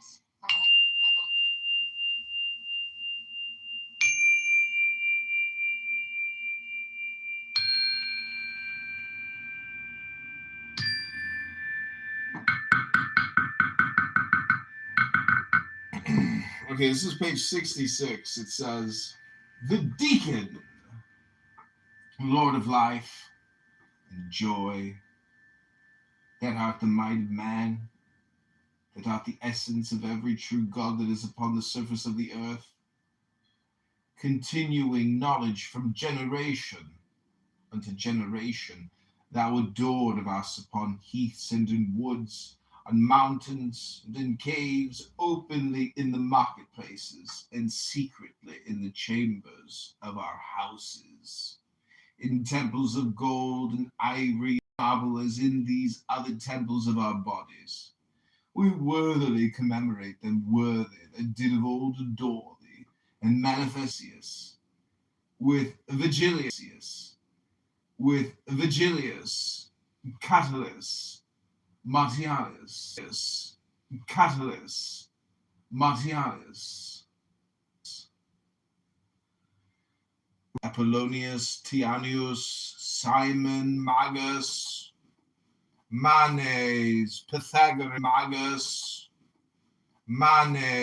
Pythagoras, Basides, Valentinus, Desanes, and Hippolytus, that transmitted the light of the gnosis to us, the successors and the heirs, with Merlin, Arthur, Cambaret, Parsifal, many another prophet, priest, and king, that bore the lance and cup, the sword and disc against the heathen. And these also Carolus Magnus and his paladins, with William of Scheren, Frederick of Hohenstaufen, Roger Bacon, Jacobus Begundis Molenses, the martyr, Christian Rosenkreutz, Erlich von Hutten, Paracelsus, Michael Mayer, Roderick Borgia, Pope Alexander VI,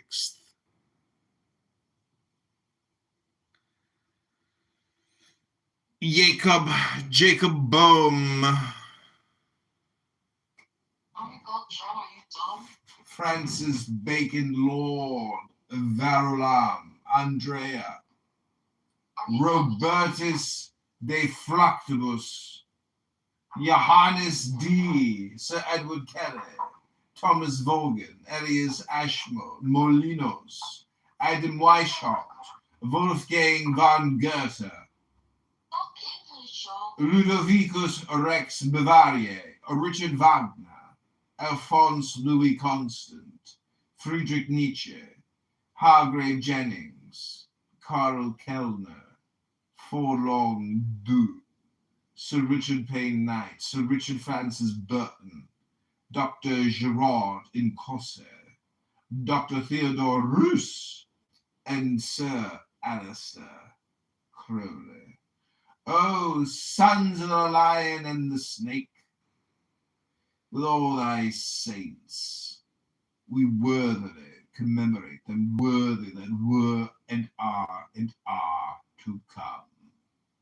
May the essence be here present, potent puissant and paternal to perfect this. 66 for you. Hope you enjoyed it. Oh my god, I really enjoyed it. It was amazing, John. Do you feel better now? Your friend read you something. Isn't that beautiful? Yeah, I feel so much better. You're a real friend. I wish I met you earlier. I love having hot friends. That's what I like about hot friends, is that you're spicy. Don't make it weird. Oh, I can't flirt with a hot woman. Well, I'm not just a woman. I'm a Judean. Have some respect. You're a spicy Judean. You're like, you know what my favorite fruit is from Judea? Oh no, tell me, please. It is not the pomegranate. What is it, John? It is not the apricot. It is the fig. You're like a tasty little fig. What is a fig, John? A fig is my favorite fruit from Judea. Oh, really? I remember a fig. Yeah, that's great. That's great. I didn't expect less from you. You've always expected more from your best friends until now. No, you're the best one. No, you're the best friend. Oh, you're such a good friend. Nobody told me that in my life. Thank you, friend. Follow me on TikTok. I don't have TikTok. TikTok is for degenerate people. Well, follow me on Instagram then. Oh my god, oh my god, do you have Instagram? Do you want to follow me on Instagram? Absolutely, friend. Oh, great. Oh, Sasta is here. Put your Instagram in the chat. I'll follow you. Certainly, friend. It's John Kitover. Oh my god, I haven't made a new Instagram. John Kitover. Oh, right, John Kitover, right. There you go. Just type that in and there you are. Alright. Give me a second, friend. Oh, sure, friend. Love is charity. Love is taking care of me. Love is charity. Love. I would love to give you a gift. Hello, friend? Oh, sorry, I was looking me up on Instagram. What would you like to give me, friend? Friend, I would love to give you a gift. What do you like to give me? Friend, I would love to give you a beautiful gift. Oh my god, John, there's so many Instagram pages with your dumbass name. What's wrong with you? What do you mean, friend? This is John Kitover. I'm just saying you're so messy. You need to be more structural. It's highly organized. What are you talking about? It's not organized at all. You type in John Kitover, you come up 5 times. It's crazy. You come up 5,000 times. Oh! And one has a blue beanie, like verified. I followed you, by the way. Oh, hello? Hello? Oh my god, I'm here, babe. I followed you. I'm sorry, I didn't want to tell you, bitch. You're better than me. Sorry. Oh my god. After all that I just read you, friend, how dare you? Yeah, you're right. Sorry, that's so stupid of me. Sorry, I wasn't myself for a moment. It's Abby. I just left her. It's hurting a little bit. Oh my god, I hope you become president, John Kitover. I definitely vote for you. Okay, I added you back. Oh my god, I have a new friend. That's amazing. Oh no. Whoa, Lou followed you, huh? Lou Sergiacomi. You know, we already know each other for a year, John. You're one of the first people I've met. Yeah. Oh my god. I joined the app a year ago, and we're already 1 year friends. 1 year friends. I mean, we've talked for 1 year. Like 1 year ago, I joined the app, and you're one of the first people I met. Because you literally add everybody. You're crazy. Well, I'm retarded. No, you're not retarded. You're smart. No, that's when I incurred the brain damage. Oh, you're not retarded. We're better than everybody else. Like, we're better than other people. Wow. Actually, yell at your sister and tell her she's a narcissist. My sister knows she's a narcissist. She can hear you. She doesn't care. She's a narcissist. Oh, good. I'm glad she knows it. better than her. I'm smarter than her. I'm better with math. You're more beautiful than her too. Oh my god, I'm definitely more beautiful than my sister. Oh no, I'm so evil. I'm sorry, I can't do it anymore, Joe. It's so evil of me. I'm so bad. I know people hate me. You're a troublemaker. No, I'm Judean. I'm sorry. I'm Israel. I started with the word of God. But I'm a chosen one. Yeah. I'm better than you, John. Just get over it. You're better than me?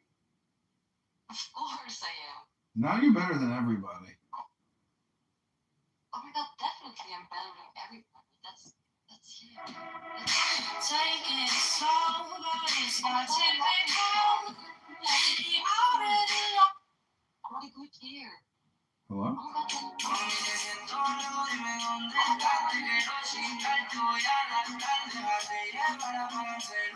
Hello? Oh my gosh, hello, John. How are you doing? I missed you so much. Friend, love is taking care of me. Yes, and it's oh god. Ew, I don't really this guy. Please put that degenerate music on. Do you know Mr. Jeff? Yeah. I'm gonna invite Mr. Jeff. I like Mr. Jeff. Really? The audit I released this morning shows 10 our contracts that immediately every fraud will cut 10% from its budget, and at 4 o'clock this afternoon. Mayor John Kitover stunned the city today, declaring the city bankrupt and announcing plans to shed $100 billion in pension debt through federal. Hello? What the fuck? On the radio, Kitover? That's amazing. Yeah. Great. Running for the mayor, go to ChicagoMayorVote.com.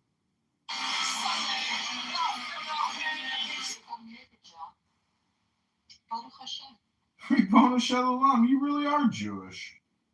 Oh my god, fuck Palestine, bro. Oh my gosh.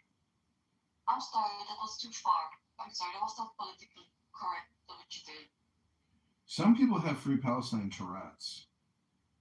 I don't care about Palestine, honestly. I don't recognize the state of Palestine. I think it's ridiculous.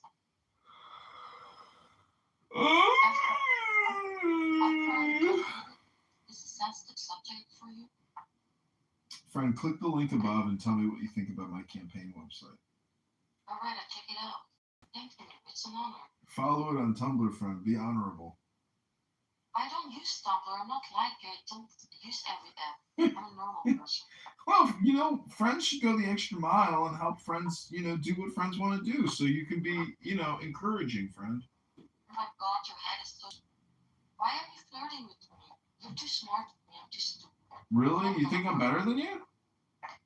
No, I don't. Sorry, I just wanted to... Because this art project, you could call it a clubhouse combo. It's been a lot of fun. Some of you I've taken for a ride. Let's get back on topic. Focus on the war. What should be the goals and objectives over the next 48 hours? Hello? Sorry, Fatima.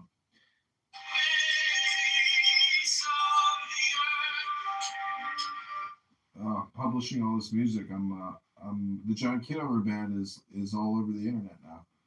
I'm using DistroKid. I'm so sorry, Joe. My internet's funny. What did you say again? I'm publishing music. Oh, I wanted to say your page is amazing. Well, thank you, friend.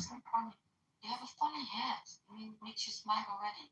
It's a big head. Thank you, friend. Yes. You're the best friend that I've ever had. I feel the same way immediately about you as well, that you're my best friend of all time.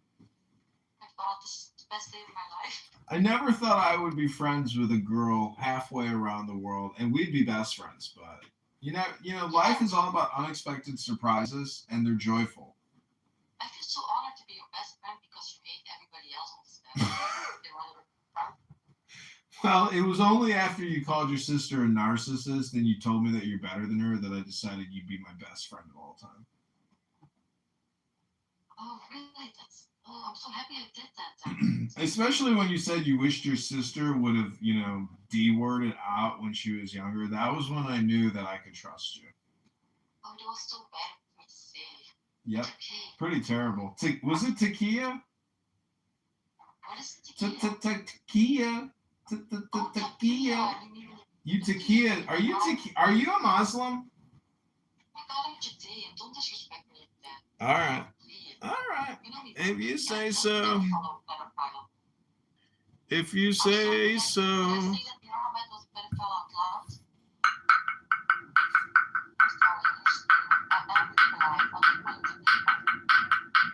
It's good that nobody can understand you because you have such a thick accent.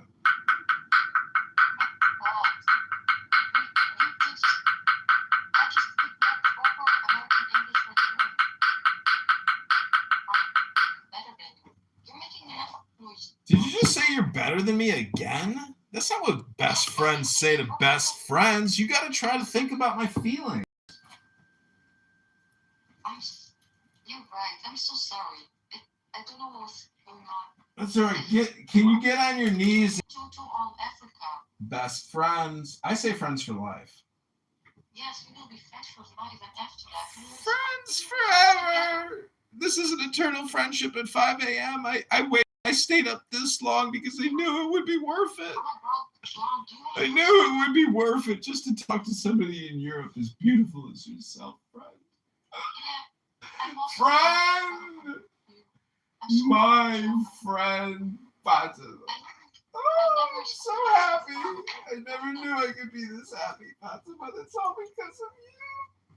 I never knew someone like you existed. I never knew someone like you existed.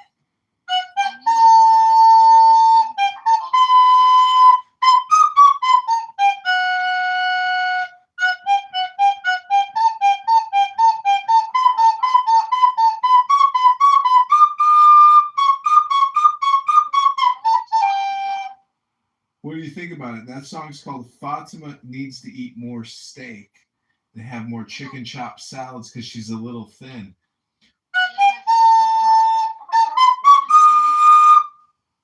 Hello? Never had one lesson. My sister said I'm not. Tell your sister that you're better than her, more beautiful than her, and smarter than her. I'd like to dedicate this next song to Fatima's sister, who's probably actually hotter than Fatima. Oh my God, she said I can leave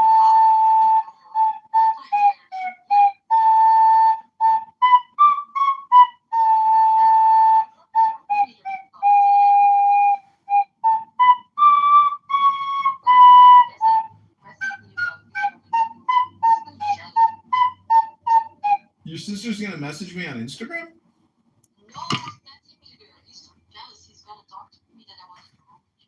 Oh, people want your attention because you're so beautiful. No, you're better than Sia. I would never see him. He's such an idiot. I know, he's a stupid person. Yes, he's just a number guy. It's not that impressive. I was also very good at math. That was amazing. I was like, I don't know. I was the best at math. Tell your sister to be silent. Yeah, I'm gonna go. I'm gonna smoke a cigarette. I think I'm gonna walk away from the bitch. Good. Tell her to be silent and to be wise. I think he heard you. He heard you loud and clear. Well, I'm glad she knows that you're better than her, for once and for all. All right, well, Fatima, go outside, enjoy your cigarette, take the deepest breath of the day. Do you want me to stay with you for your cigarette, or do you want me to disconnect now and go to sleep, friend? Can you just answer one question? Go ahead, friend. Of course, friend. Tell me. Ask me. Do you have siblings? Yes, I do. How many? I have one sister, just like you. Oh my God, no. I have 4 brothers and 3 sisters. Oh my God, bro, you're Muslim. I knew it. I'm not a fucking Muslim. How dare you, Jew? What did you just say? Friend? Hello? No, you're my friend. We also have 4 brothers and 3 sisters. Oh, Cantera de Dios, poquitos pescados del mundo. All right, well, listen up. This is the Philosophy House. Do you want me to read you a little more poetry before I go to sleep, friend? Pick a number, 1 through 100. Do you want to hear it or not, John? Friend, I'm about to go to sleep. All right, you're right. I'm sorry. I'm keeping you up. Go to sleep, John. We're my best friends. I wish you a good night and thanks for talking to me. You're the best friend. You're so sweet. Okay, friend, Godspeed.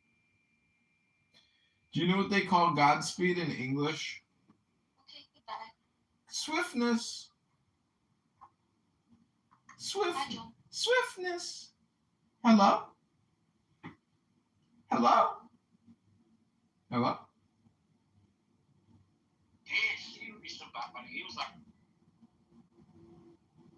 Hello? Hello? The reason why I'm doing that is because it don't just 70 hours out priority for me. I started going back to church. You know, it's rushing. I'm not rushing getting married in 2 years. That's not rushing. What rushing is when you're going through the drugs. I think that's rushing. When you eat that healthy food. I think it was like the next year his mother had a birthday party. Folks, today is terrific. It's And I amazing. told her I really didn't want to come. She was like, please, she wanted me to be there. So he was supposed to come.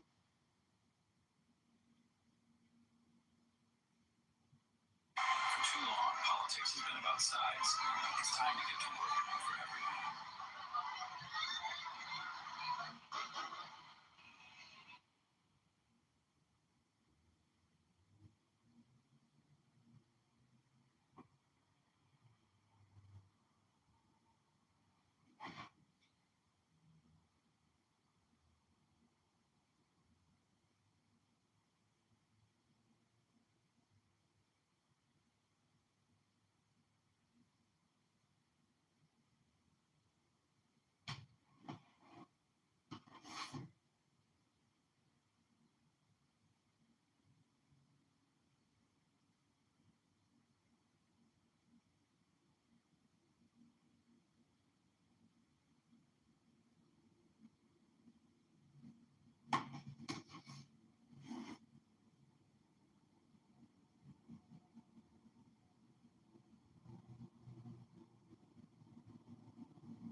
impossible to generate any because you keep getting error messages. But at 5 in the morning, when everybody's asleep, there's no